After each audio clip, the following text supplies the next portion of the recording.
Hey, it's Friday! Yeah, welcome everybody. Good to have you here. June 23rd, 2023. Damn, this month is almost over already. It seems like just yesterday it just started. It is what it is. We are back. Friday, the end of the week. Let's make this happen. University of Idaho, Bryan Kohberger. Informants? What? New docs? Let's talk about it, guys. As we always do. Such great people in here. This community is amazing. I can never wait to do this. I'm always excited for this and for you guys. Let's get the show on the road.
Hey. Hey. What's up, everybody? Happy Friday. Welcome back. Did you miss me? Be honest now. Tell the truth. I missed y'all. I did. I missed you guys. It was only last night that I saw a lot of you guys, but it is what it is. We're back together again. It's Friday. TGIF. It's the end of the week, everybody. The weekend is here for all you hard workers out there. Time to kick the shoes off, enjoy your weekends, and you get to start it with me, hanging out with me. It's awesome.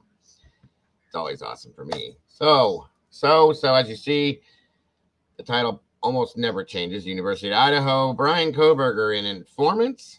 What are we talking about? New docs boss and whatever else we're talking about today. Yesterday was a great show, folks. Thank you all for joining me for that. And last evening, we covered the Trans-Allegheny Lunatic Asylum. Thank you for those of you that showed up for that. It was great to have you there. Always enjoy those streams.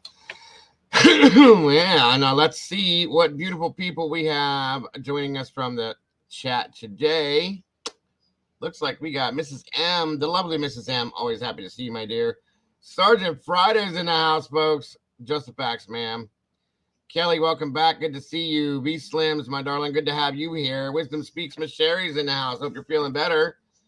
The OG, Miss Brandy B. Good to see you, dear. Thanks for joining us. Marina Girl, good to have you back. Miss Michelle Apple, thanks for joining us today. Noni McPoppins is in the house. Yeah. P. Fox is in the house. Looks like she was the first one here. Thanks for joining us, P. Self-aware Biatch. That looks like Miss Sylvia. Thanks for joining us, Miss Sylvia. Hey, Miss Jules is in the house. Good to see you, Jules. Always have room for you. You're absolutely welcome to come up, Jules. Always. That's just an open invitation, my dear. You should know that by now. Rhode Island Housewives in the house. Good to see you. Eve Lucky, welcome back. Good to have you here. Miss Heather. Hey, sis. Good to see you. Thanks for joining us today. One of my amazing moderators. Cammy Q, welcome back, dear. Good to see you. Mojo, what's up, brother? Good to have you here. No Chains, my darling. Good to see you. Thanks for being here. D Smalls, welcome back. Brandy Oliver, hey. Good to see you. Let's see here. True Crime Time. Always happy to have you here. Let me see. Coming from up north, the Canadian True Crime Buff. Good to have you here. Tina B. Good to see ya. Let me see. Miss Bonnie Bailey, welcome back. Always happy to have you here. Chalk Baby. That's a new name. Welcome. It's good to see you, dear. Thanks for joining us. Marley Kate 21. Welcome. Good to have you here. Angels Among Us. Welcome back, darling. Good to see you as well. Miss Laura, happy to see you. Thanks for joining us. Let me see. Aunt Clara. It's always good to see you. Thanks for joining us, Aunt Clara. Wizard Walt. Welcome back, Walt. Good to have you here. Let me see. Good golly, Miss Molly's in the house. Imagine that. Good to see you. Another one of my amazing moderators. Great to have you here. Speaking of moderators, we got something to talk about today, I think. Shattered Dimensions. Welcome back. Good to have you here. Let's see. There he is. My brother CJ's in the house. The Evil CJ Show. Welcome back, bro. Thank you for joining us today. Always happy to see you here. Miss Bonnie Messick, I hope you had a wonderful day yesterday. Yesterday was Bonnie's birthday. Thank you for joining us again, Bonnie. Jinx 13, thank you for joining us today. Appreciate you. Always good to see you. Oh, let me see. Did I get everybody yet? Unresolved Crimes. Is that Frank? Good to see you, Frank. Thanks for joining us yesterday on the panel. Very informative. Always happy to see you, my friend. Great to have you here again. Jeff H. Welcome back, Jeff. Good to see you. Strike first, strike hard. Little brother's in the house. Good to have you here, bro. Thanks for joining us. SRB. Annie Ruler. And Miss Carolyn. It is great to see you all. Thank you for joining us today. And I'm almost there. V Slims, I saw you. Casey, my dear, good to see you. Thanks for joining us today. Let me see here what we got going on. Echo 444 is in the house. Good to have you. Firefly, welcome back. Dorian Gastante, great to see you. Almost there. I'm almost there. I promise you. Wisdom Speaks, Miss Sherry. I'm glad to see you're feeling better. Under review. Are we now? Happy Friday to you. Katie Perrin, welcome back. Good to see you. And that takes it to the top. Let's hit the bottom and see what we got down here. What's down below? Lynn69 from over the pond. Good to see you. Thanks for joining us. Wisdom Speaks. Welcome. Good to see you. It's a new name. There's my buddy Eddie. One made nut. Good to have you here, bro. Miss Amy, it's been a while. Good to see you, darling. It's been a minute. Good to have you here. Higher Ground. Hey, it's great to have you back today. Thank you so much for joining us. And again, for what you did for us yesterday. That was absolutely amazing, as it was from all of you.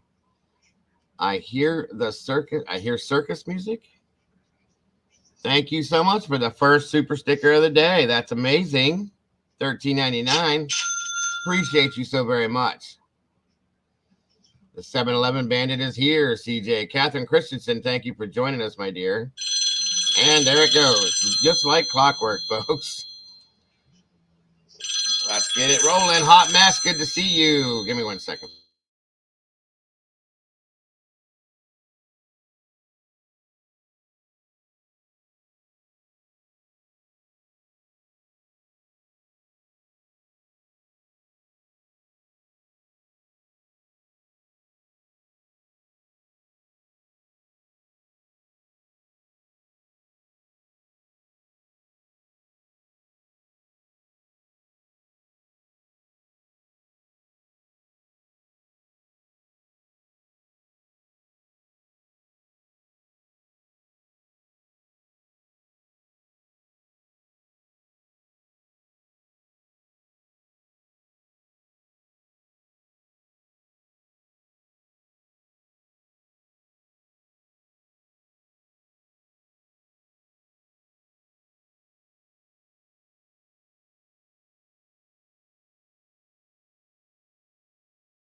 All right, everybody. Sorry, that's like clockwork. Mrs. Dago gets her lunch break and she wants to see what I am doing.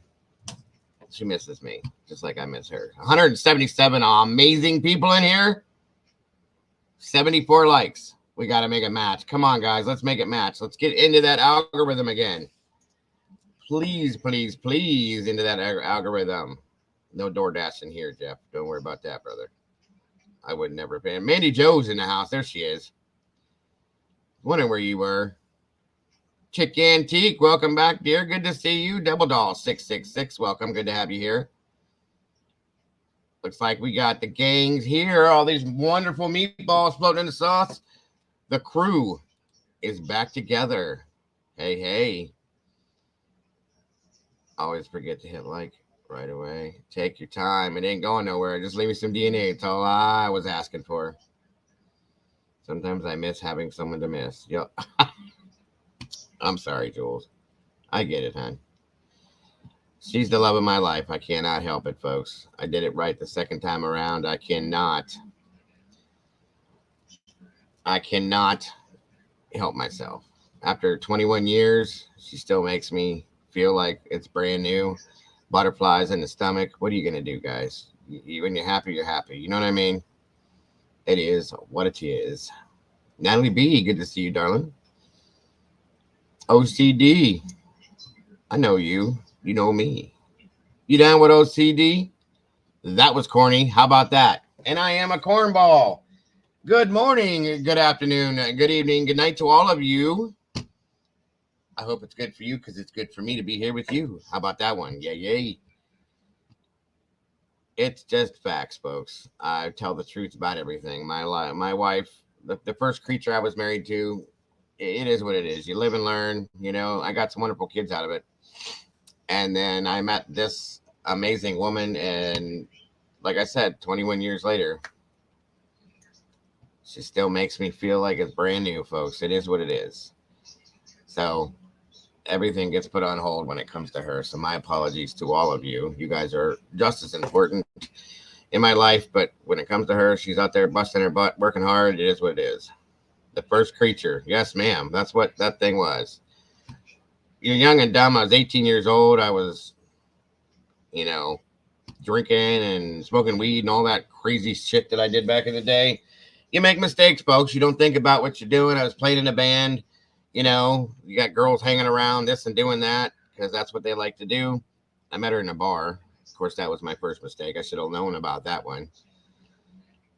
We lasted for 9.5 years only because I loved my kids too much to leave them alone with her. You know what I mean? So, I don't know what she is. Still don't know what she is. Can't figure it out. It's it's always yes, Miss Amy, just like you, my wife is Irish as Irish gets. Her family's maiden name is McAnally. You tell me. That's about, you can't get any more Irish than that. Yeah, my doll baby is like I said, she's a little leprechaun, and you can't get any luckier. She's a 4-leaf clover all the way around. Yes, there's creatures out there. You got to stay away from them. Live and learn, folks. You live and learn. Thank you all for joining me today. You guys are amazing. You guys kind of broke me yesterday. I'll be honest with you, with all the kind words and everything that everybody was doing yesterday. It broke me, guys. I'll be honest. It did.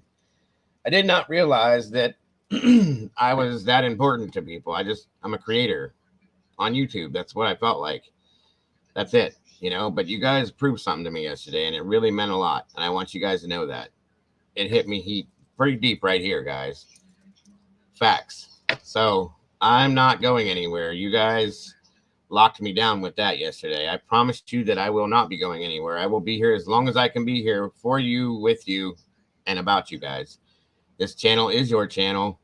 I just start everything up every morning and I sit here and run my mouth for you guys. That's what I do. But this channel is yours, for you, by you guys, as you know. So thank you so very much for being who you guys are. You guys are all amazing. It still blows my mind that all of these people, I had a meeting yesterday with my moderators, and then I talked to some of the people that are in the Discord last night for a while. It still blows my mind that so many good and amazing people can come together in one area, in one community, and stick together like we do. You guys rock. Seriously. Love you guys to death. Every one of you guys. Welcome, Jameson. Good to see you. Amazing.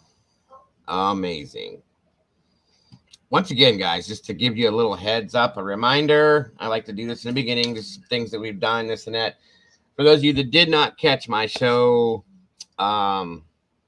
Wednesday, we did cover the Flora Four. Very sad situation in Florida, Indiana, very close to Delphi. We had some guests on the show. I was introduced to this case from my brother CJ, Miss Jinx that you see in here. We had Jinx on the show along with Miss Clendenning, and that we're reigniting a cold case from 2016 that needs attention. I'm going to talk about it every day in some form or fashion to keep it moving. If you guys missed that show, please go back and watch it here. Go check out Evil CJ's channel. He's talking about it. Tuesday night, we're going to be there talking about it again. It's something that needs to be talked about every day, looked at every day, thought about every day, and moved constantly. We got to keep them gears moving to keep it moving, folks, and keep it warm. It cannot get cold again. Some people need to answer some questions about this, okay? They absolutely need to answer some questions about this. As you see the ticker rolling, there were 4 babies lost in this fire, folks. 4 babies to a 23-year-old mother that just now, at that point in time in her life, was starting her family, starting her life. And that day, she lost all 4 of her children in one day. Horrific. Absolutely horrific. We're not talking about this today. Every day I'm going to refresh this in everybody's minds. Like I said, you need to go check out my show. If you didn't see it, CJ has been doing shows on the Flora Four, and we'll be continuing to do them as well. I'm going to have another one on it, making phone calls and shoving things down people's throats and yelling out loud and proud about this to get something done with this. It should not be unresolved, folks. It should not be. So, once again, the Flora Four. Don't forget, guys. Don't forget. Check it out if you can. It's super important. We've been selling T-shirts left and right for this.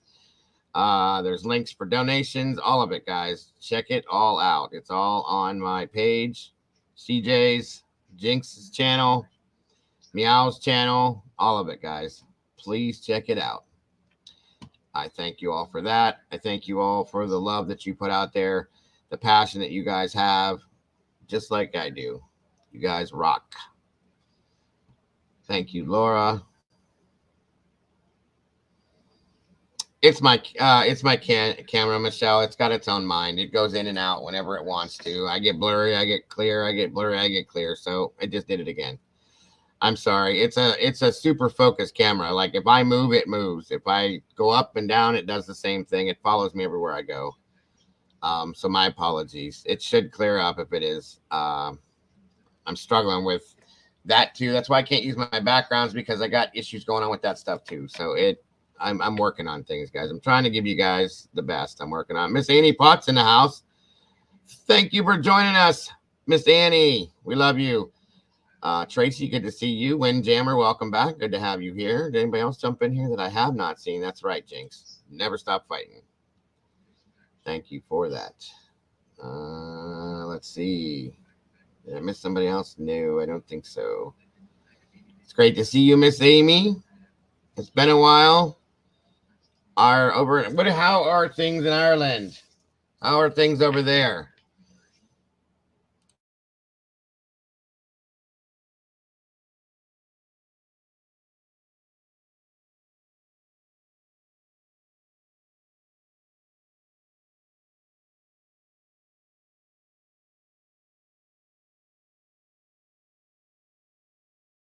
Sorry about that. I don't know why I just muted myself. Danger Zone is in the house. Good to see you. Typically unique. Welcome. Always good to see you guys. Idaho, Charlie. I'm late. When did you start? I just started there. No worries. Good to have you here. Thanks for joining us. And like I said, Jules, you're welcome up here. I'm going to be hitting some document stuff. I'd love to hear your explanation. Everybody would too. Ashley Nicolette, good to see you all. And I do owe you guys a show, by the way. Yes, I just remembered that. For those of you that wanted it, I should say. I had promised the other day we were going to be covering the Nicola Bully case, just to reheat it. And my power was out, so I didn't get to do it. So I'll be throwing that back in here coming up this week. At least one day. Gina Marie, good to see you, darling. Thanks for joining us. Miss SRB's in the house. Good to have you here. David James, my brother from down under. How's things over there? It's good to see you, my friend. I hope you're doing well. It's been a minute. David James, one of my best friends, folks. All the way over the other side of the world in Australia. An amazing, amazing person, guys, just so you know. Very much is. That's why we all stick together. The good people hang together. P. Fox gifted 5 memberships. Hey. What is up with that? What is up with that? Let's see here. Who got gifted? Miss Aunt Clara, welcome to the sauce. You are a member now. Patty Barnett. Good to have you. Heather was gifted a membership. All right. Let's see. Kimberly KV, welcome to the family. That is so very awesome. Great stuff. Great stuff. Let's see here what we got going on. Guess we got to do this now. We got new family members. Every day, we're growing and growing. Welcome, all y'all.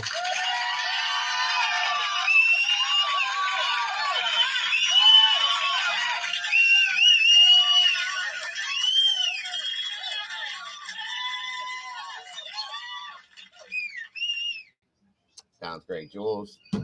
Looking forward to it. All right. All right. Idaho Charlie. That's a new name. Good to have you here. Dang it. Ashley Nicolette. Oh, wait a minute. To answer her question, why would anyone have BK? We are Squint. He should be presumed innocent, not he is their best friend. Oh, from yesterday. I got you. Yeah, that's pretty much true. Why would anybody want anybody, even if he wasn't this person? You don't know somebody, you don't have them staying at your house. Iris Hewlett, good to see you. Welcome. Helen Kirby, welcome back. Good to see you as well. So does anyone else want to talk about Detective John? Not really. I don't. That's up. You guys can talk amongst yourselves. I'm not a fan, so I don't talk about him. Audrey Cakes, good to see you. Thanks for joining us today. Chick Antique. Lady Speedwell's in the house. Good to have you here. Morgan LaFay, it's great to see you. I love that name too. Thank you so much, Amy. We're definitely growing, hon. Definitely growing. But I don't forget about the people from way back when, like you, that helped me get started. I'll always love you, dear. And always appreciate you. All right, guys, let me get some stuff pulled up here. So, I don't know if you guys have seen, well, I'm sure you guys have seen and heard things going on about this informant thing. Now, it's probably really nothing, but you know how things go with this case. It has to be brought up, and we got to talk about it when it gets brought up. Kyla Delia, good to see you. Yvonne Montez. Every time I say your name, it reminds me of a song that I absolutely love by a really, really good music group. The song is called Lola Montez. Let's have a little quick trivia here. Does anybody know who sings the song Lola Montez? It's probably about 5 years old, I think. They were a newer group back then, not so much anymore. But does anybody know Lola Montez? Let's see here.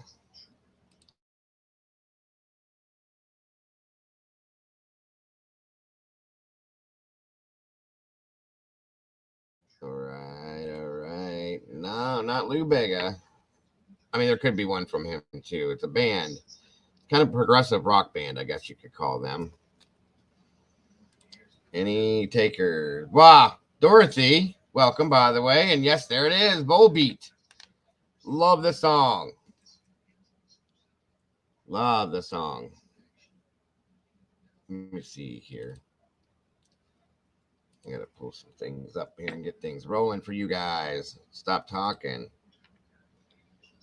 Where are we at here?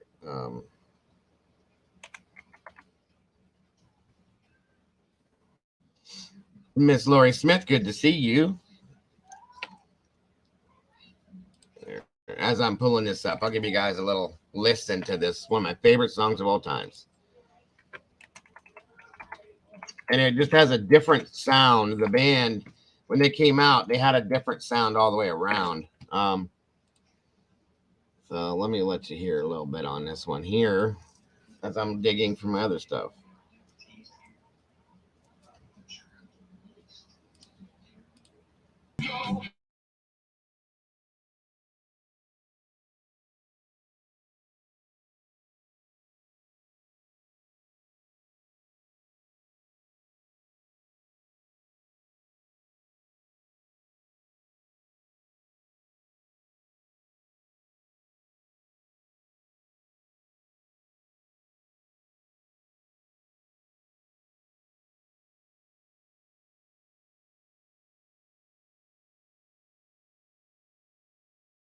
And there it is. Yeah, I'm sure I'll get copyrighted for that one. I'll have to trim it. But I love that song. Love it. Love it. Love it. Sorry, guys. I had to mute it for a minute. I can't play the whole thing, but I love that song. Fun to play on the drums. It is great. It is great. So, yeah, I muted it. That was my fault. Sorry about that. I wish I could play the whole song, but for members, just so you know, I do these DJ Dago dance, whatever the hell you guys call it. I do those, right? And I'm gonna be able to do those through the Discord for the members. Okay. Yeah, he does kind of sound like Dee Snider. And it's got that uplifting, it's just an uplifting song. The song name is Lola Montez by Volbeat, Volbeat. All right, guys, where are we at here? The band, they're from. Where are they from? I don't know. Jeff, do you know where they're from? I know where it's at. I can't think of it right now. Are any other musicians in here that might know? I want to say, I want to say they're Dutch. I think. Still counting, but yes, Miss Audrey, I do. I have everything that they have. I love their stuff. They got it like an '80s kind of kick to their music, but it's still modernized enough. You know what I'm saying? Denmark. Thank you, Audrey. There it is. They are from Denmark. Awesome. Yes, yes, yes. The Netherlands. MC Dago party streams. Yeah, I mean, that's what Heather calls it, the Dago party or whatever it is. So be it. Copenhagen. Thank you, Audrey. Yeah, they got the lead singer's voice is just like, damn. You know what I mean? Very, very good. Okay, today's the 23rd. So, but yeah, I love it, guys. I love it. All right, so we got some. What's up, Bookworm? Good to see ya. All right, Jules, I'm gonna go ahead and drop a link here. You can jump up whenever you're ready, my dear. Okay, I'll go with the newest to the oldest, I guess. I know that doesn't make a whole lot of sense, but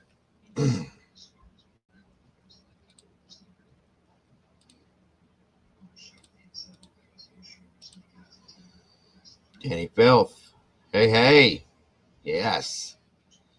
Yeah, I like all kinds of music, folks. I'm a more of a rocker, metal guy, you know what I'm saying? But I listen to everything, as you guys have seen. Like I told you, that's one of my favorite songs there, but I also another one of my favorite songs is September by Earth, Wind, and Fire. I also love Frank Sinatra. Dean Martin is one of my favorite singers in the world. I also big fan of NWA from back in the 90s and 80s. I mean, I like it all, guys. Music, I was an older person, an older musician, guitar player that I knew when I was a young kid. Once told me that a true music lover will listen to it all. You may not always like every bit of it, but I will listen to it all because I enjoy music. I love music. You know what I mean? Look up the elevated alert for the U.S. What? Okay. What is that listed on YouTube, Heather, or just in general? Well, let me see something here.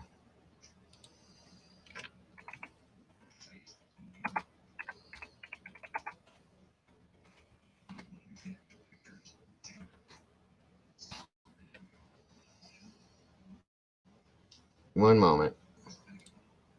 I'll bring that down for a second until I get this. I'm looking, sis.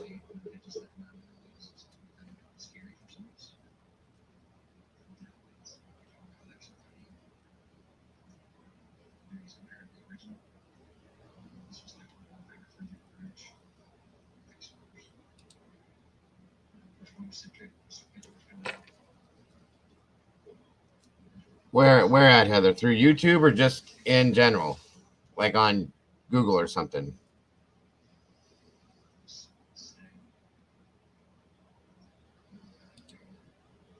I had something pulled up here.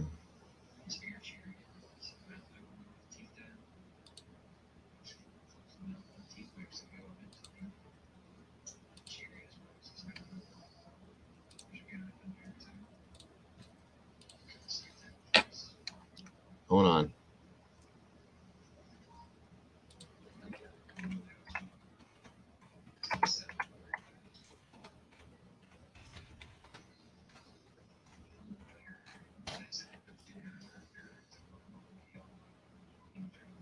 What the hell?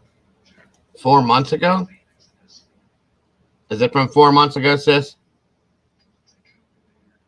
U.S. troops on high alert. 2 months ago. What the hell?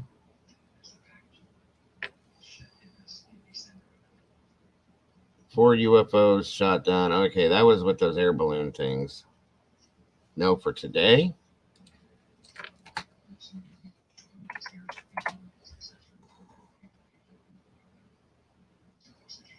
I don't see anything recent. Hold on. I'm looking.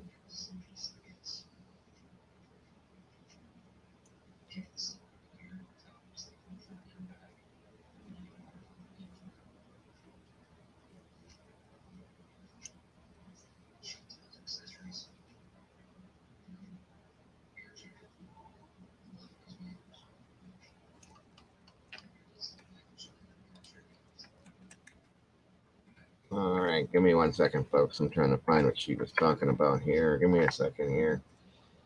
Almost there.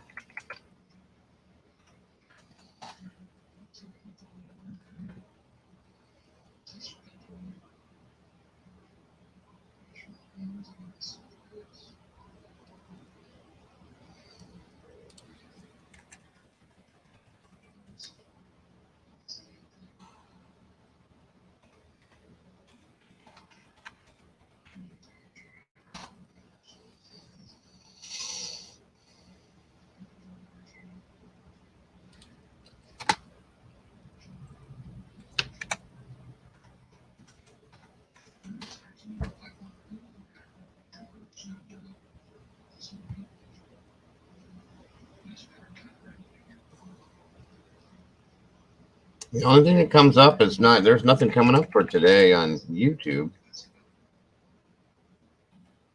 Okay, that's different.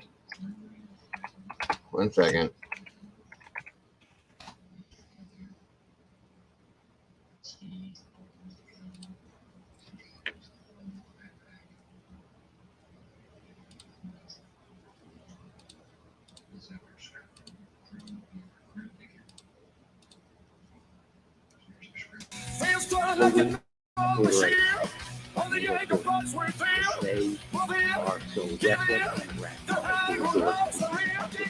We're introducing a resolution today. That's the Senate resolution that says. 1 second, I gotta get rid of this other crap.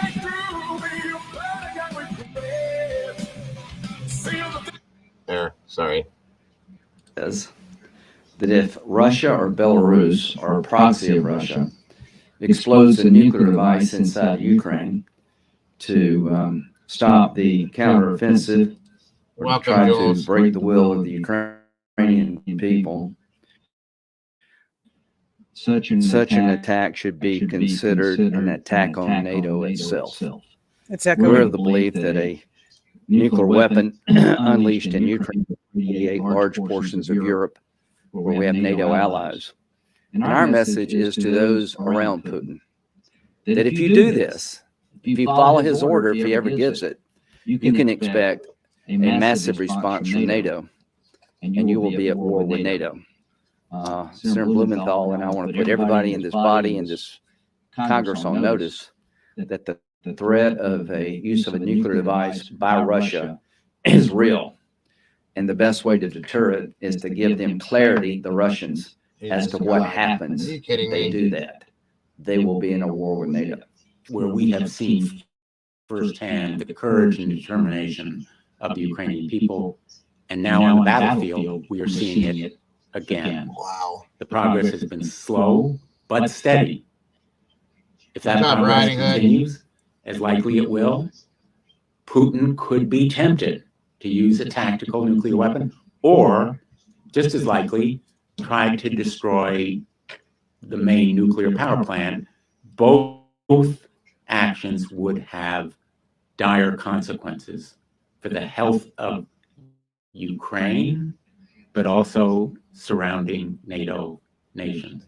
Poland is at immediate risk if the use of tactical nuclear weapons or destruction of a nuclear power plant You guys think Putin is that stupid? radiation to spread, as almost certainly it would, causing significant human harm. This is not a kind of reckless or panicky resolution. It's based on fact and science, and it is meant to send a message to Vladimir Putin and even more directly to his military. They will be destroyed. They will be eviscerated if they use tactical nuclear weapons, or if they destroy a nuclear plant in a way that threatens. Well, I'll be honest with you. I really wish that Joe Biden wasn't in office for something like this going down. That's my opinion. Protect only against a specific soldier crossing a boundary, but harm to our NATO allies triggers our obligation when it comes from a hostile force, as would happen if there were radiation that spread, causing significant harm to human life. And this message ought to be taken seriously by Vladimir Putin's generals. His military risks total obliteration by NATO forces if they are so reckless and irrational as to resort to tactical nuclear weapons. Like any leader knows doing anything means retaliation is coming. I think so all that just Putin wouldn't do this is really irrational given what he has done. I mean, he's committed industrial level war crimes, thinking he will eventually get away with it. His goal now is to wear the West out, slow down the counteroffensive, get people in Washington and other capitals of the world to just break, and offer him some face-saving, life-saving deal. The Ukrainians are in it to win it. They're not interested in having to give up their land by force of arms. Yeah, they're in it to win it with our money. The American people, if he gets away with this, Putin, it's all propaganda. There goes Taiwan. But I was stationed in Europe during the Cold War. We always were worried about a break in the Fulda Gap, where Russia would just send, hundreds of thousands of troops to try to destabilize Europe. Ronald Reagan put in tactical nuclear weapons instead of trying to match them man for man and tank for tank, to let them know what the consequences of an invasion of Europe would look like. It was deterrence. Yeah, this was 11 hours ago. We have a chance now to deter. If you want to avoid a war between Russia and NATO, you need to jump on board with what we're trying to do. We're trying to send a clear signal, unequivocal signal, that if you go down the road of exploding a nuclear weapon in Ukraine to try to turn the tide of battle, Russia and China are pretty close right now. NATO. If you blow up a nuclear power plant, create chaos, that could be considered an attack on China's This is a conversation worth having. Let's have it now. If you want to deter war, you have to send clear signals. This is just the dumbest. This is the dumbest shit I've ever seen in my life. That this is like this right now. You know what I mean? This is a statement from the president. It's not even really like this right now, though. It's all crap. Right. They're just trying to freak everyone out for what? Like any leader in any country knows that if you threaten another country's nuclear anything, then you're going to be retaliated against. All they're saying is a bunch of blah blah blah blah blah blah blah. This is nothing. This is just to scare people. It is, and they shouldn't be doing this like this either. You know what I mean? Do what they need to do, and what we're trying to do is tell them, the administration and Stoltenberg. Come on down, Sarge. There's a link for you, but I don't know. There he is. Publicly or through back channels, that we basically have your back. We're trying to tell the president that Democrat and Republican, we think this is a widely held view in the Senate. You need to shut those guys down. Those people need to be canceled. Putin does not use a nuke. I've been around for a while. I've never seen Sorry, guys, I gotta fix something here. The use of nuclear weapons than I do now, maybe since the Cuban Missile Crisis. I guess the point we're making here is that as Putin gets more desperate, this whole thing was caused by the Obama administration in 2014. When they overthrew a duly elected leader of Ukraine and then started moving on Russia with NATO. This is all America's fault. This war is the most unnecessary thing I've ever seen in my life. More important is it's not even a war. Like literally, their president was the voice of Paddington Bear. It's all a show. Well, he was he's a comedian and he was a stripper. And Ukraine was also signing Hunter Biden's checks. This is all a show. I don't care about any of this. Checks. Ukraine had $8 billion in money go missing from their national bank. The owner of that national bank is the same man that owns the biggest oil firm in Ukraine, and that's Burisma, who was paying Hunter Biden. Our politicians have been sending money there and laundering that money. Drug cartels, sex traffickers. Didn't they just recently release like over money. $6.2 million got lost, and it's actually with Ukraine? Like just this week they announced that. It's all crap. Yeah. We're in serious trouble because our political leadership has taken control and do what they want. I mean, Bryan Kohberger's case ties right into that, in my opinion. Here's what happens, guys. They're doing this again. They have us look over here while we're talking to you. While this is going on over here that they don't want us to see. That's exactly what this is. Which is the corruption of the Biden family, the Clinton family, the Obama family, the Bush family, the Ryan family, the Mormon family from that other goofball Romney, and you could keep going. Dianne Feinstein, Nancy Pelosi. They just did it with the laundered their money through Ukraine. That's what they've done. And that's what we're fighting a war for, to protect these people's criminal behavior. It's insanity. No, they just pulled a distraction tactic with the submarine because it got released yesterday that the freaking Navy knew like hours after it blew up that it blew up and imploded. And Biden literally told them not to say a damn thing because of all this crap that was going on with Hunter. Yep. Right. With Hunter, who did all of those crimes and gets a misdemeanor charge that'll go away if he complies with probation. Yeah, all that corn on his computer, and that's all they're getting him with. That's not even disgusting. That. You go lie on an application, lie to get yourself a handgun permit. Get the handgun, put you in possession of, there's 2 felonies right there. Brandish the handgun, that's a 3rd felony. And then dispose of it in a dumpster loaded near a school is your 5th felony. Any one of us did that, we would have our parts cut off. You wouldn't get out of jail, okay? The fact. And Mr. Biden's son gets away with it. Mr. Biden's son laundering money with all of our political. I don't have a political party. They're all criminal. Either complicit directly in the crimes and or they don't do anything to stop it. Right? That makes you criminal as far as I'm concerned. Like, I'm criminal with CJ and driving him to these 7-Elevens he keeps knocking off. Speaking of which, somebody asked for him to jump up here with us as well. So, listen, this Bryan Kohberger case, it terrifies me because they're trying to make it so touch DNA can be a device to convict. Transfer DNA in one spot should never be allowed in a courtroom to make an accusation against anybody unless you have more evidence. Just the DNA itself and your story about cell phones and your stories about his whatever should never even be anywhere near a court.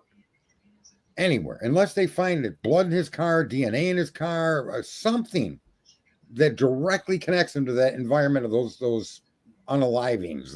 You got to say that on YouTube now, right? Yep. Yes, sir. Okay. But I don't think they have anything else because the verbiage in that last document that I went over, the long one, it literally makes it seem as if the strength of his guilt lies only on the DNA match on the sheath. Right. The transfer DNA. And then they subjugate us with the word quintillion. There's been a lot of people talking about that, and it is true that they never actually clarify the type of DNA. But the Howard Bloom article that went into the very specifics that we first learned about the private lab and all those things actually being a thing now that's been verified. The Bloom article is what mentioned this being touch DNA. And he was the first one to mention it on a Megyn Kelly interview he did. So, I mean, yes, the law enforcement hasn't clarified it, but every damn thing else this man has said in this case has been true. So why not? And that just makes it worse. Touch DNA is what? He literally could have shook hands with the killer hours beforehand or touched the knife being around somebody and then, shook that person's hand and then that person touched the knife and there goes the killer could have grabbed the same gas pump nozzle as Bryan That Kohberger. Too. It's so simple. Like that kind of stuff.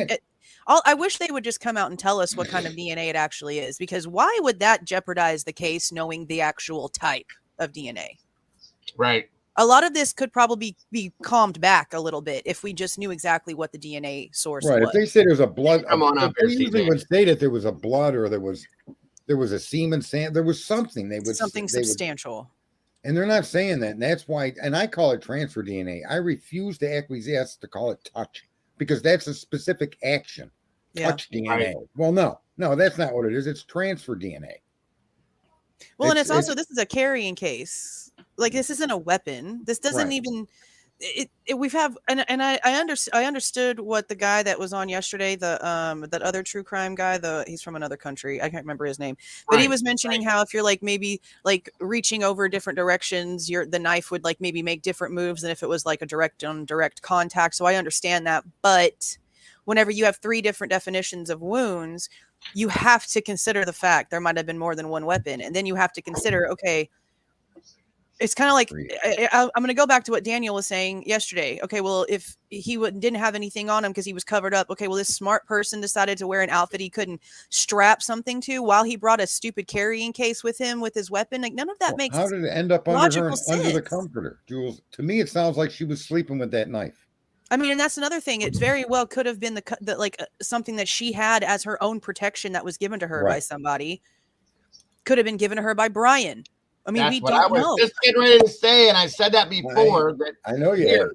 There's shit going on. I know there's shit going on. Like I said, that could be how they knew each other, which is why he's involved.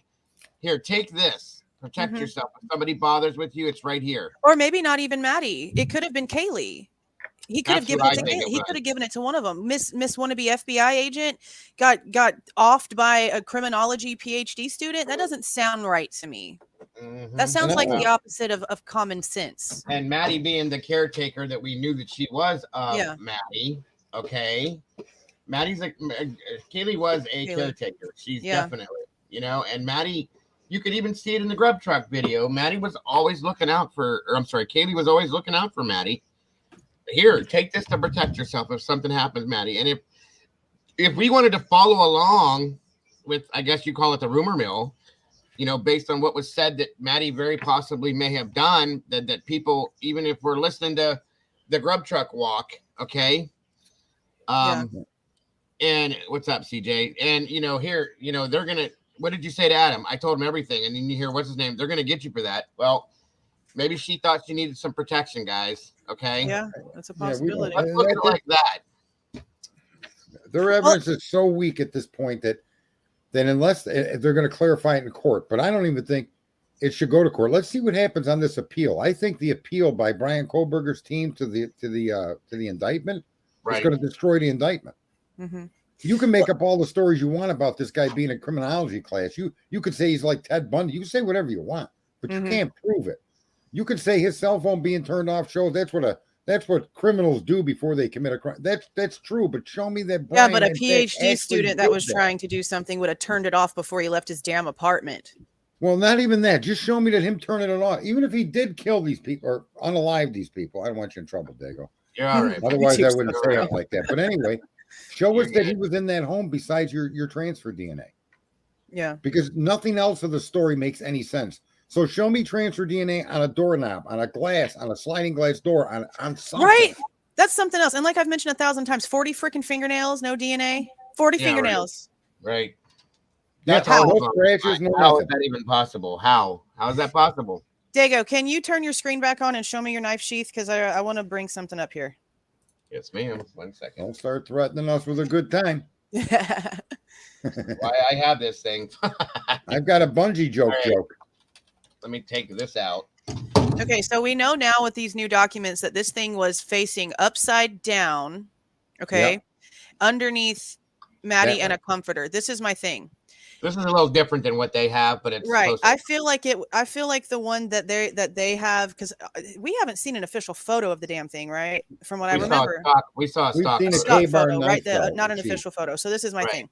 If it's one of those that has the horizontal snap, if it was open, then the snap would have been like facing up. Okay. So then maybe there wouldn't have been a lot of things that could have like touched up against it. But if that snap was closed, it's touching the bed, which means it's like rubbing up against something. Like and this? I think that, like if it's closed, right. If it's closed, then the snap, because that's the target area of this whole situation is that stupid snap. Yeah, if it's upside down and it's closed, then it's up against the bed. If it's upside down but it's open, then the snap is open air up to the ceiling. Right. And something could have gotten on it that way. But it's more concerning to me if it's upside down, because then it's being rubbed up against. How could something be on it if it's being rubbed up against something where it's basically being polished? You're missing the key fact that it's microscopic. Right, but that's not the point though. My point is if it's being rubbed up against something, how could they even determine where that it came metal from? Is porous, just so you know, Jules. It looks all smooth and shiny to our touch, but that metal's I know it's porous. Yeah, under a microscope, it looks like a cake. You get the highs and lows within that button, and transfer DNA could remain there even if you wipe it. Yeah. Well, yeah, but transfer DNA could have been there simply because his DNA was on her bed at some point. Or that guy was in the killer was in his car and he was picked it up in there and it got on the snap. Well, let's not forget about something though. As it was described to us, and I'm pretty sure we had talked about this once, or it was just mentioned actually. This was underneath her, under a blanket and or the sheet between that and the bed, right? Well, they didn't clarify whether the blanket, whether the comforter was under Maddie or on top of Maddie, just that the knife was under both Maddie and a comforter. Yeah, right. Like halfway or something. So, so somebody, let me ask a question to you guys then, in your opinion, and this goes for you guys in chat as well. You know, I want your answers as well. Okay. So if somebody comes into the room, this is still stupid to me that somebody would do this. They're carrying this thing into the room like this. Okay. And we're going to attack somebody. They take the time, because I don't think there was a full element of surprise with this. I think they saw this coming at them. At least one of them did, in my opinion. Okay. To unsnap this and pull this out. Okay. And then they go at what they're going to do. They took the time to take this and shove this down up underneath a blanket and hide it. What? Yeah, it's kind of strange positioning. Come on. They're not going to be holding it in the other hand either while they're unless she struggled and rolled over it. What if she struggled and rolled over it? You need both, right? And you need both hands to do what you're doing to hold somebody if they're going to do, in my opinion, at least. Yeah. What about the screams? Well, yeah, there's that too, you know. But I'm just saying, with this, it doesn't make sense. And somebody was making a point yesterday. Who was it that was up here yesterday that we were talking about this? There's a few different people. Raging Cajun, I call it. Don't Die, 509. Yeah. She was trying to explain, and I don't think Daniel was understanding her when she was trying to explain this. Okay. It was Jeff she was talking to. What's that? It was Jeff that she was talking to, yeah. I'm sorry. Anyway, it was Jeff. But at some point she was talking about like human oils that come from our hands and so on and so forth. Okay. And you were up here too, weren't you, at that point, CJ? I came up after you had Frank. Yeah. I think okay, that's right. So she's talking about like oils, the leather, the leather sheath itself. At some point he had to touch this without gloves on. It's somewhere in his lifetime that he owned this thing. If he owned it, right, I guarantee he doesn't walk around with gloves on 24/7. Okay, he touched this somehow, somewhere. Porous leather is porous. Okay, so if you want to wipe the surface of this off, you can do that. But that doesn't mean that you're not going to have. They have ways to scrape these things to pull DNA. Oh yeah, the oils would have been penetrated into the leather. So why is it the only thing that we're getting, based on what we're hearing, is coming from here? Right, it's like the inside of that little circle, right? Yeah. How is what? You know what? Yeah, I wouldn't be surprised. I wouldn't be surprised if it got transferred there when they were using the DNA sample. And I find it very suspicious too that, and I said this last night when I was with Evil CJ. I find it very suspicious that people are looking at the daughter as the informant when I soundly believe it's the father. Yeah. I don't think it's the dad. Unless it's because they used his genealogy. Dad seems like he just doesn't want to even like acknowledge the fact there's problems with his kid. Well, from what the rumors we're hearing, it's more like the mom kind of maybe knew something was up, and maybe the sisters kind of knew that he was a little strange. But it seems like the dad's. How was it only his DNA was pulled from the garbage? How convenient was that? I don't even think he knew that he was the informant. I just think they're calling him that because of the paperwork they have to submit to the court. And instead of calling him the father, for the garbage sample. But he didn't turn the DNA over willingly. They took it out of a garbage can. So how but garbage is public domain. Yeah. And this in here, I'm guessing. Because it said inside. Just words. Inside the snap, yeah. So it could have, they didn't clarify the top piece or the bottom piece, just inside. So I'm going to say in this area here or in here. Yeah. Or in there, I can't see very well, but yeah, there and here is where I'm going to say. So I guess if you're going to get it in here, it's going to be as you're opening this up, you grab this like that. Okay. Here, I'm not clearly understanding how that gets in there, but okay, whatever. Transfer from closing it back up. That's going to have to get, in my opinion, right? Yeah. So, that's the problem with the transfer stuff. It could transfer. And I know this isn't exact, folks. I just had this here, so that's why I use this for examples. Okay. Yeah. That's all. I know it's not the same knife that they're describing to us, but then again, I don't think we know every weapon that was used, in my opinion. There you go, Jeff. I hope that was what you were meaning, sir. Maybe the attack was. Does anybody know the date of the appeal? Is there a date scheduled? I have documents here now. Appeal for what? He's appealing the indictment. No, he's not. He can't formally appeal appeal anything until they get all of the grand jury materials, and they have not received any of that. No, but his attempt is into he's actually filing. He's going to appeal the indictment, right? Yeah, he has an intent to, but they've made it clear that he can't do that until they have all of the information. That's what the verbiage was. They expect him to read some later and read some now and do the rest later, and that's not how they're going to do this. They want to do it full force. Mm-hmm. So they're waiting on the grand jury materials. What they did right now is put in a motion to stay. Yes, Idaho law allows you to actually appeal an indictment. Yeah, no, they want to. They want to, but they have to have all the grand jury materials first because they don't know what they're going to be using for. No, I agree with that, but I guess what I'm saying is that the motion is in that direction.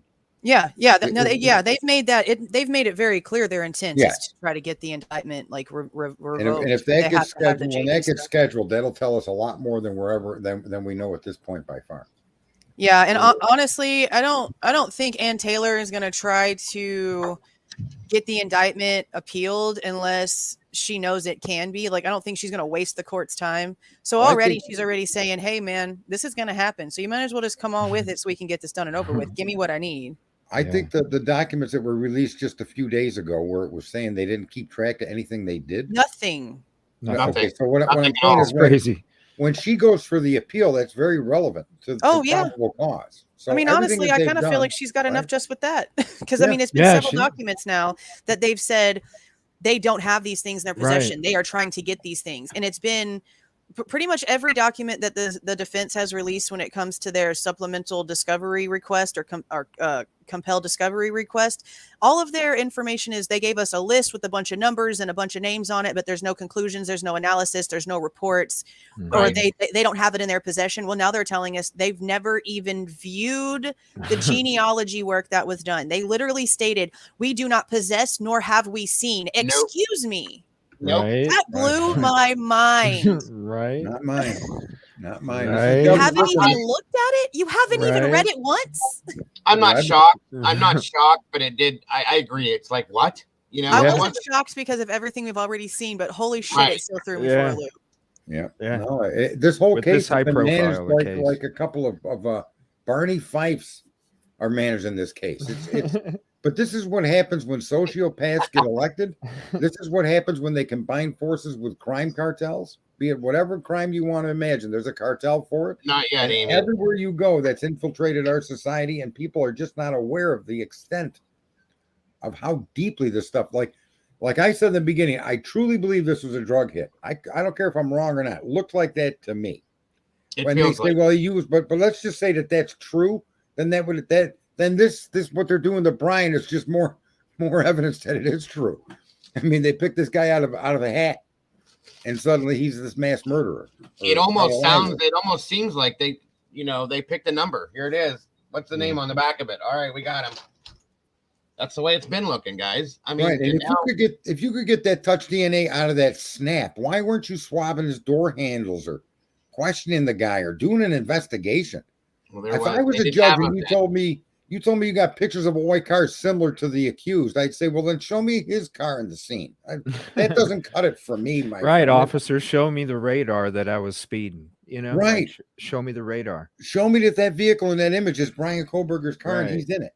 Right. Yeah, I don't understand how they've gotten away like this long without showing us anything at all from all this footage. It's all stock photo bullshit they keep going back and forth with. It's a huge drug problem in Moscow, David. Huge. All over the place there is. Anywhere there's a college, if your kids are in college, there's drug cartels connected to that college. Big time, David, big time. And to tell me that you got all this evidence, right? Like, the surveillance and stuff, and you don't have one photo of a license plate from the back side of the vehicle.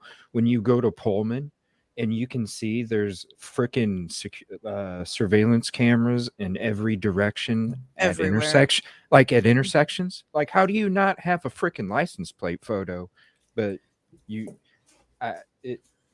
so, if you could have identified a white male driving the vehicle, something, Yeah. You have to have more than just a picture of a white car. And then in the statements, it's always that was from a nosebleed, occupants. as far as I'm concerned. Right, but that's also interesting. I keep forgetting about that. Because we have to also remember Don Daniels mishandled that shit for 10 days. Yeah. It was not put in evidence. It was not put where it belonged. It was not with the rest of the evidence that was collected until 10 days later when she personally handed it to Ann Taylor at Brian's apartment. Right. Well, so she left it laying on the couch for 10 days, guys. No. She said that it was not left on the couch with the rest of the evidence list. That's right.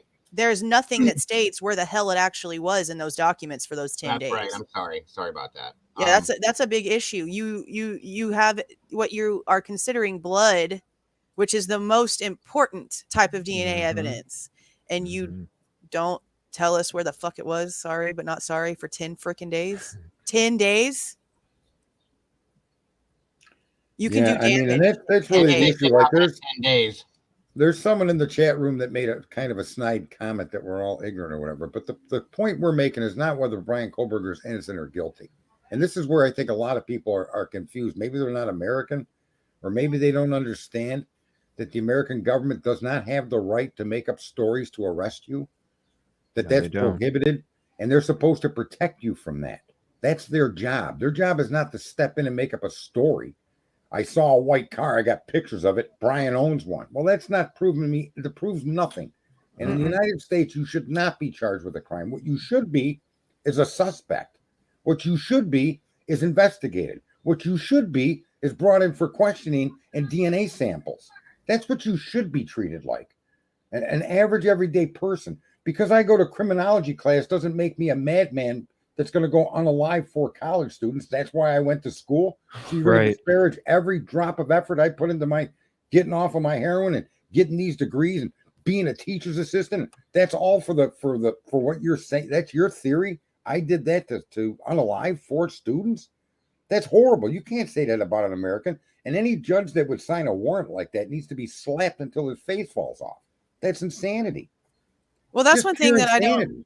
That's one thing I don't like about what we're learning about search warrants, which I guess I don't know how I didn't just know this. I guess I felt like maybe people actually double check their work because I do that on a daily basis. So whenever we sit back and really think about the fact these judges are signing something blindly, they're going off of what these things are stating, and they're just expecting that what they're seeing in this paperwork reflects physically in an evidence room somewhere. They're not even going in and saying, okay, well then let me see this traffic cam footage to verify what you're telling me. They're not looking for any evidence to say what the PCA that they're signing is even accurate. They're just signing it because they have to trust these people. Right. And they would have been much better off avoiding the PCA and questioning the guy and continuing forward. Yeah. And then you go to school, you know, you already know what digital footprints do, and you're going to leave them all over the place. You're going to drive through areas before and after that are filled with surveillance. It just doesn't make sense, man. But DJ, isn't it even sadder than that when you realize they show you from June forward doing the same drive? They show them in that area continually from at least June or August until after the unaliving event, right? So in other words, you're going to a court and saying, look, the guy might have been in the area. We think he was in the area. We've got proof he's been in that area. I'm sure a lot of people were. It's a small area. I'm sure a lot of people were back and forth. That's exculpatory evidence on behalf of the defendant. If he was in that area on that night, it wouldn't have been any different than dozens of nights previous, right? Throughout all the months he's been there. In other words, I can show this guy was in that area numerous times before these unalivings. And where is he responsible for any crime that happened when he was in those areas? Maybe he's responsible for someone jaywalker. Did he rob a store? What did this guy do every other time he was in that area? Because you got no criminal record on the guy. You've got no arrest on him. He rolled through stop signs. Right. But I'm just saying, you know what I mean? It's like, that's the saddest thing I've ever seen someone get charged this drastically for. Well, I'm also wondering why they won't release the footage from the traffic stop in that area, because they had no issue with the one of him being pulled over in Pullman, but the one on August 21st where he was pulled over right by the house, they won't release it. And that was long before the situation. Yeah, that's apparently like the first thing of him being in that area. Just so happens to be the exact same time he gets pulled over, according to the PCA. Watch it's because he said he was just visiting a friend. Right, and probably even says the name of the person Right. who's probably one of the victims. It's so stupid. Yeah. Somebody just said they can lie to witnesses and suspects, but not on the PCA. And you're absolutely right. When you bring something, listen, our legal system is designed to prevent you from government, to protect you from them. Government run rampant. That's what the whole system is about. It's not, that's it, period. They don't grant me any permission to do anything. So when you understand that context, when you go to a judge, he's the barrier between you and the government. He's not supposed to work for the government.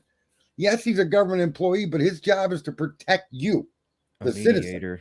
First and foremost, that's his job, to make sure that any interaction or any charges brought to you by a government entity are done 100% consistent with your constitutional amendments and Bill of Rights procedures.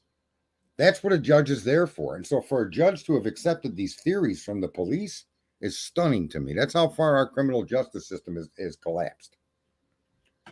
That this theory that the guy turned off his phone, and that's indicative of what a criminal does when they commit crimes. Well, I mean, it could have just died. He could have gotten a phone call and his phone wasn't ready for him to leave the house because he probably just wasn't planning on leaving, and he got a call that he had to go then and now, and maybe his phone died. We don't know. And here's the thing, he shouldn't have to explain himself. That accusation's ridiculous. My phone was off for 2 hours. And so none of your business. How you like that answer? I don't need an alibi for that time. Show me that I was in that house. Who said he wasn't going for a run? Like this picture. Yeah, well, show me that that's my car. Otherwise, I got shit to do. I got to go cut my phone off. But then you also have to consider the fact that in the exact same area, his phone went off radar again the next day. Right. Because I mean, you have to look at both sides. I know exactly what you're saying, but we have to look at that. Why would his phone have turned off and been off the radar in the exact same part, south of both Pullman and Moscow, at the exact same area?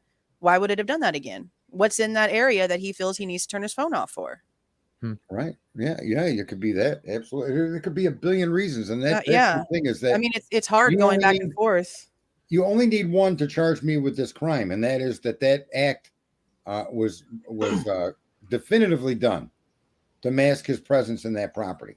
You have to show me that actually connects to that, because you can tell the story the way they've told it and it can make sense. But does it stand the smell test of evidence that makes him likely to have committed the crime? That's the standard. It must be a substantial amount of evidence that shows the accused likely committed the crime. And I just don't see any of that here, other than potentially the touch DNA, but that's such a weak, questionable, and highly reasonable doubt can be built around that very easily. That's why I'm afraid if they convict this kid with just that touch DNA, American justice is gone. You're going to see lots of guys in jail and girls in jail for touch DNA now. Oh, yeah. Scary. Absolutely. Somebody mentioned something about a license plate not being on the front. I think if you're going to go commit the crime, you would probably take your front plate off, even if you had one or not. Just saying. There's so many places that don't even have a front plate on the car. We don't have to here. I don't know about everybody else. But even if you don't, say you're going to commit a crime, who wouldn't take their plate off? I mean, if you're going to do that, wouldn't you take both plates off? You know what I mean? Where's the picture from the back of the car with all the surveillance? That's what I want to know. Right. Not about the front of the car, the back of the car. Clearly, their photograph is just to a point where it's unreadable. Yeah, or the image doesn't catch any plates, and they're making the assumption that their image does. It clearly shows no license. These cameras are at major intersections, like they're lit up. To say that you can't get a good picture off it, just look it up on Google, man, and go to any of those intersections, and you'll see freaking cameras on every freaking pole. Josie, I got my email is in chat there. You can go ahead and drop anything to that if you want to. You know, it's funny. I was talking the other night to I hang around a lot of car guys, and they're all walks of life, good people. And this young guy is talking some stuff, and I pulled him off to the side. I said, "Do you know that you could you're seen everywhere you go when you leave your house because of these cameras?" I'm sorry, Sarge. I went looking for that, Anna, last night, all night, based on the name you gave me. Nothing comes up. It comes up under some other channel altogether. Do you have a link you could send me to watch it on? Because I can't find it anywhere. I looked. I looked yesterday when you were talking about it, couldn't find it then, but I was busy in here. And then after the fact, I went and looked for it last night. Still can't find it, Anna. I don't know if I wrote down the name and everything, and I can't find the video anywhere. Get a Clue is what you said it was, and it doesn't. It comes up under some other, like a movie and something else.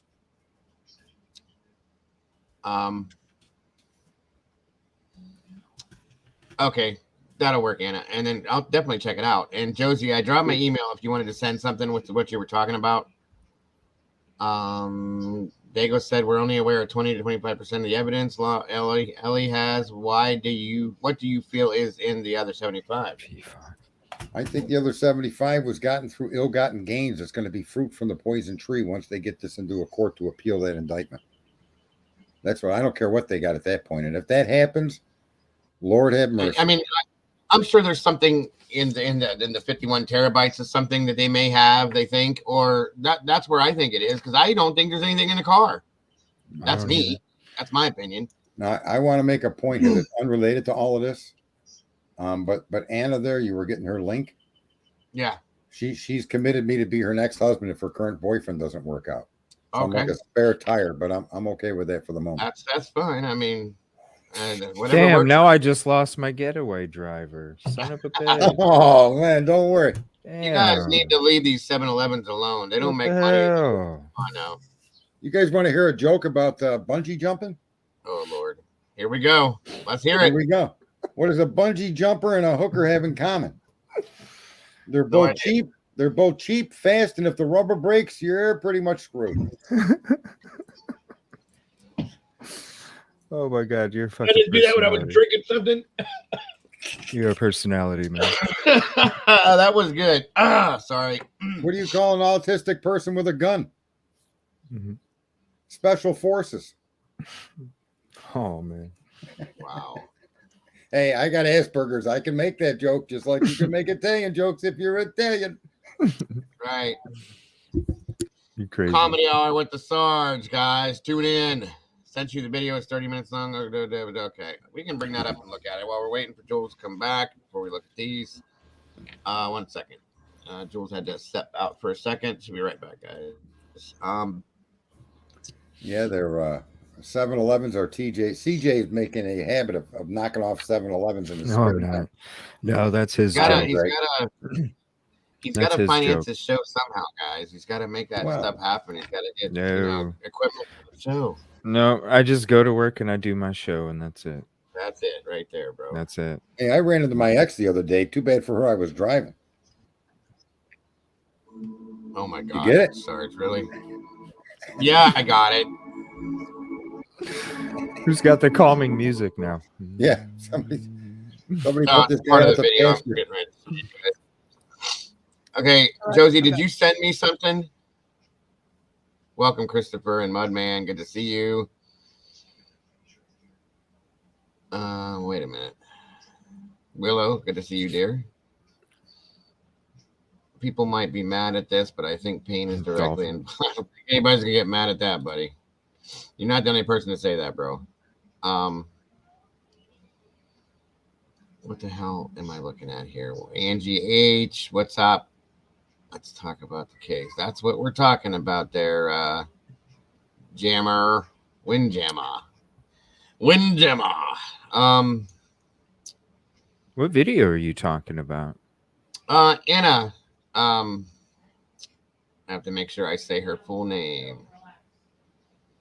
As soon as I see it again, because I forget the middle name all the time. Anna Flavia Constantino. It's a video she sent me. It's called something, Get a Clue. And she wanted me to take a look at it, so we can watch it together, folks. Iris made a good point in the chat room about the lab in Texas. If it was fully in compliance, it would not have merged with another lab in 2/2/23.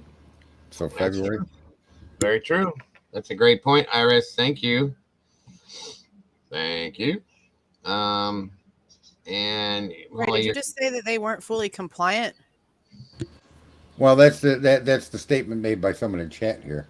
If the private lab in Texas was fully in compliance, it would not have merged with another lab in February 2023. I don't know. I'm not sure if merging companies has anything to do with that or not. I'll have to look into that some more. Buenos Aires to you, Miss Cindy, all the way from Rome. It's good to have you here. Thanks for joining us today. I don't know if any law enforcement lived in BK's building. I wouldn't doubt it, but I don't know. Seems like there was people. Wasn't it just student housing? Like, wasn't that specifically for the college? Yeah, it's supposed to be, but we also should have had somebody that was campus security living there. At least one. That's normally how that works. Very possible, yes. Which is still strange to me that Don Daniels acted so shocked and surprised there was freaking storage lockers. Like they knew that. They knew that. We all know that they went. It just is my personal opinion. I feel like they went through that apartment and that storage locker prior to them getting a search warrant. I just have really. Yeah. Didn't they say? Well, listen, guys. I caught something on a video I was listening to, and I may have just heard it wrong. Interesting. But when they were talking, it was a video. I got to find it if it's right, but. I was listening to a video. They were talking about when Bryan was arrested. They served the warrant on his house. SWAT did. They kicked in all his doors and windows for no reason because they had just answered the door if they had knocked, but whatever. And as they say, and they said in this video, as they were arresting Bryan Kohberger in Pennsylvania, that they were serving a warrant on his apartment in Washington. That didn't happen at the same time, did it? That we knew about, did it? Would make sense if it did, though. I have to go back and look at the dates, but I'm pretty positive they were done at the same time. Okay. Like everything with his apartment and the office too, I believe, was all done before he even landed back in Idaho. I think it was all done within like 24 hours. See, the way that they put the videos out there, they made it look like the apartment. And that's why they don't show nothing. Right. The apartment warrants were served after the fact and all that. So we'd have to just go back and look at the dates. Yeah, and then they came up with a new word to subjugate the population. It's quintillion. You're not that late, Adam. Mr. Quintillion. Girl Scouts knock louder than the officer who'd entered BK's apartment. Right, Mandy? Right. That was what it was like.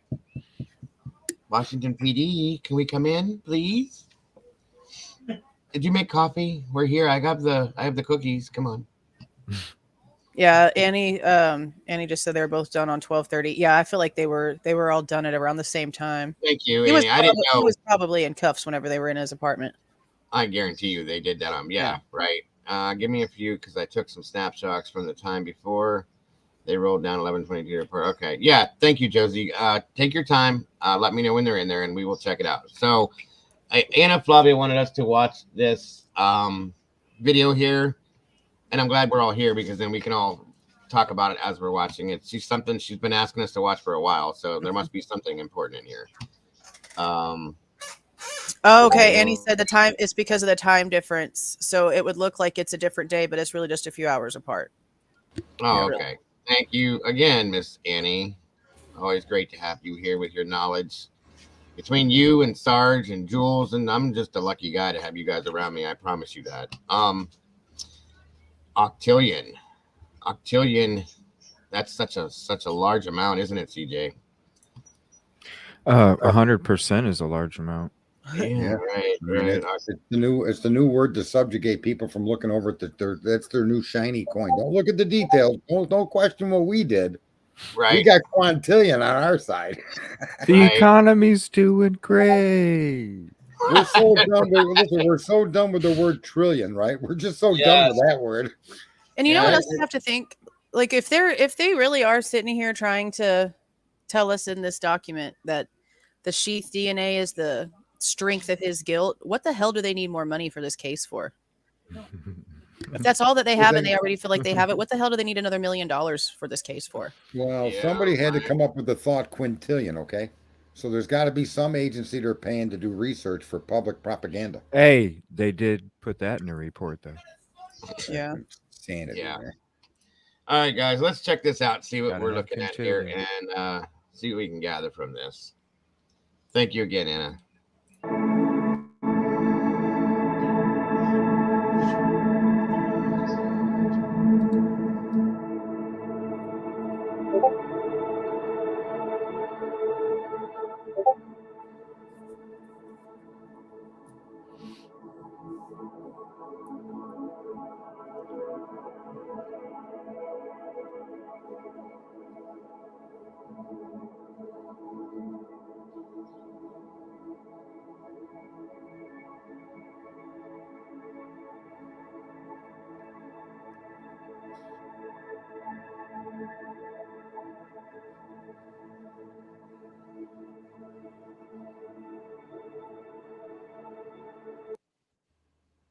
There's no audio, you're saying, Anna? There's 33 minutes of no speaking. It's just visual stuff that we have to. Okay, so Nevada Street said let's evaluate the evidence per the PCA as it relates to the first sighting of suspect vehicle number 1 during the early morning hours shortly before the massacre. The evidence and the analysis of it has gotten lost and obscured with all the drama related to this. In fact, I'm going to do it this way because that noise won't work for me. Related to the leaked lies and the profound pedantry related to the legal machinations of all of this. We need to get back to the evidence or lack thereof. What did I just do? I didn't do that. Okay. Lack thereof. Anna says there is audio. It just sounded like music. Yeah, I didn't hear anything. Audio. Oh, okay. Hold on then. Are they gonna talk?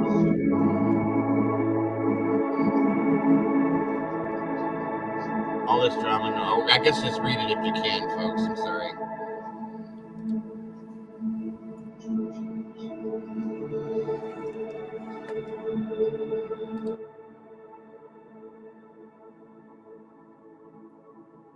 Are we just to read this stuff? Is that the deal, or someone? Oh, she said the one with the audio is a different video on the same channel, but there's another one with the audio on it.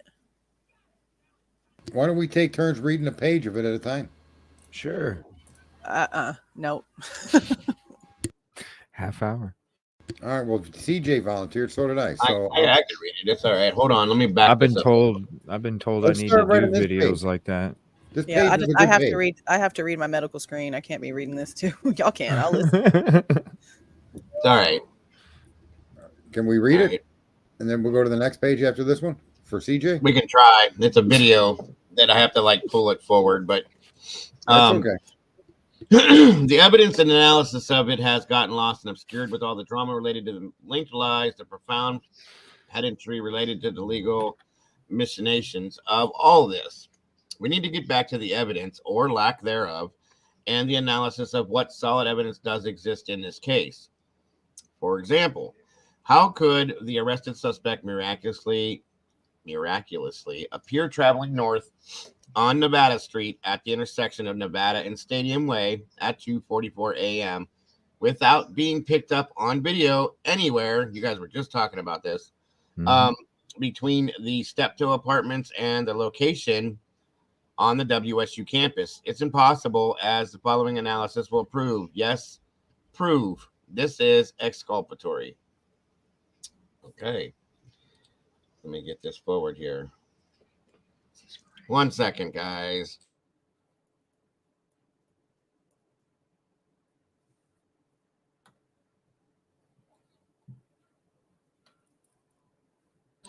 Okay. When we examine the solid verifiable evidence presented by the state in the PCA that the state believes supports their absurd narrative, we soon realize it doesn't support that absurd narrative, and in fact, quite the opposite. It's exculpatory. All this drama and noise the last several days or more is meant to distract and detract from that, I assure you. Let's get back to basics, because the basics is what will set an innocent man free, stands a corrupt, rigid jury. As we dive into this, keep in mind that the state's narrative per the PCA is a chain. Because of the timeline the state has put forth, it's a chain supported by verifiable, solid evidence that we will not refute, but I'm sorry, guys, I was trying to find my glasses. We will not refute, but instead evaluate to determine if it supports the state's case as the PCA claims, or if it contradicts the state's case and is therefore exculpatory to the defendant, the chain is only as strong as any of its links. One link fails, the entire chain fails. Backs. All right, hold on. The PCA via circumstance claims the white 2014 through 2016 Hyundai Elantra first captured on video traveling north on Nevada through the intersection of Nevada and Stadium Way on the WSU campus is the arrested suspect's vehicle, and he arrived at this place at this point in the time traveling to it from his apartment complex just moments before. They attempt to support this claim with cell phone pings. The state's narrative fails right out of the gate. The first point of failure is the lack of video evidence. 1 second, guys. I got to fix something here.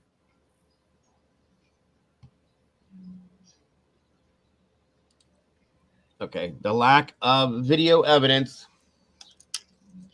Keep losing my place. To support the state's case. How could the arrested suspect have just left his apartment and soon thereafter, a matter of 2 minutes, in fact, be captured on WSU traffic cameras at the intersection of Nevada and Stadium Way, traveling north on Nevada through that intersection, meaning he was on Nevada without ever being on Stadium.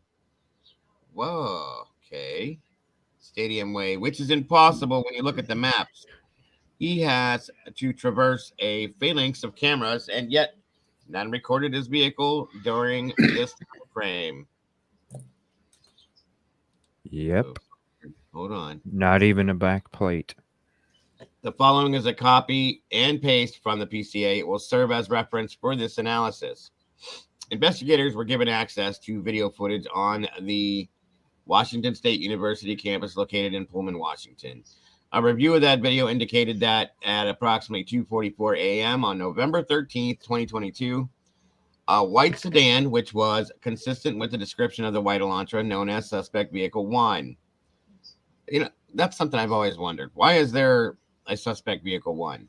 I had someone who claiming to be a private investigator state that that was only put in there for a reason, that wasn't normal unless there was definitely another vehicle in question. But I also can't verify that that person's actually telling me the truth about what they do for a living. Well, that does sound right, though. It is a bit strange. Why would you give it a number if it's... Yep. Always wondered that. Well, there was a -1 and a 0 before that one. So yeah, who knows? And I've also wouldn't his car have had a freaking parking sticker on it? Like, wouldn't that have been like something prominent, even in like a dark screen? Like you would see a symbol, at least something you could make out as being a WSU parking sticker. Plus, I thought PA had a certain thing you had to put on your windshield, right? They have inspection stickers you have to have on the driver's side of your windshield corner. So, I know it. Mm-hmm. Yeah, Texas does too. We have to have ours in the bottom corner of our windshield. My son bought a car from Pennsylvania not too long ago, and it has the window sticker. I'll take a picture and show you guys. I mean, right there. So where'd I go? Which was consistent with description. Okay. Suspect vehicle number 1, like I said, was observed on WSU surveillance cameras traveling north on Southeast Nevada Street at Northeast Stadium Way at approximately 2:53 a.m. Remember these times, everybody, okay? Dago, 1 second. I want to point something out to you in the PCA. See how it says it's going north? Yeah. Then it tells you that it goes on to 270, right? Right. So how are you going north? Because if you go to the map, Nevada Street, if you're looking at the map, you got the Washington building, where supposedly is the location. If you're going north on Nevada, Nevada goes north and south, Stadium goes east and west. You're not hitting 270 unless you're still going on Stadium west. So how is it going north, but then going west at the same time? Right. I just wanted to point that out real quick. No, that's I like that you noticed that. Interesting. 2:53 a.m. Again, remember the times, folks. A white sedan. That's 1 minute after they stopped calling Jack. Right. Mm-hmm. One minute. Okay. Mm-hmm. A white sedan, which is consistent with the description of the white Elantra known as Suspect Vehicle number 1, was observed traveling southeast on Nevada Street in Pullman. Washington towards State Route 270. State Route 270 connects Pullman, Washington to Moscow, Idaho. This camera footage from Pullman, Washington was provided to the same FBI forensic examiner. The forensic examiner identified the vehicle observed in Pullman, Washington as being a 2014 through 2016 Hyundai Elantra. Now, on November 13th, 2022, at approximately 2:42 a.m., the 8458 phone was utilizing cellular resources that provide coverage to 1630 Northeast Valley Road, apartment G201, Pullman, Washington. Hereafter, the Kohberger residence. At approximately 2:47 a.m., the 8458 phone utilized cellular resources that provide coverage southeast of the Kohberger residence, consistent with the 8458 phone leaving the Kohberger residence and traveling south through Pullman, Washington. This is consistent with the movement of the white Elantra. At approximately 2:47 a.m., the 8458 phone stops reporting to the network, which is consistent with either the phone being in an area without cellular coverage, the connection to the network is disabled, such as putting the phone in airplane mode, or that the phone is turned off or died. Understand that, folks. Let me see where this. This sounds like my cousin Vinny with the two cars that looked exactly the same and the same green and blah blah blah. And one had positive traction, the other one didn't. Yes, it does. Yes, right? It does. What's that name? Marissa Torme? I want to marry her. Do you guys know anything about Dasher app? Because somebody called in the other night talking about the Dasher app. Maybe that's why the phone was off or on. I had somebody that lives around that area messaging me a couple months ago, and they sent me a bunch of inside information from them being a Dasher. I did a video about it. Okay. She was pretty adamant that there's no way that he could have been the Dasher, just based off of the rumors at the time of him being the one that picked up the food and brought it over there, and it was all intricately planned, and he ordered it and blah blah blah whatever. Okay. But the only way that you are even allowed to know that your food is coming to you from your Dasher is because their phone is connected to the network and it's giving you live data. Like you can watch the car driving. Yep. So they would have to be on. It would have some had kind to of been on, because he would have had to have done something in his app to have like picked it up from the restaurant, show in the app to let the client know, hey, I've picked up your food and now my phone is going to show you me on my way to your house. Yeah. Right, it would have had to have been completely. Well, and you can also communicate. Remember JLR, that one person, that girl interviewed a couple of those guys in Jack in the Box, and one of them stated out of the blue, and it didn't even fit what the question was, that the weird thing was the DoorDash driver ordered and picked up the order they were delivering. Yeah, I don't give much credence to anything that we got from that, honestly. Now, I don't know if that's real or not, but that just seemed to come out of like thin air for that person to make that statement. It caught my attention too, because people it was just wanting a spotlight or something. Yeah, because remember, Rory went in there and talked to like a manager lady and was told that those people were giving out false information on purpose. So I feel like they were just a bunch of stoners just running their mouths because they had somebody talking to them. And it was probably a pretty girl, because JLR never released his own interview he claimed that he had with these people. He just showed hers. Yeah, that's true. So they were just talking. They were probably contradictive interviews. But sometimes when people are one in the garbage can, sometimes, Jewel, the truth is intermingled in there somewhere. Okay. Even when you're talking crap, there's a lot of, more often than not, I mean, let's be real. A lie requires the truth. There has to be a truth, or you can't lie. Mm-hmm. Lies cover up truths, right? Damn, so and that's a fact it's like universal, no matter what. I mean, not necessarily, because you can write an entire book of fiction and it's not based on anything. Well, that's your imagination. Yeah, okay. But there are going to be things in there that are, you're right, it's an imagination, but there are going to be real things in there. I mean, you could mash both stories together. Technically, you can mash JLR's story together, and you can mash Rory's story together, and say the fat guy ate the food, so the other DoorDasher had to reorder it, and that's how it ended up that way. I mean, if you want to mash them together, to make that would explain it. Yeah, you're right. That's true too. That's right. Yep. And that's why you guys are all up here right now. I hate this. This is so stupid. I hate exactly why you're here. God. Exactly why you're here. I can't see the chat, so if anybody's like saying anything or asking questions, please let me know. I'm watching it. Yeah. All right, now glasses back down. After the 270. Yeah.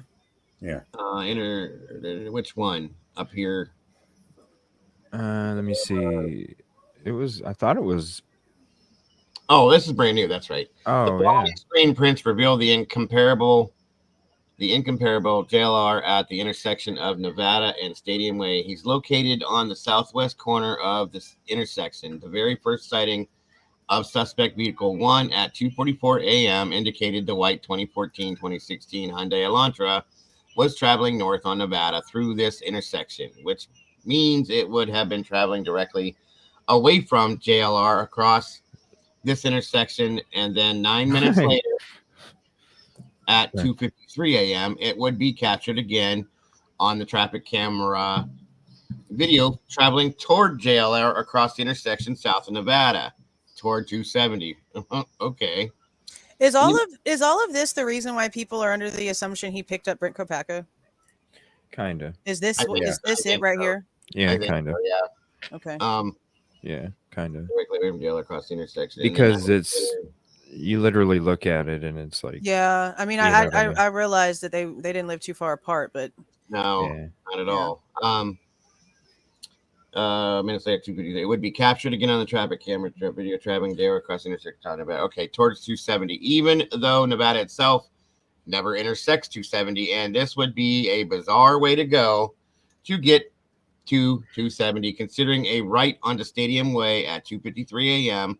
would take you immediately to 270, where you make a left and you'd be on your way to Moscow with only one traffic camera in Pullman thereafter to capture you on video at the intersection of 270. Hey, Dago.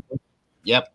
Rory just commented, he's in the chat, that he loses reception on his phone from Pullman to Moscow all the time, especially by the airport. So he could attest for having no service, not being on a freaking tower.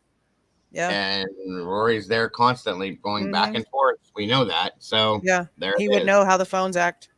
Exactly. This is what he does, guys. On the ground. Boom, boom, boom. Okay. I'm sure he's driven this multiple times to prove this stuff too. Yeah, I'm sure so, yeah. Right. And why wouldn't he have turned right out of his house parking lot to go by the airport instead of going all this Here's route? my thing, you guys. If he did this, and it's premeditated per se, how many times did he drive this route to practice this? Right. Okay. Yeah, that's another thing. That is I'm so glad you mentioned that, because I've had this thought in passing so many times and I've never verbalized it. You're trying to tell us that he was over there a dozen times, but he's going all these weird ass directions, like he's lost and don't know where he's at and doesn't know where to park, blah, blah, blah, but you're gonna know where all the chaos. You're gonna go look for where all the cameras are to avoid the cameras, to do this, to do that, to do that. I mean, that. Come on. And as book smart as he was, he would have been able to memorize all that in his brain. He would, after a dozen times, he'd know every nook and cranny of where not to go. Especially planning it out. Yeah. That's why I don't understand the chaos, strategic in the chaos. It just doesn't make sense to me. I'm glad you're in here, Rory, too, because Rory is looking as he's driving these routes. Where's the cameras? There's one there. There's one there. If I'm going to go do this, I'm going to avoid this. I'm going to avoid that. I'm going to do this. And none of that was done. It just absolutely, this is ridiculous. So thank you for that, Rory, as well. Again, I lost my session. So it would be a bizarre way to go to get to 270, considering a right on Stadium Way, like we just said, at 2:53 a.m. would take you immediately to 270, where you make a left and you'd be on your way to Moscow. With only one traffic camera in Pullman thereafter to capture you on video at the intersection of 270 and Bishop Boulevard. But since suspect vehicle 1 was not captured on that video at this time or in proximity to this time, we know suspect vehicle 1 did not travel this route. How about that? Well, again, they keep calling it suspect vehicle 1 when in fact there is no way to establish that that's his car. That's what annoys me. And that's why I'm saying a judge that authorized that story to be sufficient to provide a warrant for an American's arrest is insane. That judge is a problem. He's either inept, corrupt, or just got elected because he was cute. I don't know.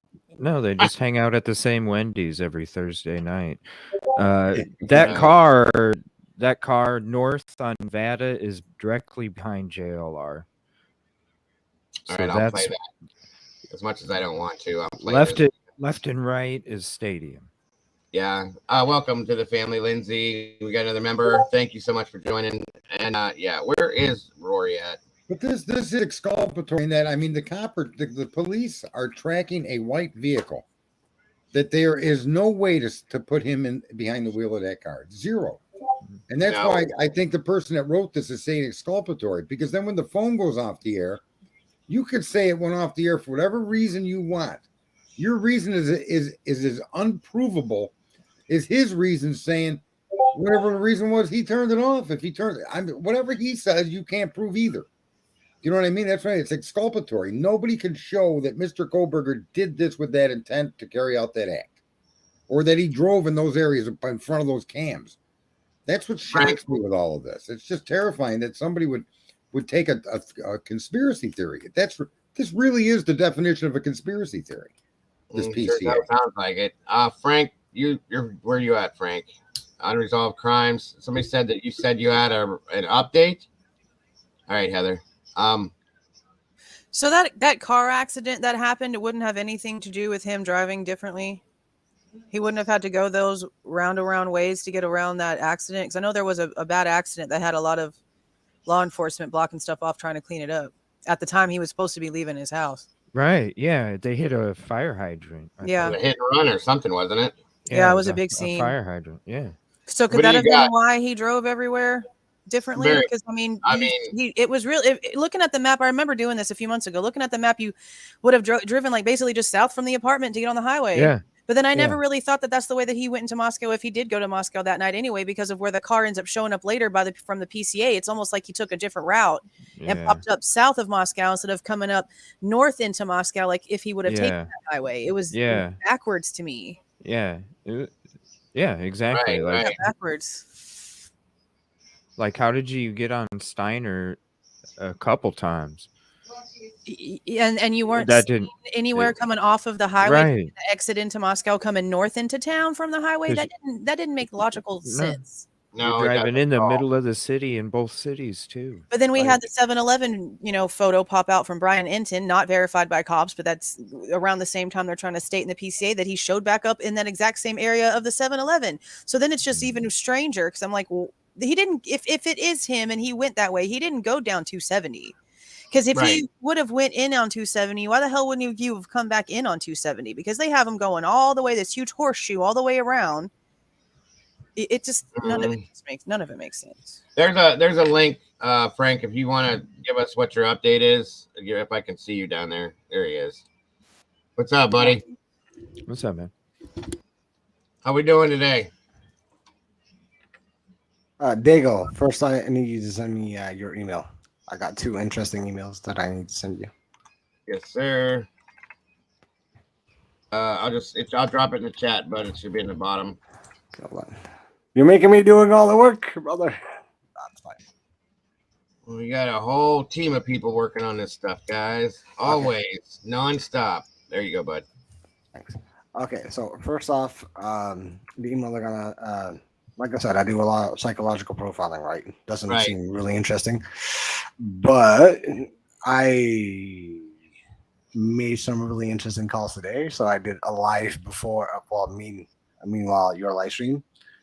I called the main lead investigator of the Moscow case and Captain Dallinger. So I called the Captain Dallinger, and I also got redirected to Brett Payne. You did? Yeah. Imagine that. No, really. Check out my live. No, I believe you. I said, imagine that. That's interesting. It didn't. I was like, so I will show you the emails first, and then you won't understand. And that's how I got the number in the first place. Okay. Did you go ahead and send them, and I'll pull those up first. All right. And then we'll go back to this part here in a minute, guys. I know Eddie wanted to see this, so I'll show you guys how this worked out. And thanks for jumping up, Frank. I appreciate you, bud. What's up, Paddle? Hi there, Frank. Hey there. How you doing?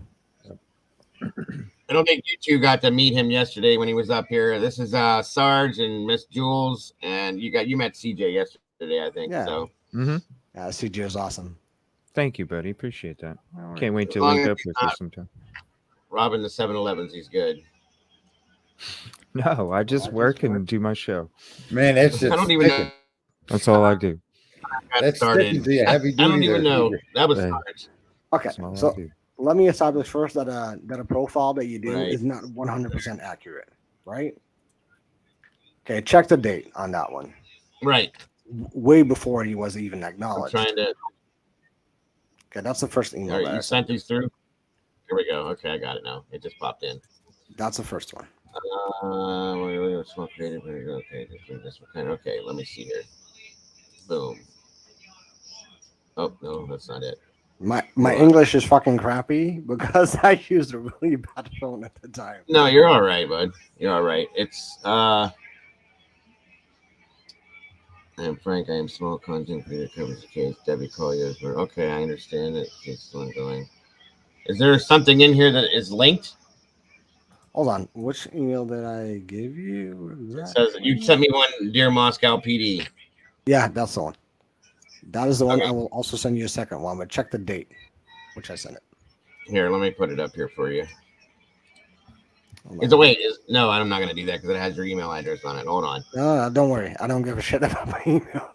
Are you sure? Yeah, go ahead. All right. Let's see. That way everybody can see what I'm talking about.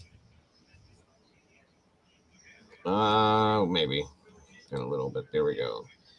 All right. Sent from Frank, Sunday, November 20th, 2022 at 2:47 p.m. Moscow Students Forum. I'm Frank with Resolved in Crimes. I'm a small content creator who covers cases with psychological deduction. I've been correct early on. For example, Debbie Collier case. I understand that the case is still ongoing. There are not many leads. I'm confident I can lend a hand, and I'm willing to volunteer my help in getting this case solved. We all know the typical bureau's profiles by now, but I guarantee this is not how profiling works nowadays. I obviously would ask for details, but I'm afraid I'm running out of luck here. If there's anything you can share, please let me know so I can get started with just a quick question. If the autopsy has been released, is there a way to get to know who got killed in chronological order or the manner or accounts of wounds? Okay. And that was on November 20th. Is what you're saying. All right. Back down. Did you get answers to those questions? Is that what you're about to show us? Holy shit. Okay. Yeah. My thought. I do not get the answers that you're hoping for.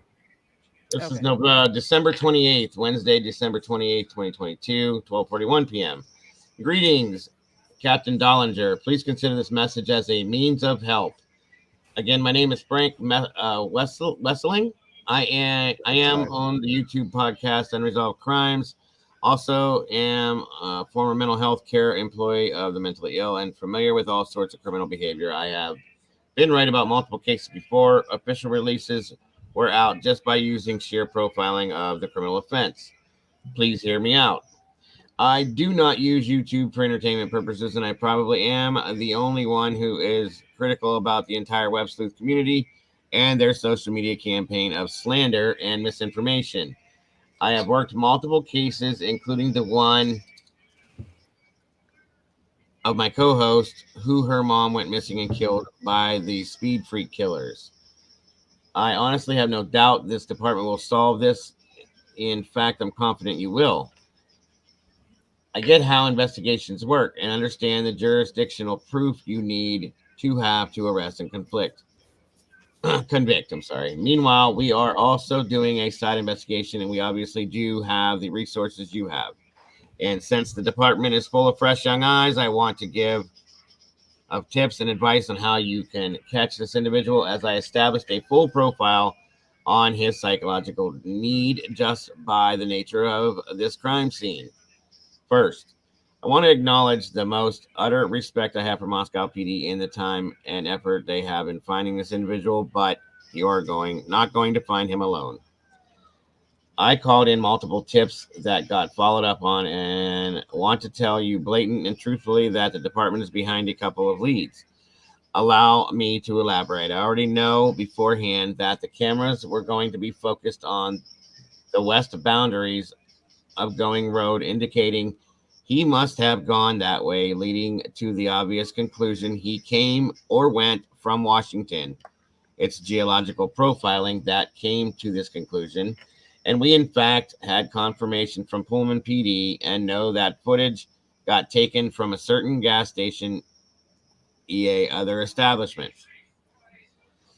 If our investigation is indeed correct, then we have reason to believe that this individual went down south from Pullman to Clarkston, taking the I-95, leading to the intersection of 195 and 951 or 95. I'm sorry, my glasses need to be there. It is, and 95, Lewiston, Idaho. If this leads to be true, then I suggest doing a search near or on Snake River as a means of discarding a vehicle. The only way you can seek, go ahead. No, that is the only thing that is incorrect, though, because there was no means. We didn't even know what that car was. Well, we knew what that car was, and my former co-host Heather actually partied next to that house, right, back in the day, and she was like, "Yeah, criminal activity would always be like cars would be discarded and weapons would be discarded at Snake River all the time." Oh yeah, definitely. One of my moderators, Molly, lives out that way, and that the Snake River that's what it's used for, basically. Yeah. So the Pullman cars leading to if this leads to be true, doing a search near Snake River as means of discarding a vehicle. Okay, you said that was not correct. The only way you can seek out this individual by using geological profiling if the white Hyundai Elantra was or is involved. Also, we called Clarkston PD and they directed us immediately through the tip line, which we could use as a process of elimination. If it were to be that the wounds the victims have are consistent with each other's as on means the multitude number of wounds each victim has, then I bet dollar to donuts. You're making me hungry now. This individual has a strong form of OCD. I agree with that. If that is the case, you are dealing with a methodical, pre-planned attack. I suggest recovering all the cameras from either exit or entrance to 195 Washington and I-95 Lewiston.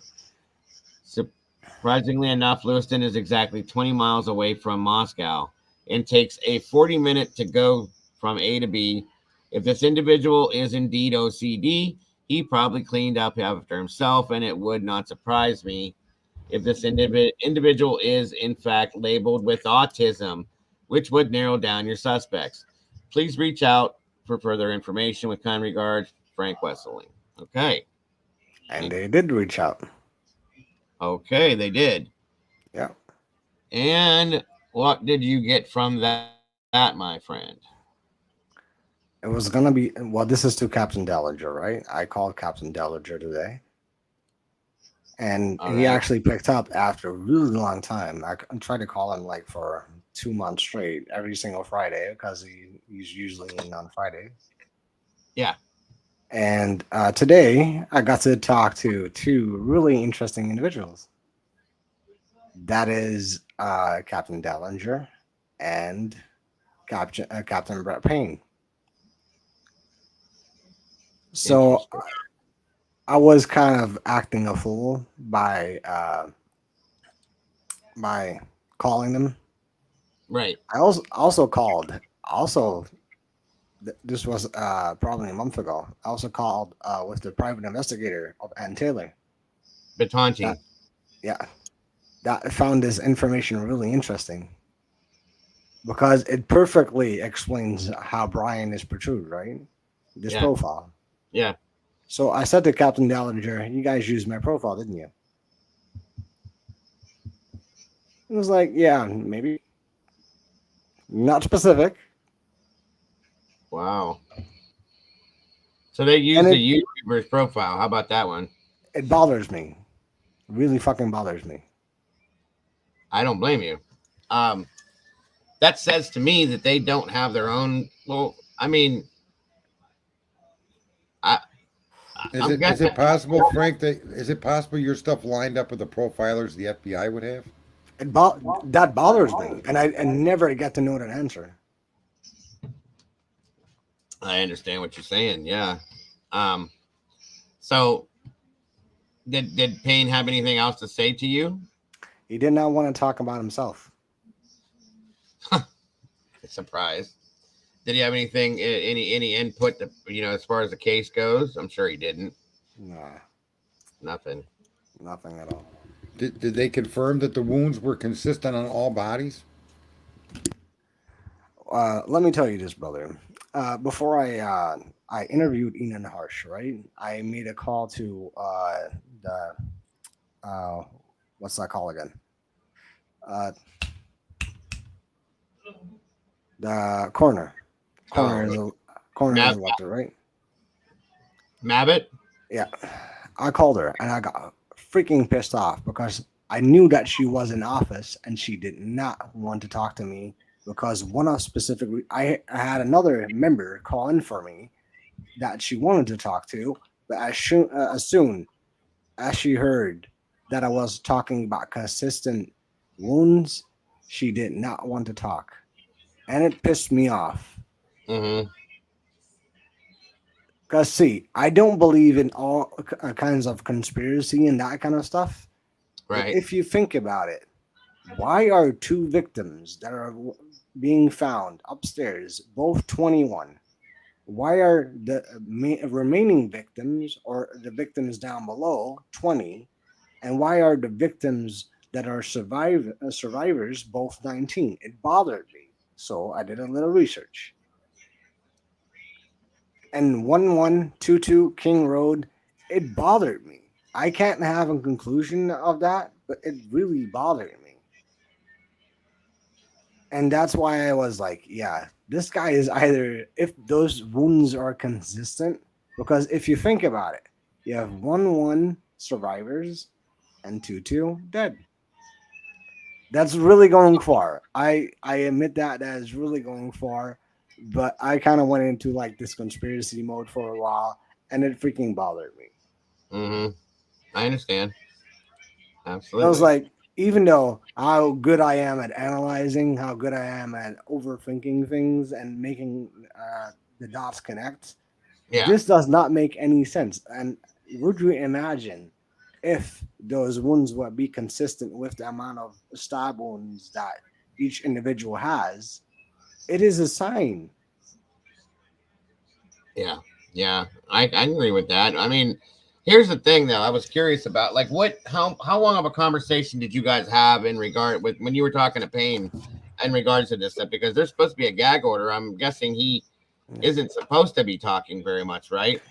I knew way before that. Before there was this rumor going on, and I call a lot to police because I am assertive enough. I have the balls to call everybody that I freaking want. Yeah. In Oregon, serial killer, I called one of their sisters, which was really willing to talk to me, and that's how you establish connections, right? Yeah. And I talked way before the FBI took over the tip line. I talked to an individual that was on the 24th, which is really interesting because the 25th, Bryan actually got connected, and the 24th, they already said they had an individual that was really interesting to them. So I talked to this individual. For the life of me, I have a good memory, but for the life of me, I cannot remember his name. But he said to me that, for example, Ethan was not found in the hallway. They were both found in a room. Because the key question is, or it depends on how you ask a question. Certain no's can mean an answer already. It all depends on how you lay down or how you make a certain person feel comfortable. Yeah. I guess it's kind of manipulative, but that's fine. It's like kind of like a white lie that you make people feel comfortable to tell you information. I do it all the time. I get it. So he was saying on the 24th that they already got information that Bryan already was a suspect, apparently. On the what date? 24th. The 24th of what? November. Who told you that? That agent. On November 24th.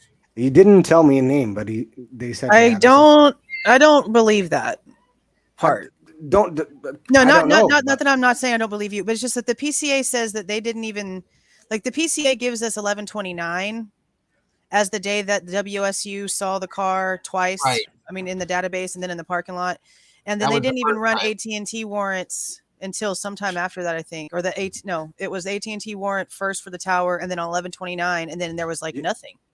Mm-hmm. You know that AT&T warrant does not mean jack shit, right? No, the AT&T warrant in the beginning doesn't, but they didn't pull his real records for his phone until 12/23. So if they had Bryan as a suspect a whole month before, why wouldn't they have pulled his AT&T specific warrant then? Why wait? Because you need a proper search warrant for that. You need they would have had that by then. They can backtrack. Fair enough. Well, Carolyn is saying that November 24th that Bryan's sister already contacted FBI and Moscow police. I don't believe that. Before Christmas break, she wouldn't even have noticed his strange behavior until he was back in Pennsylvania. So I don't see that being a thing. Yeah. I don't know where that's new to me. But you know what? I have questioned where he went for Thanksgiving. Where does that statement come from? Is it written somewhere? Was it given evidence or somebody said that? That's where it comes from. Yeah, that's a Dateline statement. I remember that. Yeah. Yeah, but Dateline's statement is about days prior to his arrest, not back in November. But I've questioned where he was for Thanksgiving break because we haven't heard where he was for that break time, because that was after the incident. Yeah, and he had 9 days. So did he stay in that area or did he go home then too? And we just don't know about it because he came back. Well, yeah, doctor's appointments. We do have a timeline for that, don't we? For Thanksgiving break? Yeah, the day that he actually went home with his father. No. Yeah, we have for that, but from the date after the unalivings, before he went home to Christmas break. Yeah, what went up on into in that period of time? Yeah, because there was 9 days. They had a full week off for Thanksgiving and then the 2 days of the weekend. So I've wondered where he went for that, because if he went back to Pennsylvania for Christmas and it was supposed to just be Christmas break, then wasn't he back at school working? Wasn't he back working his TA's job? They were saying. Yeah. For Thanksgiving, he would have been staying there. No. Hold on, you guys are American. When is Thanksgiving again? Oh yeah, I forget you're not from here. Okay. Thanksgiving is what is it? The third Thursday of November. It was November 27th this year, I think. Yeah. So it would be kind of interesting if they did have some sort of information on him with what he's saying and with Caroline's comment back around Thanksgiving, if he went home to Pennsylvania to visit during Thanksgiving and then came back and then went back again for Christmas. But we don't have any idea about that at all. What does a new document say about him? I feel like he is being interviewed or something like that. It does not prove admission of guilt, but they went to check him out or something like that. No, it doesn't say anything about them checking him out. They got word about the car being in the database from WSU, and they had eyes on the car on 11/29, but they don't. No. But I mean the DNA document. The DNA document. Yeah. Oh, are you talking about that the interview with Moscow PD that Ann Taylor's asking for? See, that's what I'm curious as shit about, because we know that they saw his car on 11/29 and they didn't arrest him till 12:30. Well, why wouldn't you have talked to the person who has that car and is in that area? Why wouldn't you have talked to him? And there's no way that he would have been talked to by Moscow PD after his arrest in Pennsylvania, because that dude was lawyered up hella fast. Right. There's no way. Now, unless there was a little 5-minute conversation on the phone, which I highly doubt, because FBI was there on the ground, there'd have been no reason for there to be anything. I'm really curious if that's Brett Payne having a conversation with Bryan before he even left state. I seem to remember. Wait a minute, guys. I remember November 23rd was my birthday. You guys remember that? And I remember. Well, I'd hope you remember that, Diego. I know that, but I'm saying, listen for a minute. I remember Jennifer Chokengagger talking about Chokengagger. There's so many. I can't stand her. I'm sorry. I can't stand her as well. She made a comment. I want to say it was right around. There's your answer. Read my comment. Hold on. What are you saying there with Carolyn? November 4th. Sorry, guys. You don't know that, Caroline. Oh, wait a minute. Because his freaked out hearing the words "White Elantra," then Fry says we've had leads from across the country. Okay.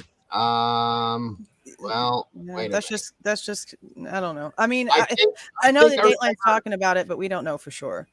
I thought I remember Jennifer, the choke and gagger woman, talking about around that date, because I remember, like I said, because of my birthday being there, somebody was talking about something about that. I swear to God, was that around the times he was having those issues with the teacher that there was like reprimands for? Was that around that time? Yeah. Isn't that like after the fact? Didn't that information get all out after his arrest? Well, and see, that's never even been verified either. That's just exactly. News Nation. Yeah. So let's make a point here that we don't like. I thought his teacher came out and said he was good. Yeah, I don't know. That is after the live interview with that teacher. Well, see, it was Friday. You're right. You're totally right.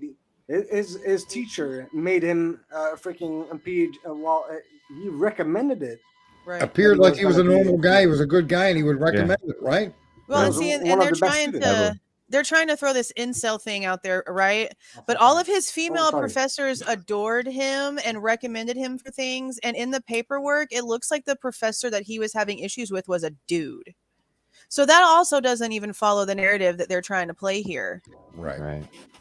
Yeah, everything is a conspiracy theory up to this point. So yeah, basically. No, but Chris was also saying to me, because he went to me in January directly, because I was criticizing everything, and Chris K is the dude's name. I had him like. Is that this friend? This old friend of Brian? Okay, yeah. But directly in January, after his arrest, I had him on because I was the only one defending Brian, and it's not about defending him because I'm skeptical about generally everything. I like to stay in the gray area, right?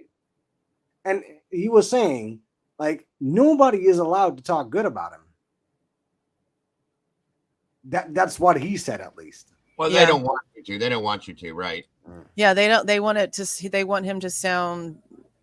They want nothing but negative light shined on that. Whenever I mean, besides him maybe having a slight touch of autism and just being a little awkward, I don't really see an issue.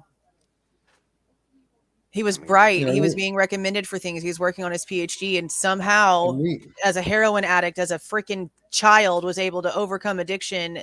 I mean, I understand that there's been serial killers and psychopaths that have studied psychology and been cops and blah, blah, blah, blah, blah. But this, I don't, and I could be wrong. I could be the wrongest person on the planet. But the logic here doesn't fit. It doesn't fit. No, it doesn't fit. No, and it's a tragedy. They use his hard work, and again, anytime any narrative that they've put out that's hearsay has been rebuked by people, even friends that knew him years ago. So we've never interacted with the man to make a full character assessment of who or what he's like. I mean, you never know when I ever sat down at lunch with a guy or sat across from him in a class. We don't know if he's autistic, if he's Asperger's, he may be none of that. He just might be extremely brilliant. Or he might just be an average guy that works real hard. We just don't know. But then again, and I've heard TAs grade the same, whether it's male or female, and that it's hard. So I've heard. Well, yeah, and that takes away the incel thing too, because both men and women were like, "Damn, he was real hard on us." But then you also have to consider a lot, and there's been back and forth about his behavioral changes that were mentioned after the fact, because they did state after the crime he seemed a little bit more animated, a little bit more talkative, but then his grading also wasn't so harsh anymore, and he kind of like towards the end kind of like didn't want to get into the same conversational groups that he had been getting into before. There was a lot of behavioral changes after the fact, but then that's also whenever he was like getting in trouble for the way he was doing things or whatever with that one professor. So could it have been him literally having an effect from getting in trouble at school, or could it have been him having an effect from what he had possibly just done? Like, it's strange that there's some things, like things are happening, but they all have like two different reasons. They all have two different meanings. Wasn't it the end of the semester, Jules, though, where maybe he was cutting everything up that way? It's the end of the semester. He's going to get out of there. Have you guys read there's really no way to explain why he did what he did. Have you guys read the grades that he graded? He graded? Yeah. There should be a couple I don't know I don't know the specifics of what it was. It's I know not that that hard. Subjects. It's like more perfectionism than actually having a hard grade. So he was more like a technical grader. He might have been a Virgo then. When was the kid born? His birthday is November 21st. He's a Sagittarius like me.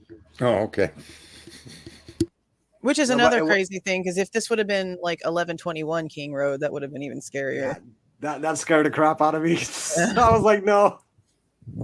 If this dude is perfectly aligned with that birthday, it fucking would creep me out.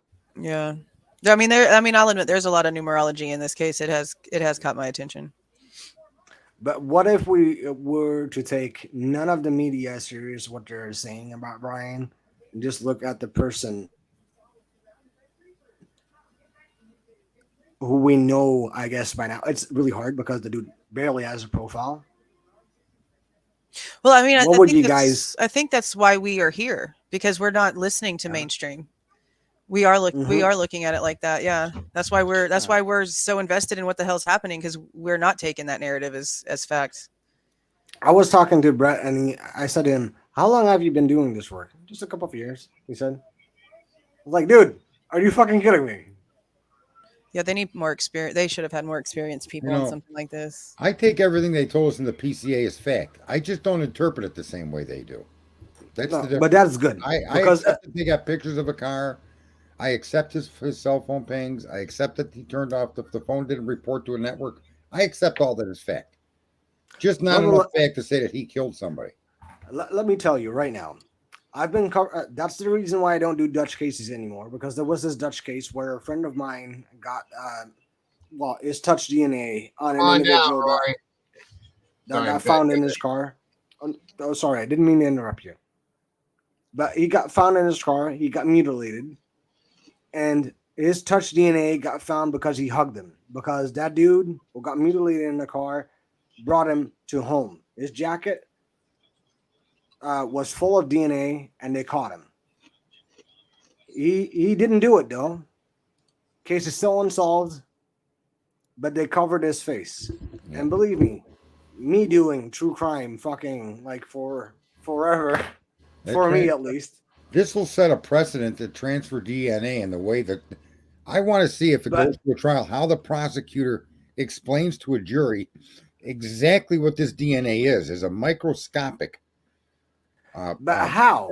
They are doing things. But it's transfer for a reason. That's what it is. For a reason. You know, and the jury, if the jury is informed about that, that provides immediate reasonable doubt that was put on the night of that, right?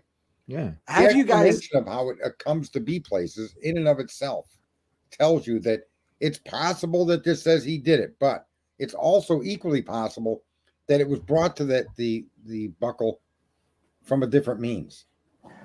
Have you guys ever seen be possible? That's reasonable doubt. Yeah. But that is the thing. Have you guys ever seen a PCA or a motion or a document so freaking detailed? That is the most question in this entire case, that the prosecution just bombs on us and goes like, yeah, go ahead, read it. It's like a Christmas stocking. It's a bunch of little shit thrown into a bag, man.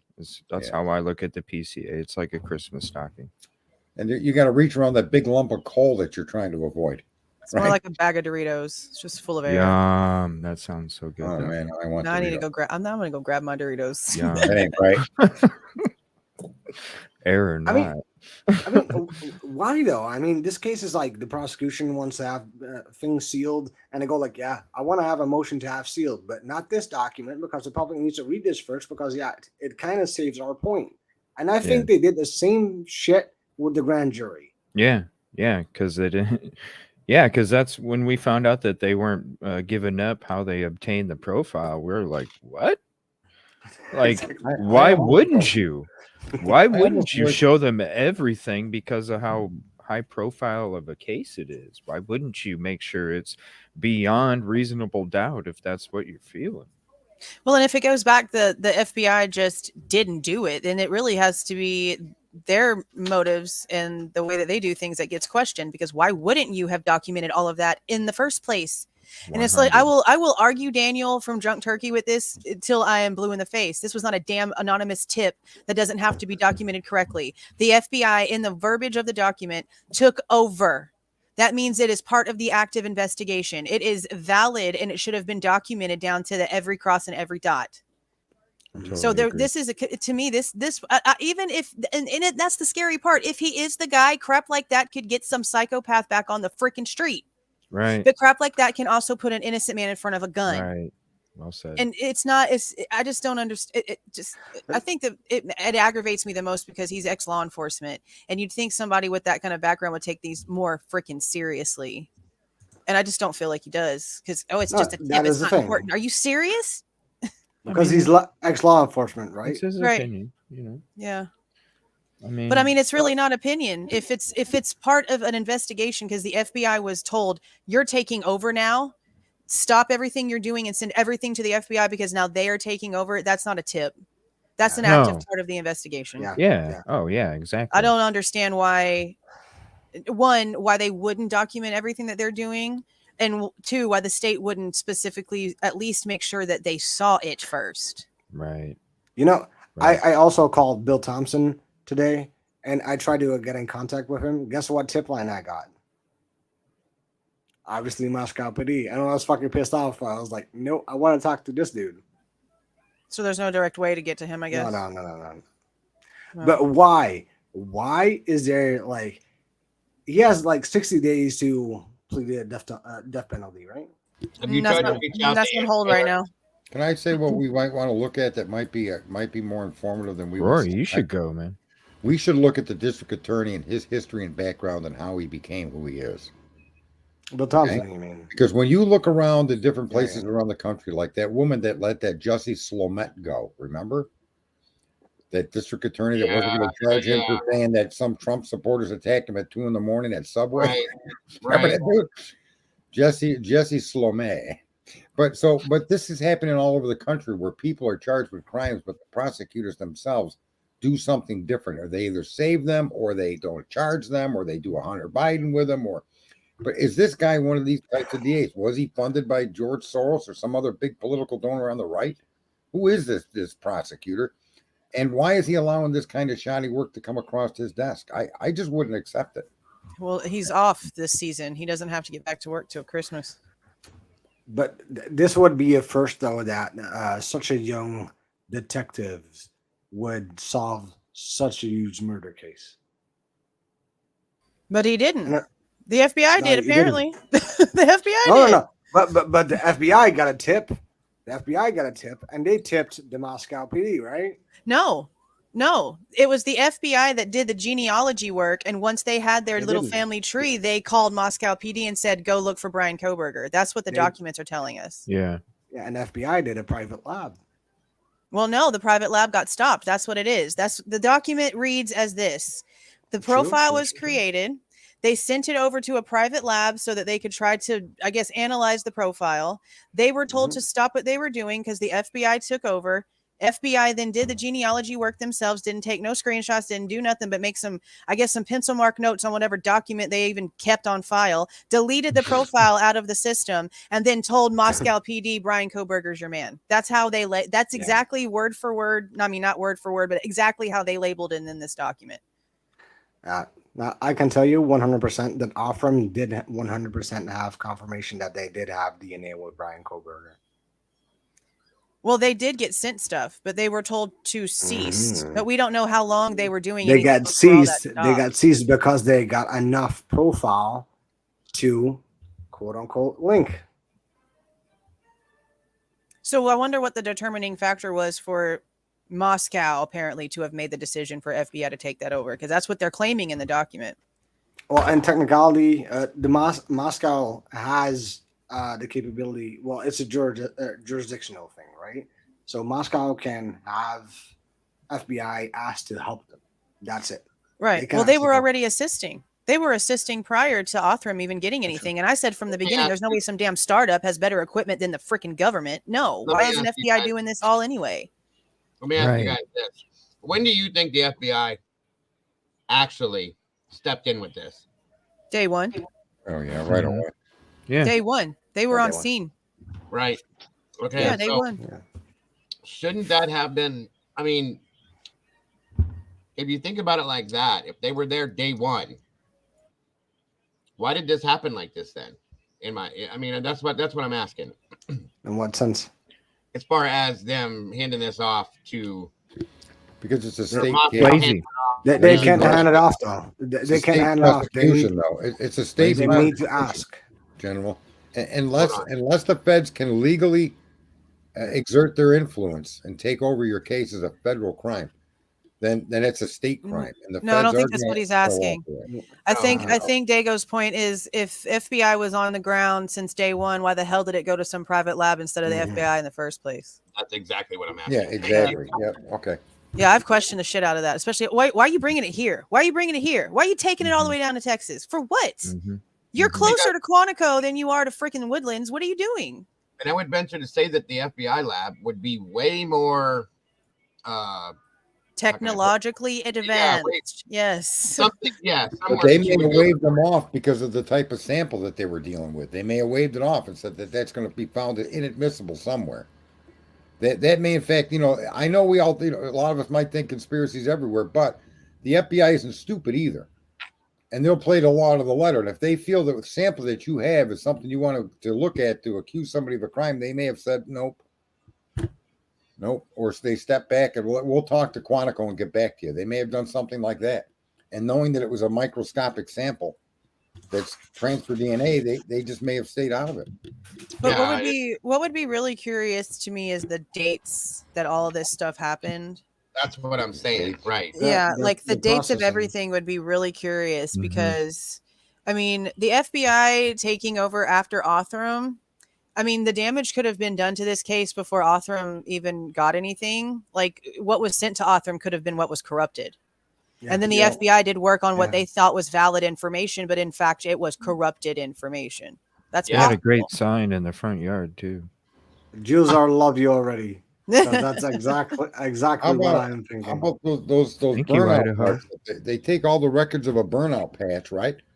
And then they let the guy drive thousands of miles on those tires. Never again will they match that burnout patch. Everything they did is just. You might want to look up the definition of that word, sweetheart.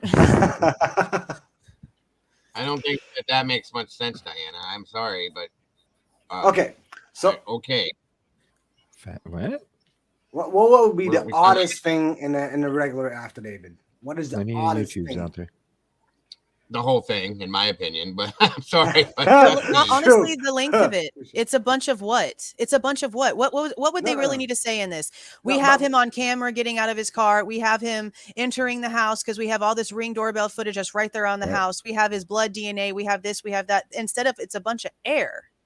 Yeah. It's a position and it's a theory. It's a bunch of words to confuse you that says nothing. I'm wondering if the FBI was like, nah. They look, no thanks. There you go. Can you pull up the affidavit? Which one? What we got? Yeah, I think I got. Yeah, which one? Like I had one. Just a normal one. So the one off of the official website, the case of interest site. If I could say one thing that astonishes me through all of this is nothing at all points to Bryan Kohberger and anything except what they're telling us the touch DNA is giving us info. This is gonna be funny though, because that's what really shocks me. You can't really locate this kid at that house or around that house during the times of these incidents. Jules, hold on, guys, 1 second. Jules, when I'm on the Idaho judicial page. Where on that is there? I'm just gonna send it to you. Okay, because thank you. I have everything buried, and to pull it up that fast, it would take me forever to find it. But thank you, sending it. I got it right here. I'll just. My bad, man. Yeah. Okay, it's in the private chat if you need. Okay. Oh, okay, that'll even work better. Where'd Rory go? I thought he was coming up here too. Yeah, I thought so too. No, I saw somebody comment that he had to go. I haven't seen him pop up in a minute. I'm gonna. He's apparently still there. He's apparently in that area right now. Oh yeah, he's definitely. What did I just do here? Why did that happen that way? Okay, he should show up to the office. You're right. For real, show up at the door. Absolutely. 1 second, guys. Let me fix something here. All right, let's try this again. Thank you, Anna or Anna. Sorry. Yes. Boom. Okay. Hold on, I'm searching with you. All right, one of you guys, when I pop this up here, I won't be able to see chat, so please watch just in case somebody needs something, okay? All right. Okay, go to 9. Page 9. 9. Yeah. Boom. Okay, read it out loud. Oh, yes, sir. 1 second here. If you want to. It's all right, bro. You're good. No. You're good. It's all right. It's all good. All right. Where are we at here? On November 25th, 2022, MPD asked area law enforcement agencies to be on the lookout for white Hyundai Elantra in the area. November 29th, 2022, at approximately 12:28 a.m., Washington State University police officer Daniel Tiengo queried white Elantras registered at WSU. As a result of that query, he located a 2015 white Elantra with a Pennsylvania license plate LFZ 8649. This vehicle was registered to Bryan Kohberger. Hereafter, Kohberger residing at 1630 Northeast Valley Road, apartment 201, Pullman, Washington. 1630 Northeast Valley Road is approximately 3/4 of a mile from the intersection of Stadium Way and Cougar Way. Last camera location that picked up the white Elantra. That same day, approximately at 12:58 a.m., WSU officer Curtis Whitman was looking for white Hyundai Elantras and located a 2015 white Hyundai Elantra at 1630 Northeast Valley Road in Pullman in the parking lot. 1630 Northeast Valley Road is an apartment complex that houses WSU students. Officer Whitman also ran the car and it returned to Kohberger with a Washington tag. I reviewed Kohberger's Washington State driver's license. Wait a minute. Why doesn't it say Kohberger's Elantra? Why does it just keep saying white? Because the white Elantra. Right. Okay. Washington tag. Reviewed Kohberger's Washington State driver's license information photograph. This license indicates that Kohberger is a white male with a height of 6 feet. Well, there's the answer to that question. I thought it was 6 foot. And weighs 185 pounds. Additionally, the photograph of Kohberger shows that he has bushy eyebrows. Oh, fuck off! Really? Let's quit there. It is done. It is done by now. God, what a Wait a minute. What a joke. That's there you go. That's the key. Yep. It is done, folks. I statement. See exactly what you are saying, bro. Wow. The statement and the These freaking words is everything from Pain. Everything is is. Pain's verbiage. Yep. clad in.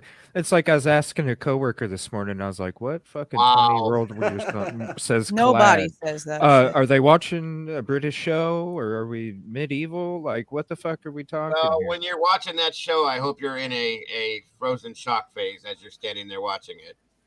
Who the fuck says that? Nobody. Right, I never noticed the bushy eyebrows in that page, man. Neither did I. Good eye, man. Seen that. So the key thing But he is, doesn't really end bushy eyebrows. That's what's shocking to me. That He really don't, bro. He not really that don't. They're not that bad. He has normal man eyebrows. He don't have bushy caterpillars. Right. what the fuck? I don't care a dude's eyebrows or anything about him, but my God. And just to hear the rest of that real quick, shit. it says Kohberger's physical description is consistent with the description of the male DM saw inside the King Road residence on November 13th. I call Bushy. bullshit. Now, Bullshit. Man. has everybody read the Washington? And eyebrow hair was at the button. Right. Has read the which one, bud? You know what? If you say The someone has Washington bushy outfit. eyebrows or big ears, it's a unique feature that everybody's going to notice instantly. There's going to be no question. Are those really bush? No, you're not going to question that, right? Bushy eyebrows are pretty prominent. It's like a unibrow, and you bring me 80 people, and only one of them's got a unibrow. Well, there's your perp. You said the Washington. Shout out, AD. It says I've done that the videos on that DNA, one. the DNA can be exculpatory. Yeah, I've done videos on Don Daniel's little statements. Right. Oh, Yeah. Interesting. Do you want me to read that one too? I don't want you to do anything. No, it's okay. That one isn't in here, Dago. That one was found on a different website. Yeah. I'd have to send you that link, but that's on my other computer. Man, But I read what that is so it? many You times, have- and I never. What a lot of people don't know is that you have Washington government website that is also that you can find the original document. Then you have the Pennsylvania one. They all have neat little things in it that is really interesting. And the Washington one. Wow. I read this, I don't know how many times. Never caught that. Yeah, Never caught that. Exactly. But it's interesting, isn't it? Yeah, because this is technically just Payne's personal perception. Yeah, exactly. That's why I was wondering different about than the 5. Dylan's. That's why I was wondering about the 510, like with you, Dago, yesterday. That's right. See? When Why we did were they- bringing up the whole 510 thing, it's like, how did you get such a? Let me explain to you guys real quick what this kind of means, in a sense, if you take it that way, okay? If you take this the way that we kind of are, like, not that we're taking it that way, but we can see it being taken this way, okay? As it reads, his description, okay? And it says, this was written by Officer Payne. Understand that, okay? So we know that Dylan was interviewed by Officer Payne, and therefore the description that was given of Kohberger came from that interview. Do you see what we're saying? It's almost as if she was spoon-fed the description. Yeah. Okay? Because So hold on, I have a question though. Do we know if obviously she was interviewed, and I'm guessing Payne would have interviewed her, but wouldn't there have also been some information received about whatever she saw, witnessed, experienced, whatever from the first responders too? Had to be. Because this information could also be coming from like a mixture of things that have been being like read and repeated, and it could have been easily one of those first responders that put that word in there. That's true. Yeah. Because there's missing reports from their stuff too. Because there's no way they went 4 freaking hours on the scene before the detectives got there and didn't ask them anything. How about if they'd have done a composite drawing based on her description? I mean, so yeah, what that the would have hell? Why did gone a that long never way. happen? Yeah. Then we would have understood what her definition of bushy is, because we all have different opinions. Right. Or Birdie not even donating them warning devices to the females out there in the community. That was ridiculous too. You don't put out a profile, and you don't even put 11,000. It was ridiculous. Right, we don't know if he was dark-haired, red-haired, black-haired, blonde-haired. What if they were blonde, bushy eyed? I mean, we just don't know. That's what scares me with all of this. How far many they're going with people that. have we looked at since we heard that statement that have bushy eyebrows? Bushier eyebrows. They look worse than Brian's. To be honest, I haven't looked at anybody's. I didn't Hell. even think it was that big of a. When we saw a picture of Emma Bailey, the first thing we saw was her damn eyebrows. I mean, that's what Well, everybody's just looking the at. guy in the Banfield footage that was right next to the house. Saeed, yes. Yeah, his eyebrow. I mean, geez, caterpillars. Wait a minute. You checked out Emma Bailey and looked at her eyebrows? Oh my God. I'm I very mean, they happy. are. I mean, yeah, you can see him Yeah, in she looks the like the Bryan body cam. Kohberger's possible twin sister. I'm, They right. look very I'm similar. just being a smart ass for that one. It's not even attractive to me, bro. I'm Started sorry. There a grub truck. There you go. I sent you a link with I have everything recorded, by the way. Say that again.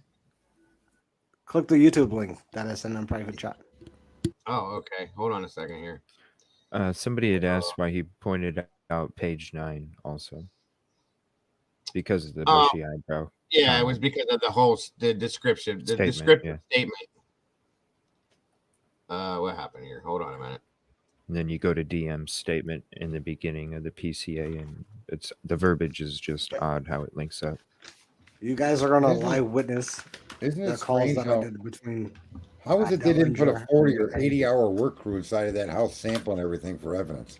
That's another thing that kind of shocks me. They allowed the scene to be contaminated, and they did all of this chaos. And I mean, I would have been in there with with a Hubble telescope looking at stuff. I wouldn't have played around. How do you start off? Get out how do of you the start way. off saying it was an unalive, self-unalive? Right, Like, a that's cell how phone you determines come the out time and of say, "Yeah, unaliving. somebody." It's like, what? I mean, they are. I mean, you can see him in the body cam. Isn't it strange how, in the beginning of the PCA, and it's somebody, you know, it's like, what? Yeah, I mean, how is it her cell phone, the dependable piece of information to tell you when these people became, victims? You want me to email it? Cell phone is that's your answer. Time of I'm death, also not Bethany's cell phone. I'm also not buying that the first responders had to physically see the bodies to know that there was death in that house. Because they claim they had to go into the house to deal with the unconscious so-say person. No, the second they were walking up to that door, they just started smelling that. Yeah, before they even touched the door handle. Yeah. I know that from experience. Been Especially very with that many victims in that amount of time, you're absolutely right. Yeah. Before you even get to the door. Thank you so very much. It was probably emanating around the house on the outside, folks. That's how strong that smell probably was. Thank you very much, Stacy. And especially with that door open up there, David, too. did you get it? It had to just... Yeah, I got it, Frank. 1 second here. I'm trying to load this up. Ain't no way in hell. Well, they also said the first responders No, you're found okay, their Alien. victims. You're fine, Alien. You're fine. Don't worry about it, guys. I'm just trying to keep up with everything. If there's any questions, please throw them out there. I'm trying to keep up, I promise. All right, here we go. 1 second. Oh, la la la la la la la la la. Boom, boom. Up. I did it again. Need that rock garden music again, man. Boom. If I can turn back time, yeah. I would rob more 7-Eleven. You guys are a trip. All right, let's try this again. Yeah, I bet you, like Carolyn's right. If you go stand by the house now, you probably smell it still. You know what I'm saying? That smell doesn't go away. We can't. All right. What do you want me to do with this, bud? Active investigation, and you are not lying. You want me to play this? Yeah. Just go back just a few seconds. I just made that call today, by the way. It's a few hours ago. Like right here? Just go back when I make the Skype call. No, just a few moments back. No, just go forward. Dude, I don't like to see my face at all. I don't like to hear myself talk at all, but I'm the same way. Just want to do the Skype call. Where's it at? Hold on. Right there? Karaoke night. Just a few moments. Let's go ahead. Go ahead.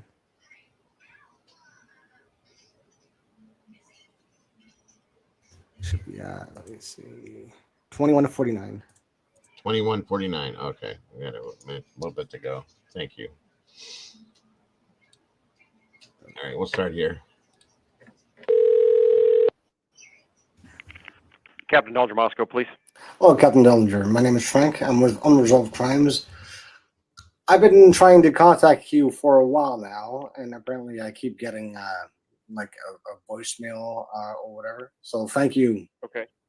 For being available. Okay. I've been emailing you quite a while now, especially with like the profile of the Moscow case. So I'm sorry, you kind of cut out there at the beginning. What was your name again, sir? My name is Frank, and I'm with Unresolved Crimes. I did an entire profile that I sent to you, which pretty much is specific to Bryan Kohberger. Mm-hmm. And I never got like a response that it was being used or however, but it was pretty specific. Also called in multiple tips about Pullman way before the arrest. Okay. And I totally understand that you cannot talk due to the gag order, obviously, or the dissemination order. Correct. If we want to say so. But I'm just out of curiosity wondering that due to my specificity of the profile, that maybe you guys have used it. Well, that's information that I would not be able to share. All I can say is that any and all tips that come in have been forwarded to the investigations team on that case, and that's where I have to leave it. I can't say anything other than that. What if that investigation team already emailed me and then they said that I need to contact you? It's not true though. Well, I'm actually not a part of the investigation team, so I don't know why they would do that. You're not part of the investigation team. Then why are you linked to it at all? Well, I am the operations commander, so I oversee a portion of the department, and certainly all administrators are linked to different areas of the department. So you have sent my profile to the investigators, and that is it. I do not get anything at all. No, sir. Why is that exact?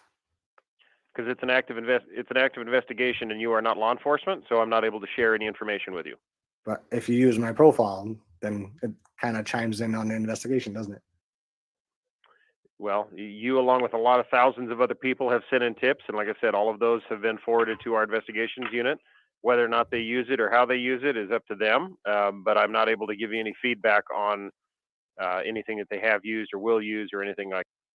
Real quick for you guys that don't know, this is Officer Dallinger, not Payne yet, okay? For those that are asking. Like that. Is Mr. Payne available? He is in the office today. I don't know if he's available.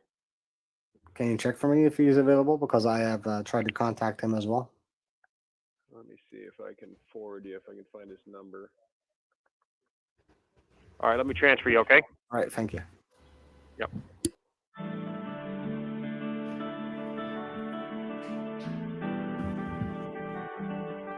There we go. Going up. Such relaxing music. Da, da, da, da, da. This is how we are in Moscow, Idaho, everyone. Come visit us today. Riding up the elevator. Thanks for holding. We strive to provide. This is Detective Payne. Hello, Mr. Payne. You're talking with Frank with Unresolved Crimes. I think we had, in the case of the Moscow quadruple homicide, I think we had like early contact. Okay. I'm not entirely sure because you said some certain things to me which were really interesting, and I know there is a dissemination order right now, and I'm just trying to fact check now. And I obviously know that you cannot say certain things because of that dissemination order, but I am merely wondering because there is a certain individual within your team that gave me information, and I'm not sure who it is. I need to I don't make any like recordings of this anyways, but there was a certain individual that told me some interesting information, and it sounded more like leaks than actual facts. And I based my profile upon that. And that's way before the FBI actually gave the tip line, and before there was. Sorry, everybody's asking. This is Officer Payne from Moscow PD now, guys, that he's talking to. Was an arrest actually made. Okay. So that individual who I spoke to already told that a certain individual was already processed basically, and apparently this was way before the date that the original order was made. So I'm curious if how is that possible? I'm not entirely sure what you're asking here. So someone told you something long before the gag order was in effect, and what did they tell you at that time? Yeah, so you're the one that did the exhibit, right? The affidavit. So I totally got that. But, correct. Yeah. Yep. Like I did a call on like the 30th of December. No, not the 30th of December because that's when the arrest was made. Of November, I think, and got somewhere in the 25th, like the entire genealogy thing, right? I also did a call on the 24th, and that's way before. Well, that's a day before his alleged connection was made. That individual from your team already told me that within a certain, well, he didn't specify it, but that you guys were tracking somebody down. And how is that possible one day before the actual connection is made? Well, without knowing who that was and what was actually said to you, there's no way I can ever confirm anything. Not that I'd be able to tell you any specific dates or anything like that anyway. So, I mean, it's unfortunate to hear that someone was talking to you ahead of time, but I don't know if I can't answer anything that would either satisfy or not satisfy your question, I guess is the best explanation. No, I totally get that. See, and you're pretty, well, see, if you believe all these big investigators, they're like 30 years into whatever they're doing, and you're pretty young, which I admire because it's good, because you have way more knowledge about like the technology stuff, and you can have more broader mind about that. And maybe that's. I gotta say, I love your butt kissing tactics, Frank. That's great stuff. That is the point. You get it. I gotta say, I love the tactic, bro. That's all I'm saying. It seems as though that your responses you're getting are consistent with what they're supposed to be doing when talking. So far, yeah. Let's keep going. No, I just had to say that out loud. I'm sorry. You were getting me. The case and this one, why it got solved so quickly. But you guys were also talking about a private lab, which I know it's offered, because that's the only one with like the technology in the States that actually does what it does. You don't have to answer that, obviously. But don't you think that is going to be a burden? Well, Frank, I can't talk about anything related to the investigation. So if you don't have if you don't have a question that I can answer for you, then I don't really think there's much sense in me continuing to talk to you. And I don't mean to be rude. No. Then tell me, how can I ask a question that does not involve into the investigation? The problem is that you really can't. That's why we haven't been talking to anybody, is because the gag order is pretty sweeping, and it keeps us from telling anyone anything even remotely related to it. So we can't discuss dates, we can't discuss names, we can't discuss anything. So like really, literally, even calling about or even like remotely asking about it is like toxic, basically. Correct. Yeah, I can't answer any question. Period. I can't even allude to anything, because if I do, then obviously that's goes against the gag order. So yeah, unfortunately, man, there's not a whole lot I can tell you, if anything at all. So that is fine. I know my certain way around that. Can I ask something about you though? You can. I might not answer it, but you can ask it. That is fine. It's not about the case, no worries. How long have you been an officer now? I'm gonna go ahead and keep that stuff to myself. So if there's nothing else I can help you with, Frank, we're gonna have to. It's in the affidavit, so I'm not sure why you're not wanting to answer that question. So. Well, you can imagine with all the publicity this thing's gotten, the last thing I want is more of my information with anyone that I don't know. So I'm going to go ahead and keep that information private. It's already information that is out there. Then why are you asking me if it's already out there? Because I'm wanting to ask you. But I'm just out of pure curiosity. Did you introduce yourself to him as Frank? Because he called you by your first name, bro. Yeah, I always introduce myself. Yeah, he did. Yeah, he did. Okay, I just was like, wait a minute, but okay, sorry about that.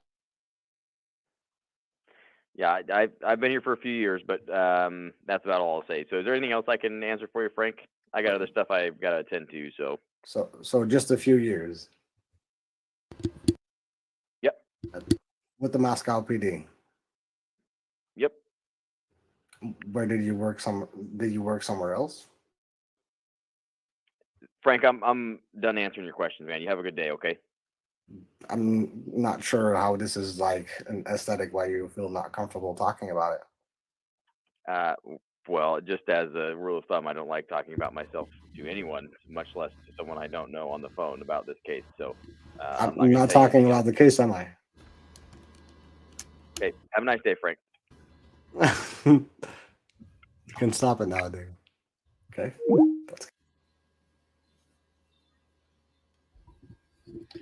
Well then, so he doesn't want to talk about himself. We gather that. Yeah, somebody had said, I had heard that he worked for where was it? I just saw it in chat too. And he said he worked for the DOD prior to Moscow. That's right. Turn that down, please. Thank you. Yeah, interesting. I do have to say I love the whole ass kissing scenario over there. That was funny. That is what you do. I'm surprised he spoke to you at all, and he was very it's courteous, wasn't he? Yeah, very much. Yeah, they both were. They were both very professional. Yeah. Right. Yeah. So I can't say much about that. I like that. I like that. Right. Yeah, it's not hard not to say anything with saying a whole bunch of words. Yeah, true. It is what it is. Got irritated real quick though, didn't he? No, he did. Yeah. Well, and he did reference with everything, all the crazy stuff going on and this and that. So he's obviously referring to the fact that he's been, put into this in another sense, another light, I guess you could say. Let's give that man a really big respect, though, because he didn't need to go to a crime scene where certain individuals were found. I mean, all of them, in that sense, all of them. Yeah. But that being said, I do absolutely have nothing but the utmost respect for any law enforcement when they do things the right way. Going to the scene, yes, that's a lot to deal with. I've been to things, nothing this extreme, but I've been to these types of scenes and what I did for a living. It's hard. It is very hard to see that, but I don't know. People talk about the mistakes that were made. And it was brought up yesterday. I think Blue, when he was here, was talking about it, just like me being a firefighter. I can go through all the training in the world that they teach you to become a firefighter. And when it comes to that first time you step into that situation, you're going to hesitate. He's right to an extent, okay? To an extent. Because what happens in that situation, too, that people don't get, and this is me, maybe not the same as a law enforcement official or as a firefighter, but I think they're kind of run hand in hand. Adrenaline automatically will kick in and put things where you need to be. If you're trained the right way, in my opinion, they will put you in this position you need to be and doing what you're supposed to be doing as your job. All else aside, to see this, yes, I understand, but me, from my experience, I've seen people completely decapitated people in front of me. Completely clean. Okay, and that's traumatic, folks. I've dealt with human beings that were completely charred to a charcoal briquette, but that's reality, folks, and that has to escape. You have to escape from you and move into that situation to do your job, is what I'm saying. So I can't take that as a full excuse at this point to make mistakes like this, is what I'm saying. Well, no, because just because this might have been their first quadruple murder doesn't mean it was their first freaking murder. Thank you. And you work them all the damn same. So there's can really I say no something, folks? excuse It's for it at all. even worse than that. It's worse than that. In as much as any single person they come in contact with that they're going to charge with a crime, there's procedures and there's rules and there's regulations that you must adhere to. You must. It doesn't matter if it's a burglary at 7-Eleven. If you're chasing CJ and pull him over, there's a process, and you have to follow it through. You have to. It's every day, Dago. Cross your T's every day. Where did that start from? Sarge started that. The freaking sergeant last week. It's stuck. It's been there. It's I don't know. I go to work and I do my show. Man. I was explaining something and I needed an analogy. And I go to work and do my quiet, show. So I figured if I tossed him into this analogy, he'd speak up. So the next show that we're going to be doing is I appreciate you, bro. Evil CJ is actually an armed robber that robs. No, I'm not. I just go to work. I'm moving on to Dunkin' Donuts next week. I go to work and I don't even go to Dunkin' Donuts. It's coming. Shit's expensive. So we don't even have a Dunkin' Donuts. Shit's expensive. Dunkin' Donuts is gross. I'm probably going to get a lot of hate for that, but I do not. I agree with you. There's actually a better one. There's a better one that's a chain here recently called Dutch Bros, and they've got the best coffee. Yeah. I love it. Love it. Actually, that's where Kaylee worked, was Dutch Brothers Coffee. Right. Yeah, it's awesome. Better than I go to work and do my show. What do you guys expect? I go to work and do my show. All joking aside, though, I need a T-shirt. I respect that, Frank. It was a good, definitely a definite good try. Great job with what you did. And I I'm respect just impressed they answered the phone. You know, Yeah, I don't, right. I don't give those guys shit because they deserve the respect that they need because I understand how hard that line of work is. You know, I have seen suicides and well, not murders, but a lot of suicides, and I can kind of understand the inkling that they're coming from. And It's these hard. people, yeah, It's simple hard. as that. I'm not gonna lie, you guys. I have a form of PTSD from what I've dealt with for the years that I did. You see, you can't see these things every day or every few days and not be normal and stay normal after that. It gets in here and it doesn't go away. There's smells that get in your body that you don't get rid of. I smell them when I talk about them immediately. You know what I'm saying? So, you know, it's just one of them things. But it's your choice to learn how to live your life with it. Is all I'm saying. So. It is what it is. I don't know. I do respect anybody that deals with situations, but there's also you still have to do your job. Period. There's no two ways to look at it. That's why we have the jobs we have. You can't just see these situations one day and go, "Oh, all right, you know what? This ain't for me. I'm out." Bye. No, it don't work that way. You chose this as your job. You training. You know what you did to learn it, to do this, to do that, and you experience one bad situation and you just decide to just drop everything, not do your job correctly and walk away from it. It does not work that way. 17 years I did this stuff. I wasn't happy with it. I like doing what I did to help people, but there's dark sides to everything. Not everything was somebody had a sprained ankle or the 60-year-old woman was stuck on the toilet or you had to help somebody get out of the shower. That was interesting. Somebody get out of the shower or something like that. But you know, it's not all that kind of stuff. There's dark stuff that's involved with these things, folks, you know? And it That's only every day. I get it. But you still got to do your job. That's all I'm saying. And you got to do it right. The best way you possibly can. Yeah, but really, it's not even just on Moscow because ISP is the one who did the cleanup for the crime scene. They're the ones who did all the evidence collection. And then we have the FBI being involved. We have all these other agencies that ended up being involved by the time that the arrest was made. I mean, there's probably a little bit to carry on most of them. Look, no, you're exactly right. Like, why after a day that he got arrested, they wanted to clean shit up. They know that it's not supposed to happen that way. No. Yeah, I don't understand the whole thing with the house. Well, they were going to tear the house down the day before they arrested him, and then they froze all that. Remember that? So, like, what?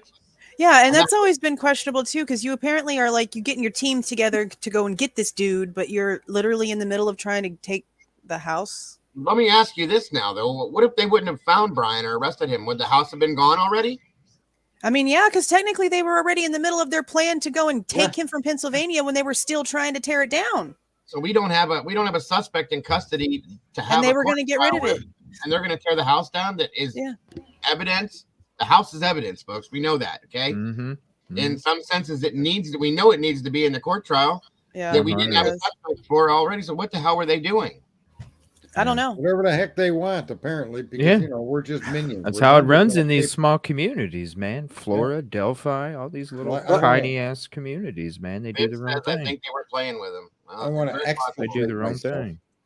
I want to say goodbye to Dago, to Jules, to Frankie, to the burglar. Yeah, whatever, man. Get out of here. I just go to work. Get out of here. I love you, brother. I love you. I appreciate you, bro. And you guys, I'll be back this coming week, but everybody it was always. We love you, Sarge. You know that. Yeah, for real. Somebody brought to my attention yesterday that apparently there was this rumor that Bryan was having a DNA test to test out how Italian he was. Yeah, there was. I don't know about the Italian. I think I heard genealogy thing or something he did. Yeah, but there was a rumor. That's what's so weird about this too, and it really kind of makes me question. And I almost said this in my video I did about the DNA information, but then I was like, no, never mind, because I don't know. But I've really been not been able to let go of this thought because the rumor was around that he did this ancestry test, right? Mm-hmm. So what if he did? And what if they actually have his freaking DNA profile from one of the websites because of the way that they did all this, and they know that that's fucking illegal, and so that's why they can't actually use it, which is why they're trying to not show us their work or the answer they gave us.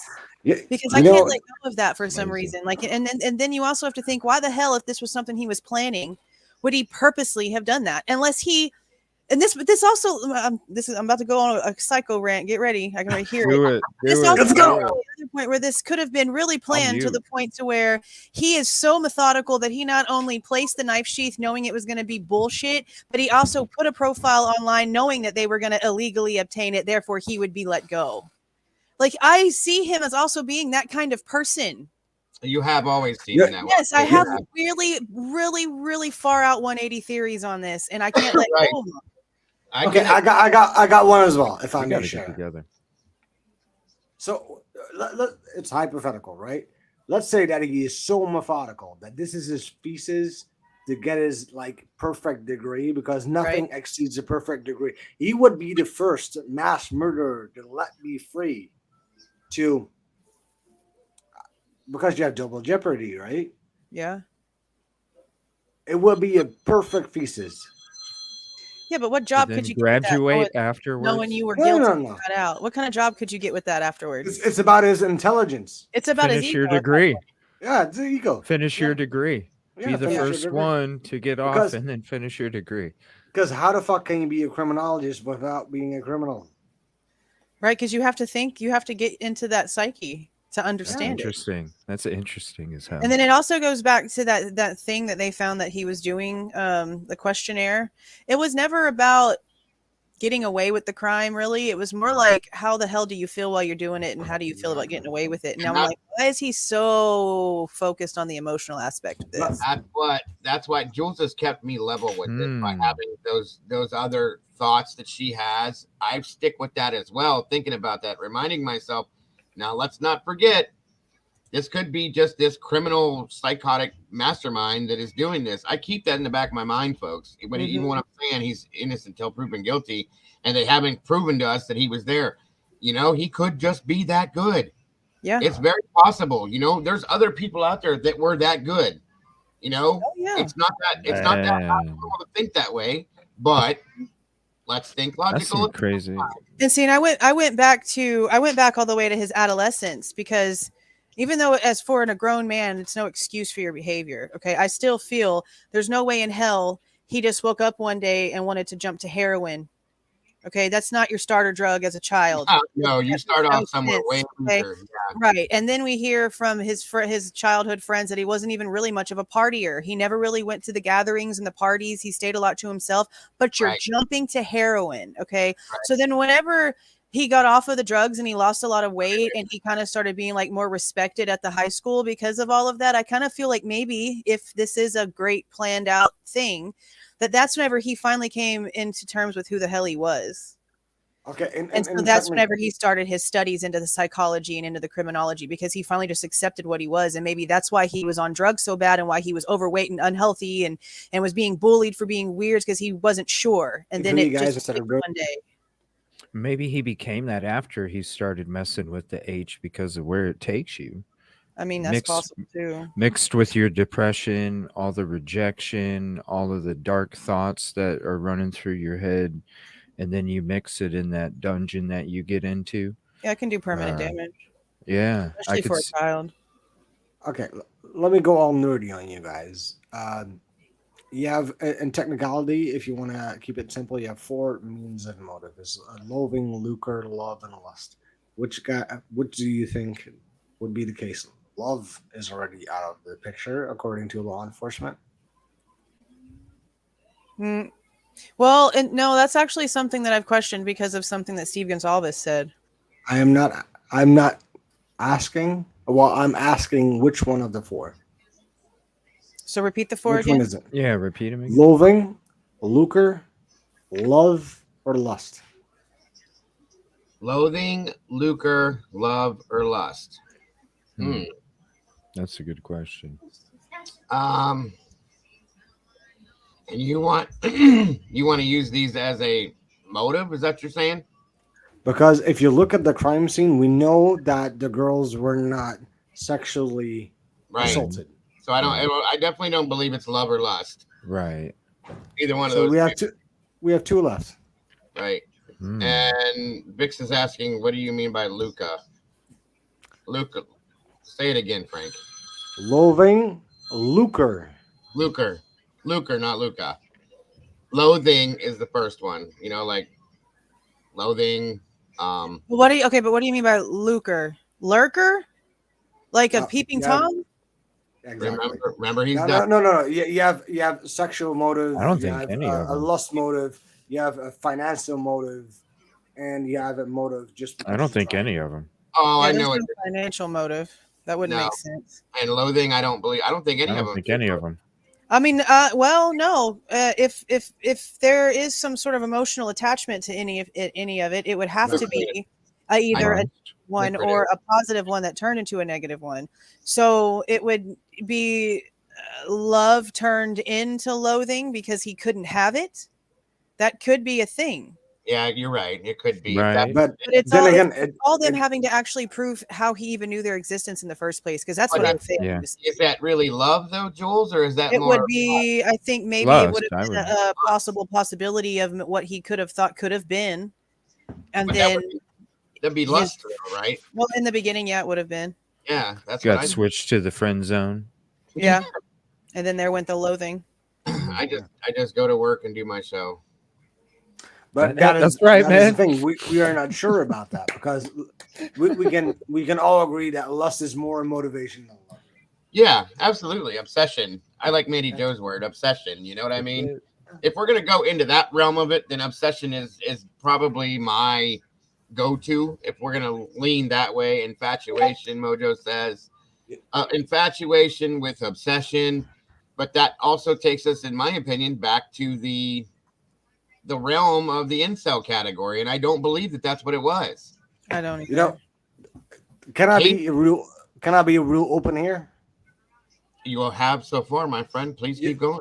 You know, I'm a primal creature, right? I love good sex, for example. That's a lust. I think we all do. Yeah, that's a good point. No, I'm just saying it's a lust, but it's not something that I'm wanting to kill over. No. But here's the thing, though. If you're going to approach it that way, let me not to interrupt you, but let me say, we all think that guy is like such an incel. You know, he's like such an incel who cannot have any sex. I don't believe it. He's a pretty. I don't either. Guy, not at all. Here's the first reason why I'm going to tell you that's not true, guys. Bryan Kohberger, regardless of what everybody says, and I'm not saying this because I'm into guys. We all know I'm. I'll say it. I already know where you're going. He's not an ugly dude, guys. He's not. He's got a man. He has a manly build. He has that dark hair. He's not a bad looking guy, and he's smart. No, we don't know how weird he might be whenever he actually talks to females. We don't know if maybe he slips up, says the weird crap. Okay, he could be a decent looking guy that just says some really creepy shit and just can't get a girl to go past a certain point with him because he's just maybe he's awkward. Maybe he's awkward. Too clingy or something, you know? Yeah. Awkward, yeah. And it happens, guys. That doesn't mean you're a murderer. No, but even guys like that could have had people like there's people that connect to things like that. He's not a bad looking guy. So there's girls that like the weird acting, attractive guys. There's girls that like the ugly, smart guys. There's a woman out there for every man in some way, okay? And vice versa. But and it's even been said that he made a comment to somebody, I can't remember where it was, that he could go to a bar right now and end up with any girl he wanted to. That comment was made. Whether it's true or not, I don't know if he said that or if he didn't, but with the brain that he's got, I can see that. I can very well see that. If he can get past being awkward, because I do believe he's awkward, okay? Yeah. And that's just from watching him. You know what I'm saying? Like when he first sat down at the defense table in the courtroom next to Ann, he turned and looked at her and he made that weird smile. Okay, you can see the awkwardness in his face. It's him. That's who he is. Yeah. And as they've had more of a relationship, you can see that he's gotten more comfortable with her. Right. Thank you. And I also I know that Ann Taylor's a good attorney, okay, but I don't know how good of an actress she could be to be that comfortable with Bryan Kohberger if she really felt like he did this. She's got no issue just looking at him, smiling back. Like I know as a woman she would still have some sort of hesitance that you could see. I don't see it. And that's because I know, Jules, you know, CJ, Frank, all four of us know that they have talked and that he has said things to her. And for her to be that comfortable makes me feel he has told her something that makes her believe his innocence, in my opinion. Yeah. Why would that first lawyer, in fact, even say that he's going to be eager to exonerate? His first attorney, you're right. His first attorney seemed very comfortable with him too. Yeah. Mm-hmm. I've seen attorneys in courtrooms that are even just what the hell is she called again? She's not a regular attorney. She's come on here, help me. Public defender. Here we go. Anyway, I've seen in court cases where their attorneys stand 3 feet from them and kind of look at them with the side eye, like, yeah, I heard, let's get this over with. I want the hell out of here. Nobody that's been around him has seemed to act that way. You know what I mean? Why is it setting up a team when he was still in PA paperwork? Yeah, exactly. I'm like, damn, give me that public defender. Yeah. You know? Right. And then they brought on another female too, and she sits right next to him at the table. She don't seem to be uncomfortable with him either. And if he exuded anything, if he exuded anything that they felt uncomfortable with, neither one of them could be faking that. No, I don't care what anybody says. Be a good lawyer all you want to. That's coming out of the mouth of a woman, guys. Yeah. So, you know what I'm saying? There's one particular lawyer that I really like. That's Mark Garagos, and he said the first time that he saw that affidavit, he said I could ride a Mack truck in it. Yeah. That's how weak it is. Right. I saw that. Your Christmas stocking. Yep. So, and he's a pretty high public defender. Kit Kat sound good too. Yep. Yeah, I'm sure there's a lot of pretty popular prosecutors and people that have been in high profile cases that are looking at this and going, "Are you kidding me right now?" Yeah, exactly. For real? Like the FBI, they were like, come on. Hands up. Oh shit, no man. No, we're not going to do the testing for you. Yeah, we'll get back to you. I mean, how the fuck does the Idaho State Lab do an STR? Give us something better before after you get arrested? Like they didn't do it before. And they also mention that they didn't like compare. No, they didn't do a direct test. That's the confusing thing. Right. This is the biggest issue I have if I took this information incorrectly. They deleted or basically just erased and got rid of the original S&P profile that was created to where the actual DNA from Bryan could not be tested against that profile. Right. And that is why to me it's such a big deal because cool, you've got his DNA from his cheek matching matching the sheath, quote unquote, but you don't have any proof showing that same DNA you took from his cheek matches that profile that you match stuff to. That is the most important part. No, you're exactly right. It's like a movie. That is the fucked up thing because then you need to do a secondary test. Welcome to the Lifetime Network, everyone. Yep, they would have to completely resubmit the profile in order to do it again. Okay, well, you shouldn't have gotten rid of it, or you should have had all your documentation, or the second you had your guy and you put that thing in his face to take his spit out and do your thing, you should have matched it to the profile that led you to him. Not just the piece. You should have the other way around, right? Exactly. 100%. Backwards. Yeah. Not some big number, 100%. Yes, it makes or 99.999999999. You know, with the little line on it. I did an episode on that, and I fucking told.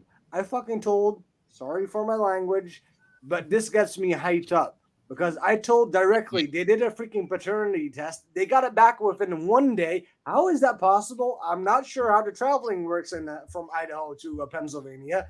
But I'm pretty sure it doesn't work 1 day, and unless it goes by a freaking plane. Well, we probably had a sign out in their lawn.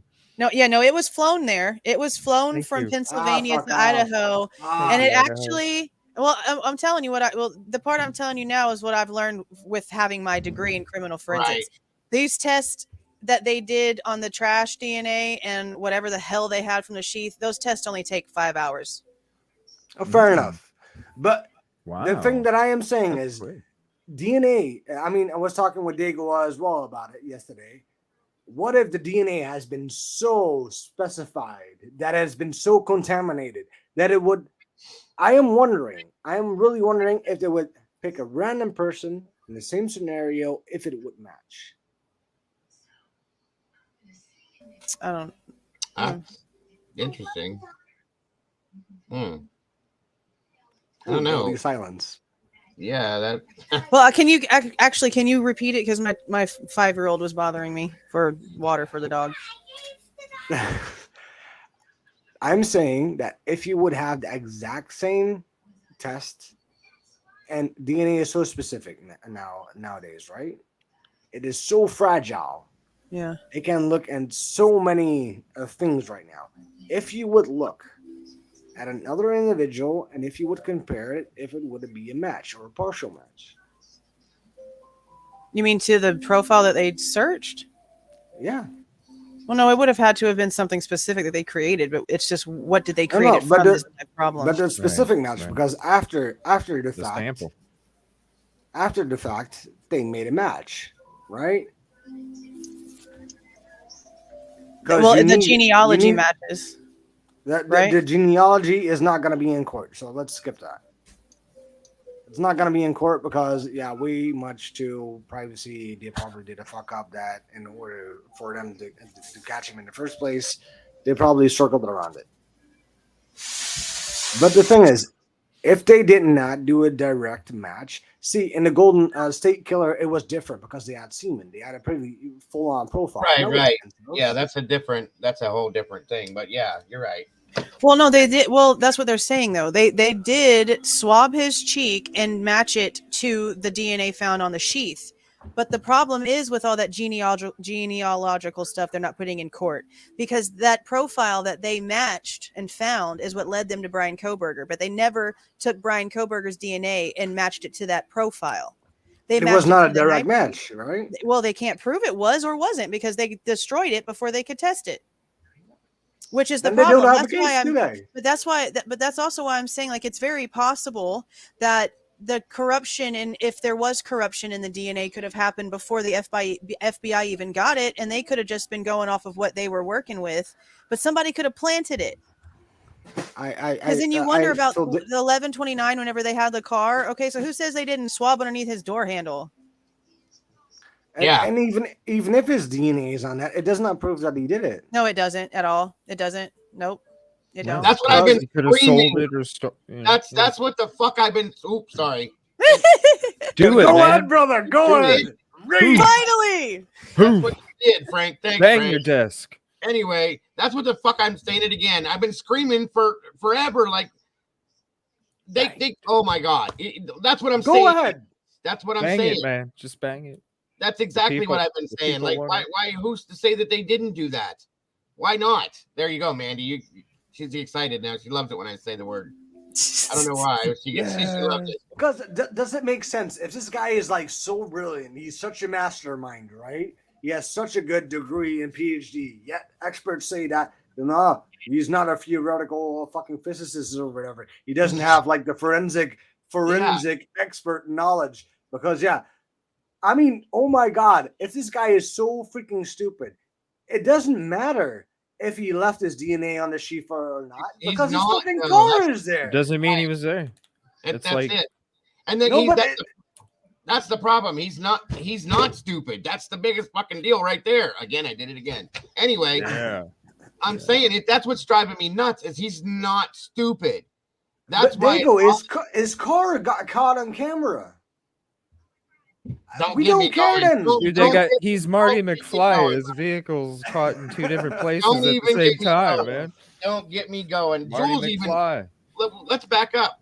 Jules went over this timeline thing with like a fine-tooth comb and pointed out the fact that if we're going to go based on what they're saying, there is absolutely no way that he could have been in that house and be driving away from the scene at the same time. Yeah, because that car never stopped moving.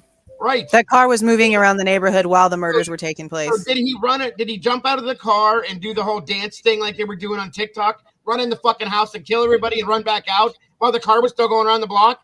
Come on, it doesn't make any sense. None of it at all. And all this footage and all this, they have all of this footage of this car doing all these ridiculous turns in this one little bitty neighborhood, but nothing about anybody coming in and out the house. Right. Diggle. Put the map on. Put the map up of that road, of King Road. The map of King Road. Shit. Hold on. My shit's not all out there like that, guys. Hold on. Here, I can put the link in there for you if you want, man. I got a whole fucking Those two streets, those two buildings that are blocked now, those are the ones that actually caught the cameras. That's why they were blocked off in the first place. There you go, man. It's got different. That's a link.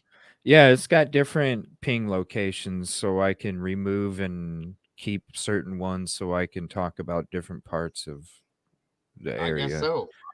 Yeah, so just take away what you don't want to use, man.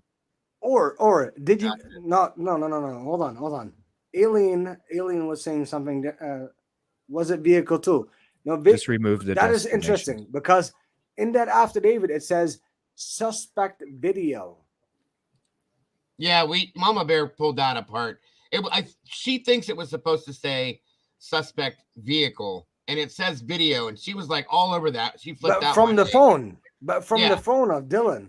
Right. And Bethany. Wait, what vehicle? -1, 0, or 1? Which one are we talking about? Well, no. What it said was suspect video. Oh, and video. I think it was supposed to say suspect vehicle because we're like, what video? But was it saying that they are gas station? No, is that what Frank is saying that they're okay? I mean, I know that y'all talked about that, but I don't think I was here for the full conversation y'all had. I remember y'all speaking about that. And I think maybe Lana had posted something in a community tab, maybe, because I remember this conversation. But did we ever come to a conclusion if that did mean that there was a video of the suspect's vehicle on one of the roommates' phones? Because that was a question, and that kind of sounded like what Frank was trying to say. Because if that would have been the case, then I don't see how we would have had all this back and forth with the vehicle, because they would have had clear video if it was on the roommates' phones. Yeah. So if that ends up being true, then that's going to just prove that all this crazy shit with the car was all for nothing, because they had clear footage. Yeah.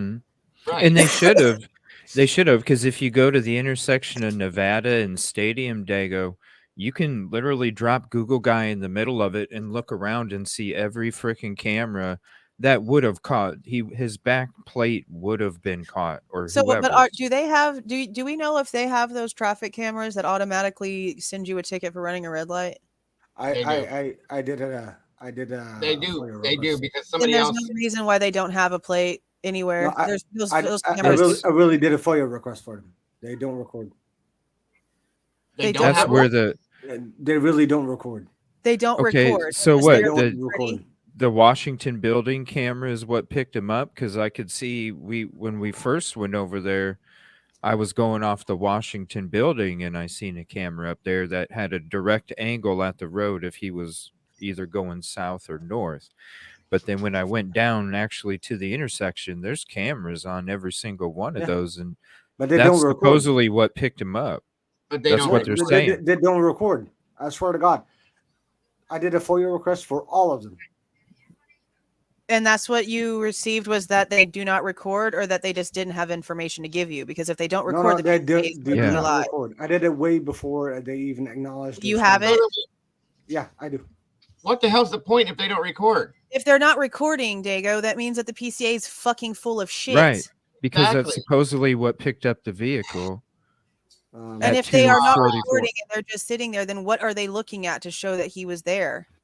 But there is that Washington building that has surveillance too, and I'm wondering if that. Where do you want me to go on this map? I'm not good at maps, guys. I'm just letting you know. Just go to the. Okay, so here, let me pull it up. If just click on that link, and then it'll have the actual pin location of it. It's or here, let me get you the address. It's in the private. It's the Washington building.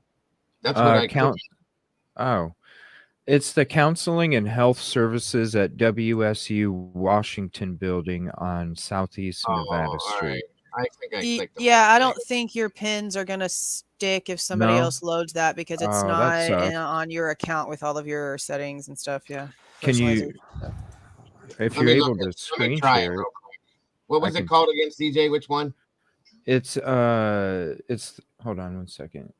Because there's like 35 of them sitting here, and it's Counseling and Health Services at WSU Washington building, and it's on Nevada Street. Well, I mean, like, which one of these links do you think that one is? Because they're all jumbled together. Can I screen share? Yeah, I don't. Yeah, go ahead. You can throw it up yourself if you want to. You're live up here. Here. Go ahead. Can you see that? Can you see that? Yeah. Yep. And I can do that. And then you're in control of it, so go for it. Yeah. So here's the Washington Building Counseling and Health Services at WSU. So I'm going to take my Google guide. I'm going to drop him in the middle. There we go. And look. Okay. So yeah, you got camera right there. Okay. You got right behind you. You just did one there. Camera right there. You got camera right there. Okay. Right. And that one is behind the light there, right? So you literally and you have street lights all over there. So even at 3 or 4 in the morning, unless they shut them street lights off, your car or vehicle is lit up well enough to get a clear license plate on that vehicle, right?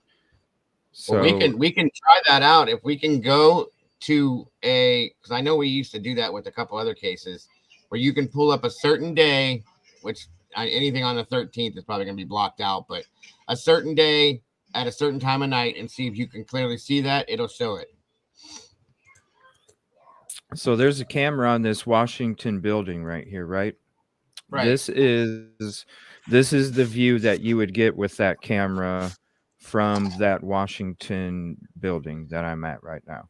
So it's either the camera that's on this building recording this part, right?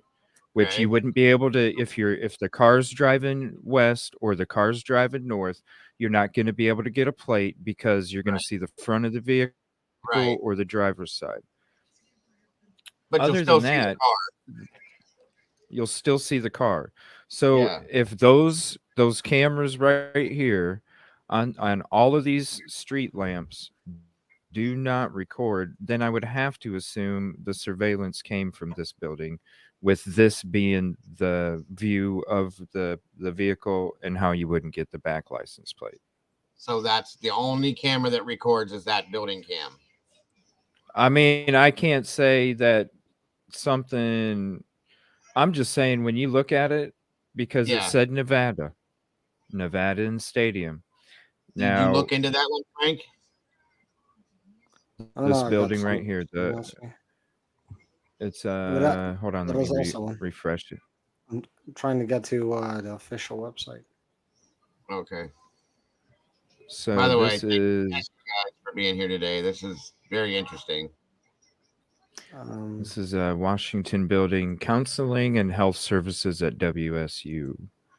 And then if you want to just put that in yours, man. And then I'll transfer it over to you.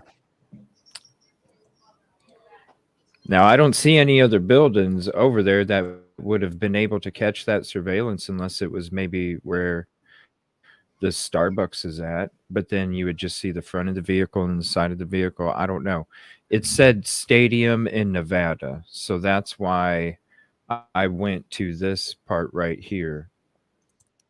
Because it's the front of the building. It's got surveillance. It's going right out to the street. And then I showed you the view of. That's a good question. Somebody asked, would those cameras still be working if there was a internet blackout that night? According to you would go on fucking conspiracy mode, sure. Well, there was talk that the Wi-Fi or the internet or whatever it was, there was a blackout for 6 hours that night. You guys, I don't know if you remember that. Yeah. From 11 p.m. From like 1 to 7, right? Oh, okay. No, it was 11:30 to 6:37 a.m. I was told. But that's when the conspiracy bullshit started with this. So yeah. I'm not sure if I send you the right ones, but those are at least the ones that I can find right now. Otherwise, I need to go to the public information department. Well, the internet situation was over at U of I. It wasn't in Pullman. Yeah. Mm-hmm. Well, that's why somebody had asked this question. That's why we're asking. Why would you have all those cameras and not record either? No, Moscow has a shitload of public cameras as well, but they do not record. Is I it don't does understand it the cost? whole do not recording thing. Unless Do they just compete? active I mean, I patient don't. recording. It's got to be the WSU building then. I mean, if there's No, no they plate, got like a shitload in the intersection and that kind of stuff. 'cause I could see that building not getting a plate. That's the only way. How Not in odd the is middle it of that that, intersection. how odd is it that he got like requested to he had first Pennsylvania plates and like 2 days after he got like Washington plates all of a sudden?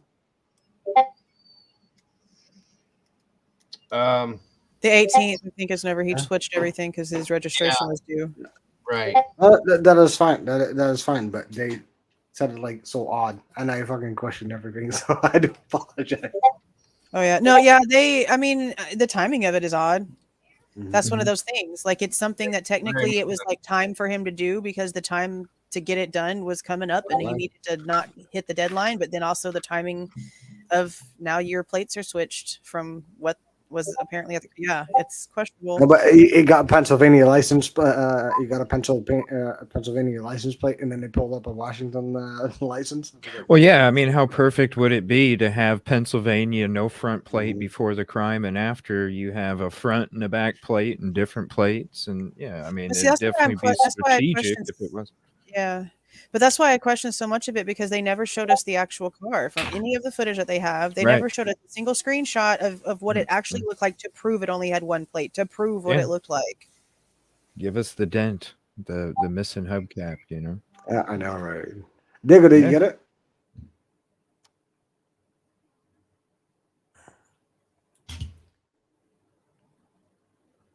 I guess not. Nah, I guess he's doing something else. That's fine. Hold on 1 second. No worries, my man.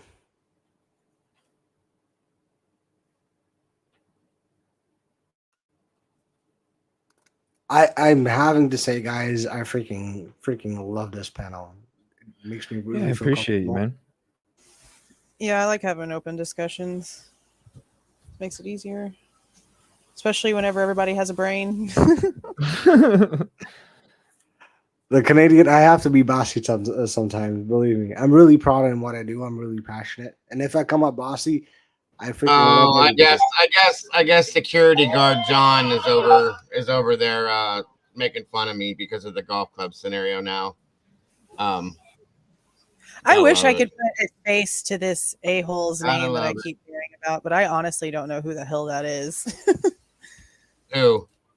I don't either. This John guy that keeps like talking crap, isn't this the person from like T-Rev's channel or whatever? Yeah, they're over there talking shit about me right now. Yeah, I don't know who this man is. Like I've heard his name. I don't know who he is. He can go fuck himself. Yeah, I don't like T-Rev.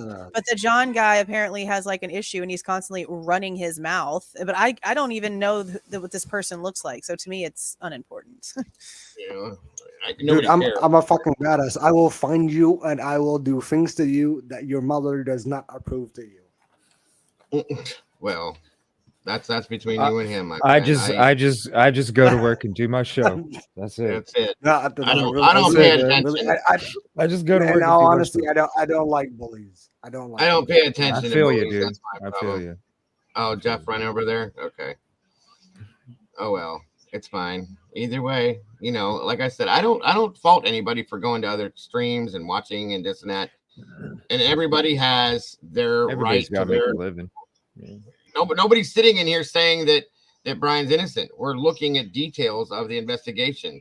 If that's a problem, I mean, if they're not smart enough over there to understand that or to be able to handle looking at details of the investigation, it is what it is. Yeah, on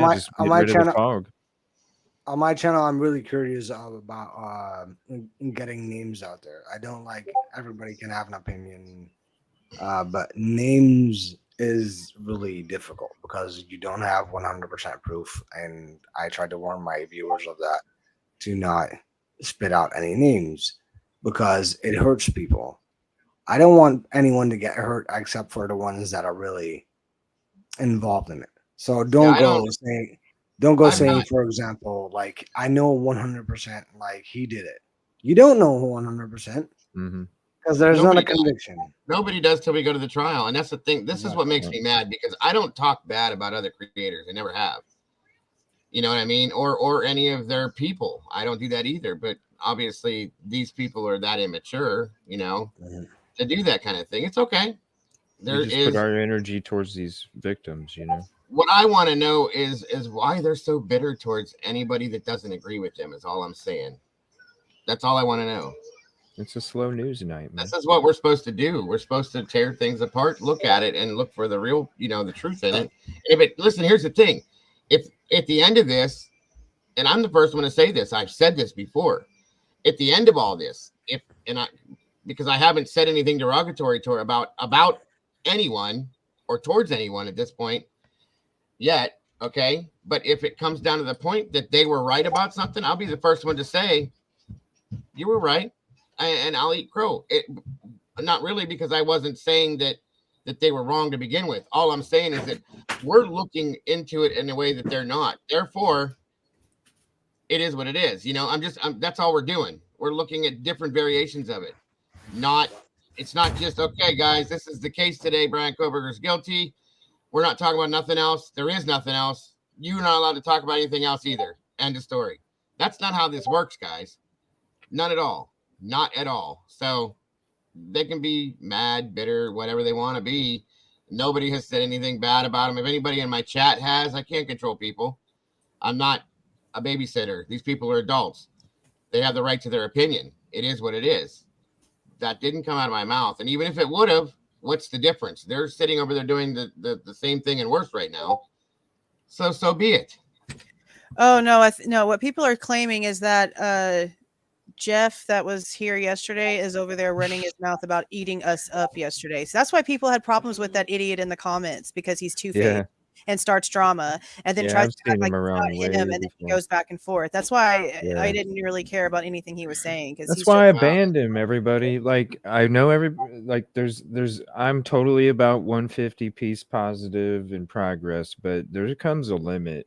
And when I ban somebody, you all should fucking know. I've went way. I always give 150. If I don't get at least 100, if you don't want to give me 125 after I give you 150, that's cool. But you got to at least give me 100. And if you don't give me a fucking 100, then I don't need you in my life. So that's why.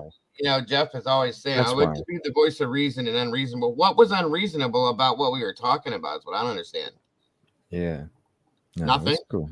That's what I Well, you know, if Jeff wants to do that, I don't play the two-faced shit, guys. It is what it is. You either do or you don't. You're entitled to your opinion, but don't come in and say, "Oh, you're a great person and you're this and I appreciate you," and then turn around and go talk shit about you on the other side of the tracks. You know what I'm saying? That's not how that works. You know, this should not be split. There's only one channel that is splitting this in half. One channel. What do you do about it? So that's the end of that. You know what I'm saying? So just keep moving, man. The moderators know what to do at this point, and that's all I'm saying about it. And I'm not gonna let it bother me because it's not worth my time.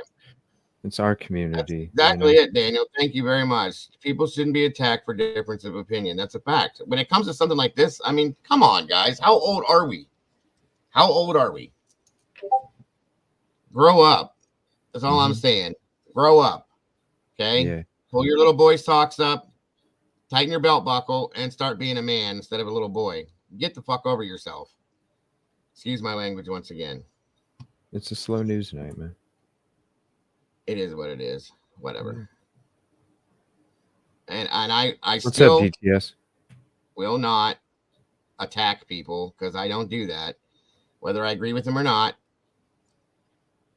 People need to grow up. That's all. It's very immature and childish.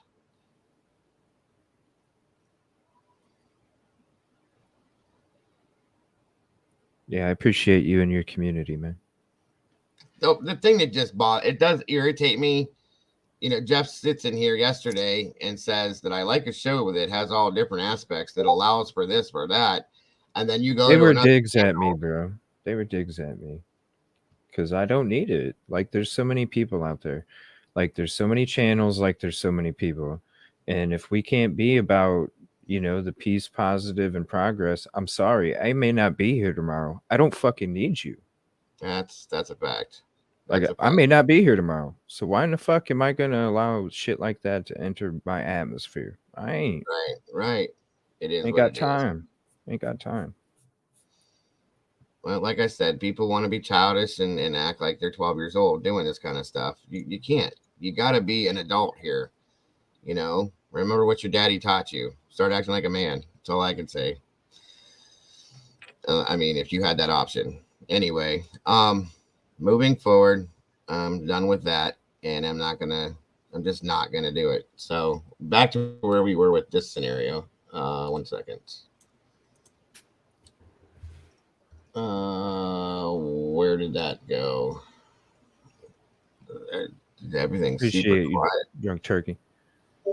Yeah, that's the comment. What a great convo yesterday, bro. I just wanted to say that. I was getting a lot of comments yesterday about how great your show We always was have good with all of us up on panel, man. Yeah, I think we always have decent conversations, you know, adult conversations that are well-rounded, in my opinion, where we can have these conversations. We can agree to disagree if we need to, shake hands and walk away at the end of the show. That's the way it's supposed to be, you know. I'm just saying that's what bothers me about the immaturity and the bullshit that goes around. I'm trying to pull that. Dago. And I appreciate all of you guys. You guys on panel and the chat and the community too. Thank you, everybody. Trying to find where I left off. Does anybody even want to see the rest of that? You still want to see the rest of that video we were watching before Frank came in? I don't even remember. What the fuck did I do wrong? No. No, I'm kidding. Not like that, but not like that at all. I just got another email exposed. Oh, of course. That's what I'm saying. It's all about that second cam on King. Oh, okay. Well, that's another one. I don't know if we needed to see this, but yeah, you're fine, Frank. Don't worry about it, brother. I didn't mean it like that. I just meant that that's what we were doing. Then you showed up, and it's not, I know it sounds shitty. It sounds shitty, but it's not how I meant it, bud. Not at all.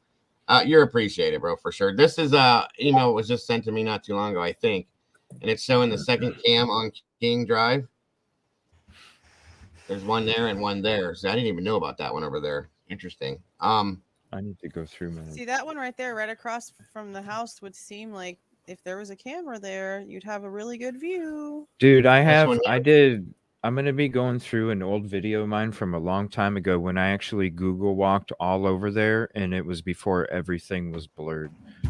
No, seriously. I was. No, I'm not laughing at you, buddy. I'm laughing at the comment I just put up there. Thank you, Shattered. It says, great panel today. Love your energy, brother. Don't waste your. I was not laughing at. I'm just fucking up all over the place today. Sorry. And I swore again. How about that? Love your energy. Don't waste your energy on garbage. Just keep being awesome. And also, Jules's Bay. Somebody got a little crush on our Jules, huh? CJ just works and does his show. That's right. That's it, baby. That's it, baby. Yeah. Just work and do my show. Nothing wrong with that. Oh, somebody wants me gone, huh? Because I don't agree with you. That's pretty sad. Well, like I said, you guys, my moderators know what to do, when to do it. So, good Jesus. Oh, well, get over it. What am I doing here? Yeah, sorry, folks. That's not the only channel either. Just saying. That's true. We can talk privately sometime. Yeah. I have a big family. Absolutely. What is this? I lost that whole thing and I cannot find it now. Oh, I see what we're saying.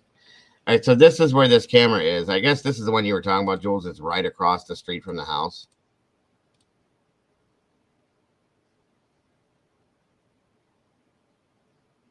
And then 314, 37. Interesting. Okay. Oh, yeah. Okay. Wow. That's where that red car was at, right? Frank dropped off. Okay, Frank, thank you, wait, sir. wait. Yeah. Ain't that where that red car was? I believe this is right directly across from the house itself. Am I wrong? Where the people reported the red car getting cleaned out with bleach, 2 guys? No, that was a No? trailer park somewhere. That was like a 10-minute walk away from this neighborhood. Where?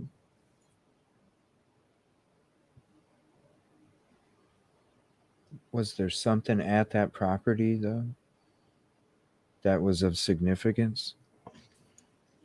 Where is this at? I'd have to go deal with It looks something. familiar. Okay, you know where that little walkway is? So if you're coming out of the driveway 1122 and there's that little walkway that goes down in between the 2 buildings? That you're looking, see that light pole right there towards the far right of the picture on the side of the road that has like some big boulder in front of it and then like a little shed off to the left? That's where that little walkway is that goes between the 2 properties that kind of goes lower. If you're going right out the driveway from the front door through the driveway across the street. But this doesn't look like that little blurred out spot. This looks different. Like there was wasn't there like a hanging sign or something? Like a brown hanging sign that was kind of blurred out or something like that on the other one? It was like brown. Can you zoom in, Dago? Yeah. I don't know if it's going to stay clear. It's about as good as I can get it. Let me blow up the screen over here. Sorry. Is that any better? That black box kind of... I mean, it looks like a camera right underneath. I mean, it's either a camera or it's gutters. Yeah. Up here? Yeah, it definitely... It looks like it could be a camera. Yeah, I agree. I mean, it's either a camera, the white piping for gutters, or a satellite dish. But that box right there, you can't see anything. Really. Yeah.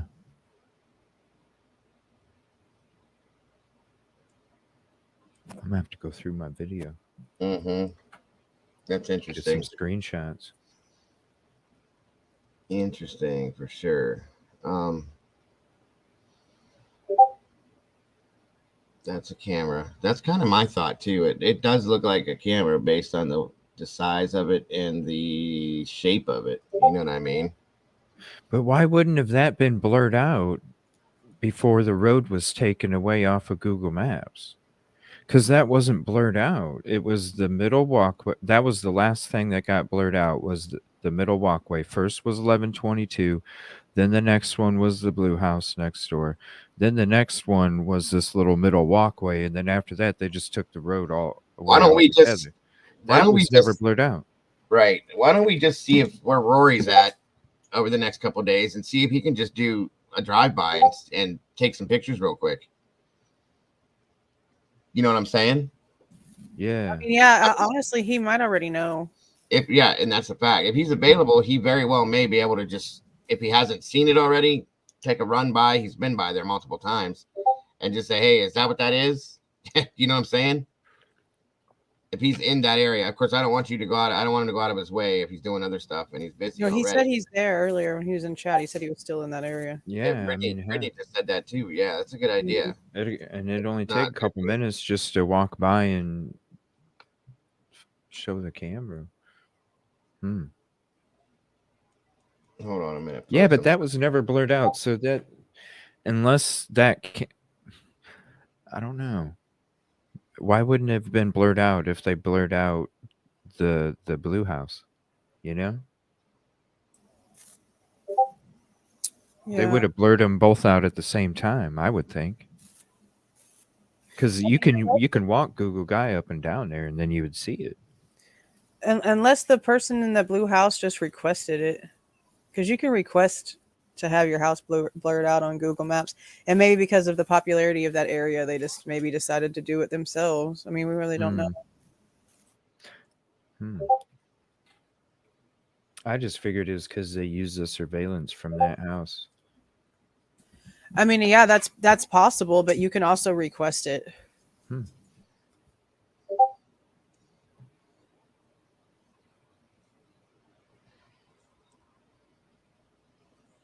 Yeah, Red, I got an old video, man, where I did a lot of walking up and down. It's from a long time ago. I gotta find it, but I'm gonna take a bunch of screenshots too, because there's probably a lot of shit we're missing.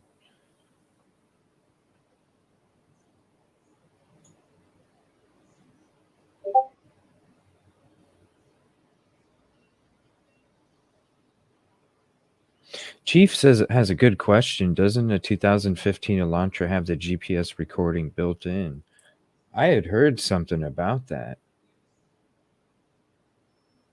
Does anybody know about?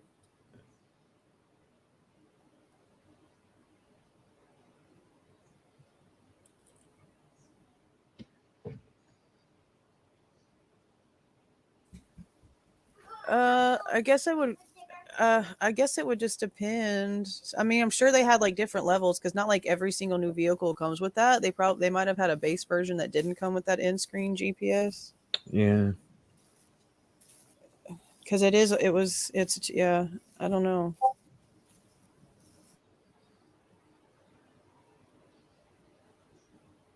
Two faces and two names.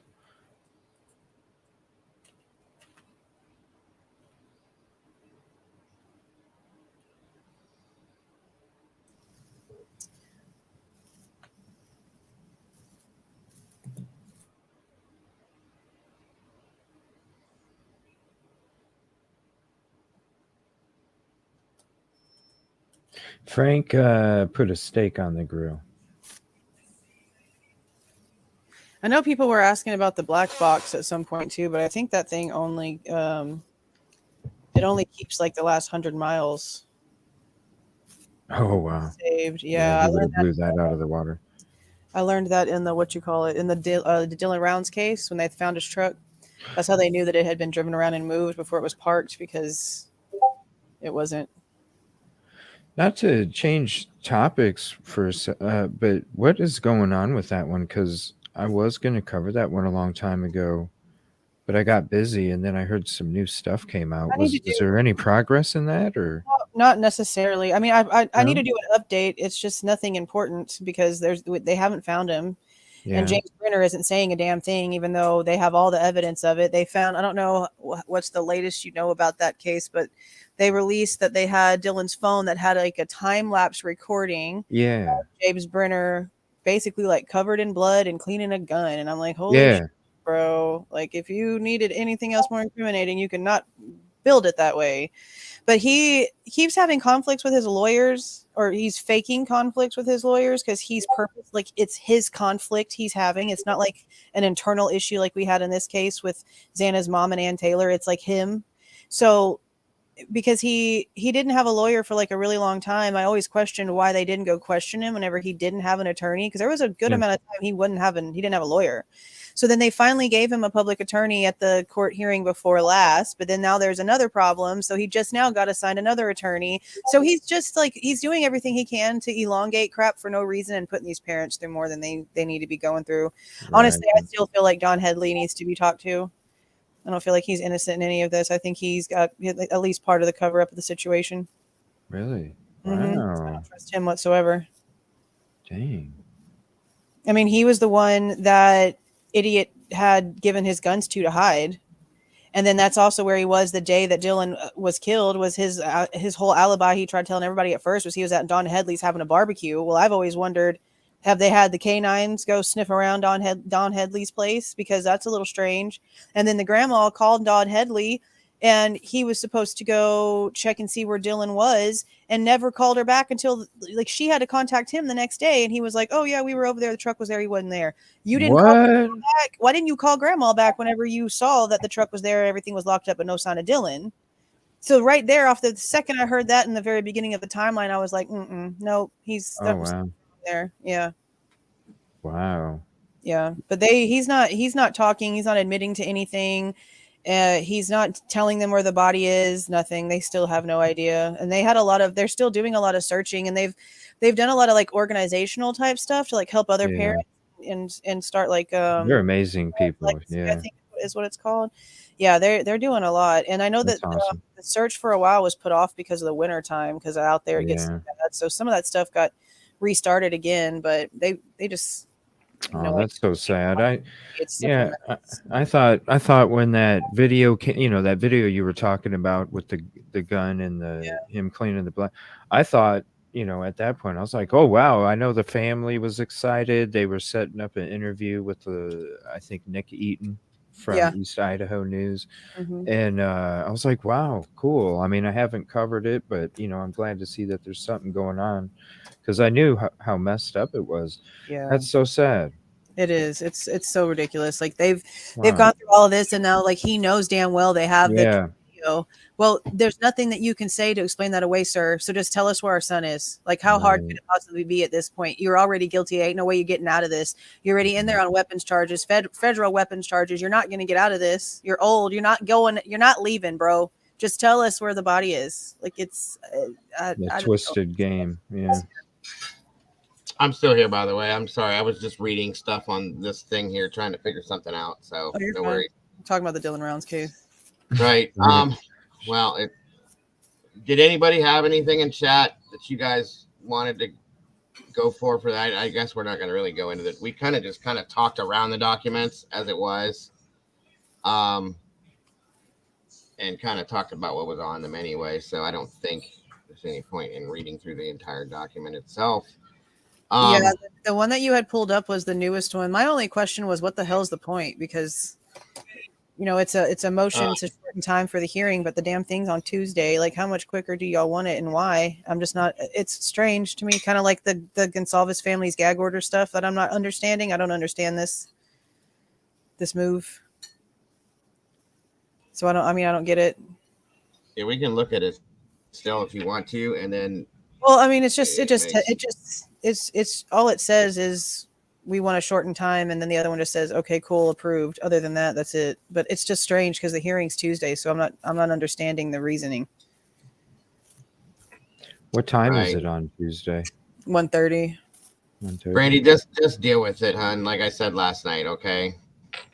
I'm not dealing with any of this drama or any of that crazy crap. Just handle it as you will, and we'll talk about it later. I don't have time for any of that stuff. You know what to do. Like I said, if you feel just, do what you got to do. So what do you think? What do you think the outcome's going to be on that hearing then? Oh, well, I mean, it's supposed to be for them to compel the discovery, and from what I can tell, it's for the second supplemental request. So it's for a lot of the car information and the cell phone information, and then that interview, the Moscow PD phone interview that Ann Taylor is looking for, that they're trying to claim that they don't have. Right. Let me see where this went. And I'm not positive because they've had some back and forths, but I've had some comments as well stating that they're supposed to also talk about compelling all the grand jury information.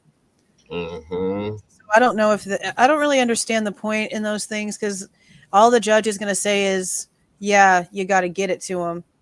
I mean, duh, they kind of knew they had to get it to him anyway, but they're dilly-dallying around. So if they just have to go in front of a judge to just say again, you know what you got to do, hurry up and do it. It's kind of stupid. This was dropped yesterday. This is the most recent one I've seen listed. This is the order regarding the notice of hearing, the Zoom information.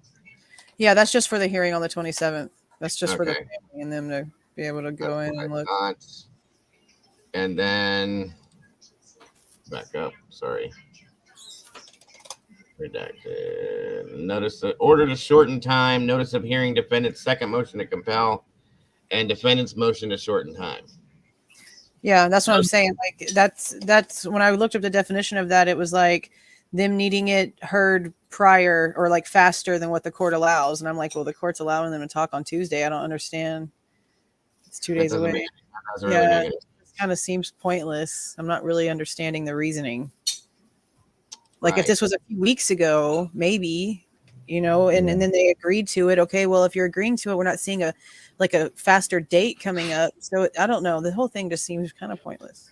This is all weird. Like, if you guys, all of it comes now, Bryan Kohberger buying through his attorney, NC Taylor, public defender, hereby moves to the court for an order shortening time for hearing the defendant's second motion to compel. That doesn't make any sense. Like, today's Friday, Saturday, Monday. They literally only have Monday left before they're in court at this point. Right. It's weird. I don't understand the reasoning. That's definitely off. I mean, unless some like secret shit happens today or Monday, I don't understand the point in these filings. Taking off, Windjammer. Thank you for joining us. I'm gonna hop off too, buddy. I just want to say thank you, and thank you, Jules. It was nice hanging out with you. Oh, yeah, I think we're probably gonna have to bring it down. I didn't realize how long we've been live. Yeah, this is usually about the time everything starts slowing down. Yeah, thank you, CJ. I appreciate you, brother. Yeah, thank you guys. I appreciate it. Going to work and doing your show, bro. That's all that matters. That's all I do, baby. Thank you. Right. Appreciate it. 7-Elevens, bro. Later. Bye. There was another one. Yeah, Alien said there was another document dropped by Ann Taylor today, because I don't have anything listed in here. I mean, the other one was just them approving the motion to shorten, and then let's see. There's nothing new.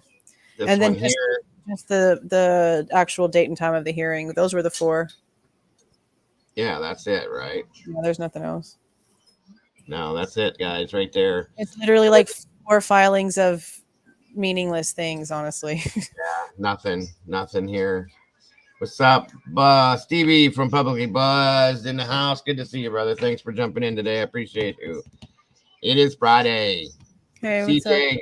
CJ, again, thank you, brother, for being up here today. I appreciate everybody. Frank, Sarge, Jules, always a pleasure to have you here, dear. The voice of reason, in my opinion, with everything. It's great to have you here. CJ, always happy to have you up here, bro.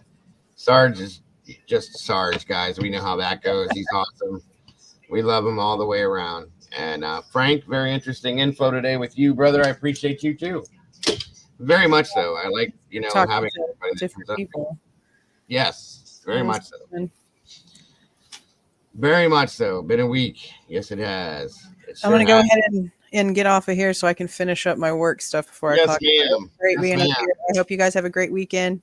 You too, Jules. Bye. Be safe out there, and I will talk to you soon, I'm sure. Okay. All right. Bye. Yep. Yep.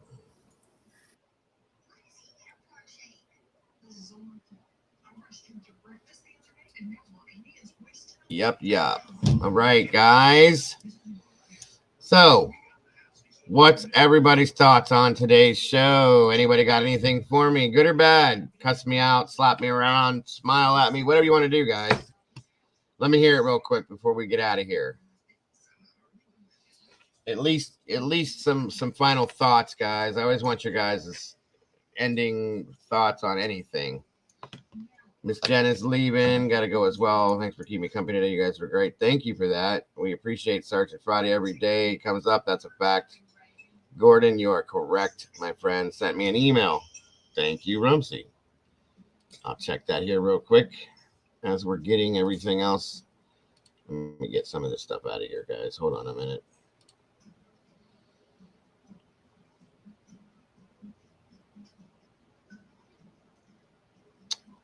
Thank you so much.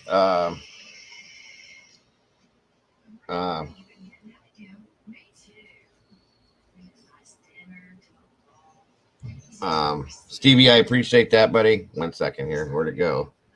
It just disappeared. There it is. I appreciate that so very much, my friend. 1 second here.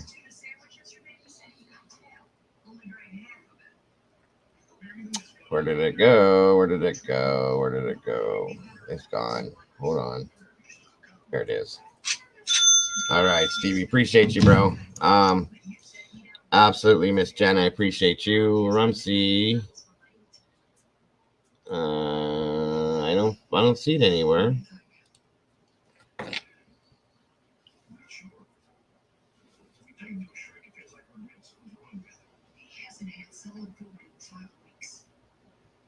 Oh, well, so be it. You know, the people pretending to be your friend when they're really not. You gotta love that, right? I can't find your email, Rumsey.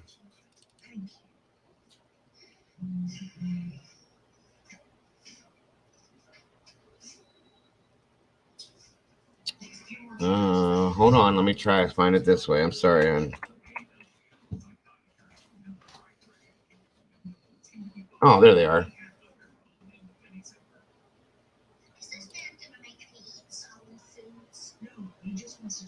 Okay, I did get your emails, hon. I will be checking it out. There's a lot in there. Okay. Awesome. Thank you. Yeah, make sure you guys are checking out Publicly Buzzed tonight, guys. It's Barrel Friday over there. It's always a good time. I will not be there tonight on panel, but I will be there in chat, guys. It is all sorts of fun over there all the time. It's a good way to end the week, guys. So if you have nothing to do, please, please, please check it out. Yeah, they're doing a camera picture across. Oh, okay. Here's the thing. Rumsey's got, that's one of them. Is this it right here?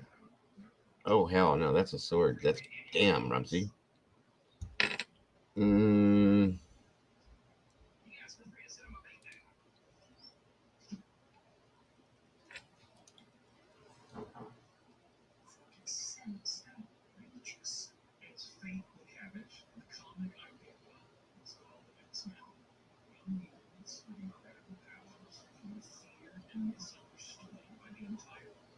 Oh, all right. Thank you for that as well. I can't find that picture. Hold on.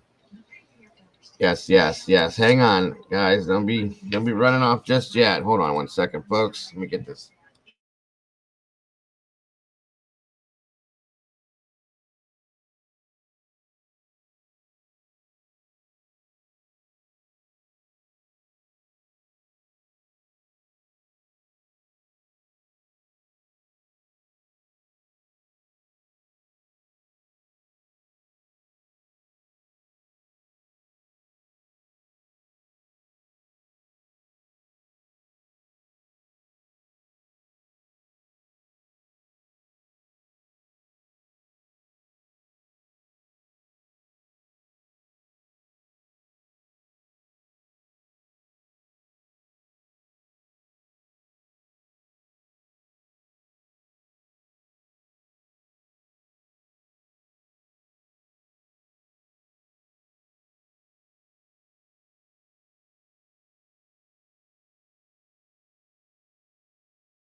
All right. I'm still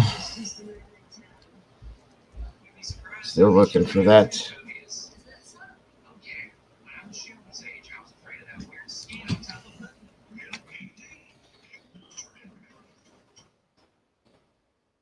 Can I see it? There we go. Okay. No, it's all good, Bo. No problem. I'm sure you were here in spirit. Lady Speedwell, all you guys. Thank you so very much for being here today. Appreciate you. Regardless of any negativity floating around, nothing here is any different. Nothing will be any different. Do you have a wish list? We can pick something out. Send you out of your wish. I do have one on my community page, but you don't have to do that, Michelle. I appreciate that. I do believe it's on the community page still. I haven't looked at it in a long time. I have an Amazon wish list that I had posted up there, but like I said, you really don't have to do that. I just appreciate you being here to support me, dear. Really, that's enough for me. Absolutely. Thank you all for being here. And I'm still, Rumsey, I don't understand this. I had your other emails up and that one is not attached to it for some reason, or at least I can't see it. It's going to bother me. Screenshot 20 articles I sent. The article on Suthi, yes. Hunt for the killer, New York Times. Dangerous speculation. Potential murder weapon. And then there's that. Yeah, I don't see it.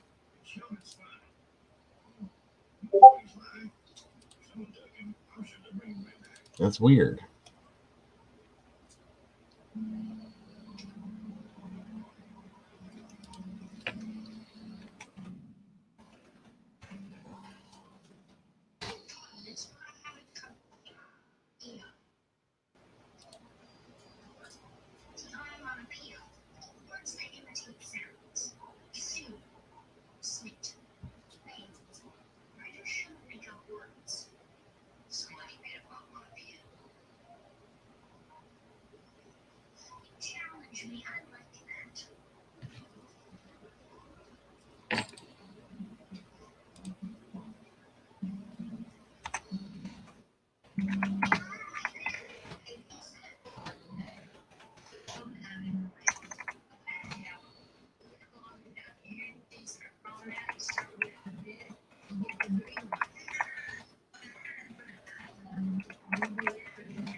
I don't know if I will be on tonight or not. I might be. You never know.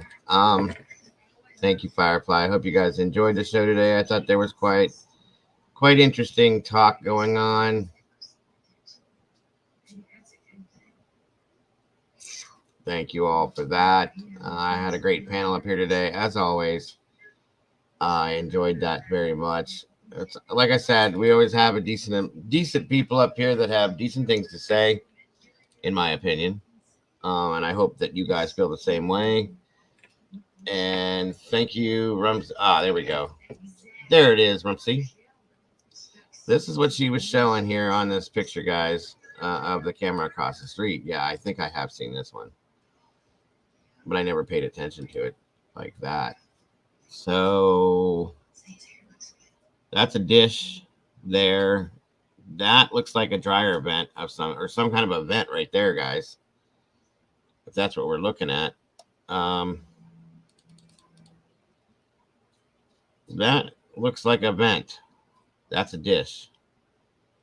See how there's vents down here? That's what that looks like to me too. I don't think that's a camera now. Here, now that's part of the tree. So I don't know. I don't think I see one. See these vents down here on the ground, the lower half? That's what that looks like too. Could be a dryer vent or a vent for a stove, because this looks like a kitchen window. See what I'm saying? It very well could be what that is. I'll have to see if I can change that up and blow it up a little bit more and check it out maybe over the weekend. Rumsey, that's a good point, though. Thank you for that. Very much so. Yeah, it is definitely fooling for sure. Yeah, Red says it's a vent for sure. What's up, Sheldon? Thank you, Natalie B. Again. Was in a meeting. Did you show the camera on King that I sent you? Mikey. Yeah, Mikey, I did pull those up. The two cameras, actually. I showed them that. It was on my forehead here. Some kind of dirt. How'd that happen? I don't know. Anyway, I did, Mikey, and I appreciate you, bro, for sending that. Very much so. Again, guys, if you haven't checked it out yet, please check out the Flora, Indiana episode I had the other day.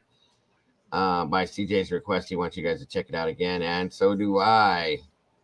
Please check it out. Please, please. It needs talked about for sure. Yeah, I'm gonna have to try to talk to Rory and see if he's not busy and he's in that area. If he can roll up around there and see if we can get some clarification on cameras. That's my, what's up, Sheldon? That's my thought on it. In my opinion, if he's not busy and he doesn't mind, you know what I mean?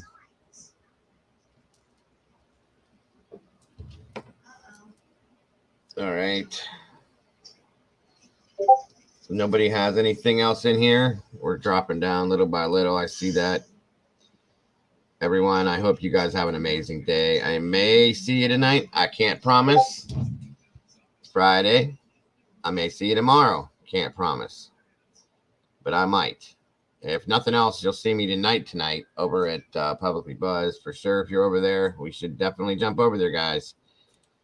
It's always a good time on Feral Fridays over there. Go check it out. The Brothers Buzzed are a lot of fun. Keep things going. Keep things fun. Every time I'm over there, I have a blast, guys. Every time.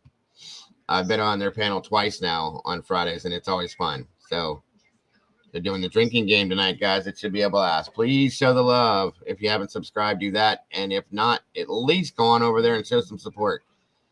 Either way. I should see you guys somewhere around here tonight, I hope. Please, guys, have an amazing rest of your day, if you will. I thank anybody here that had donated to support, whether it be Super Chat, Super Stickers, whatever it was. I appreciate you guys so much. That keeps me coming out here every day to you guys.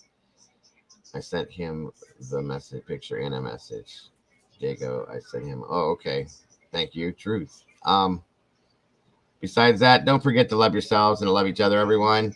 You guys are absolutely amazing. I love you all so very much. Have a great one, folks. See you on the other side. Bye-bye.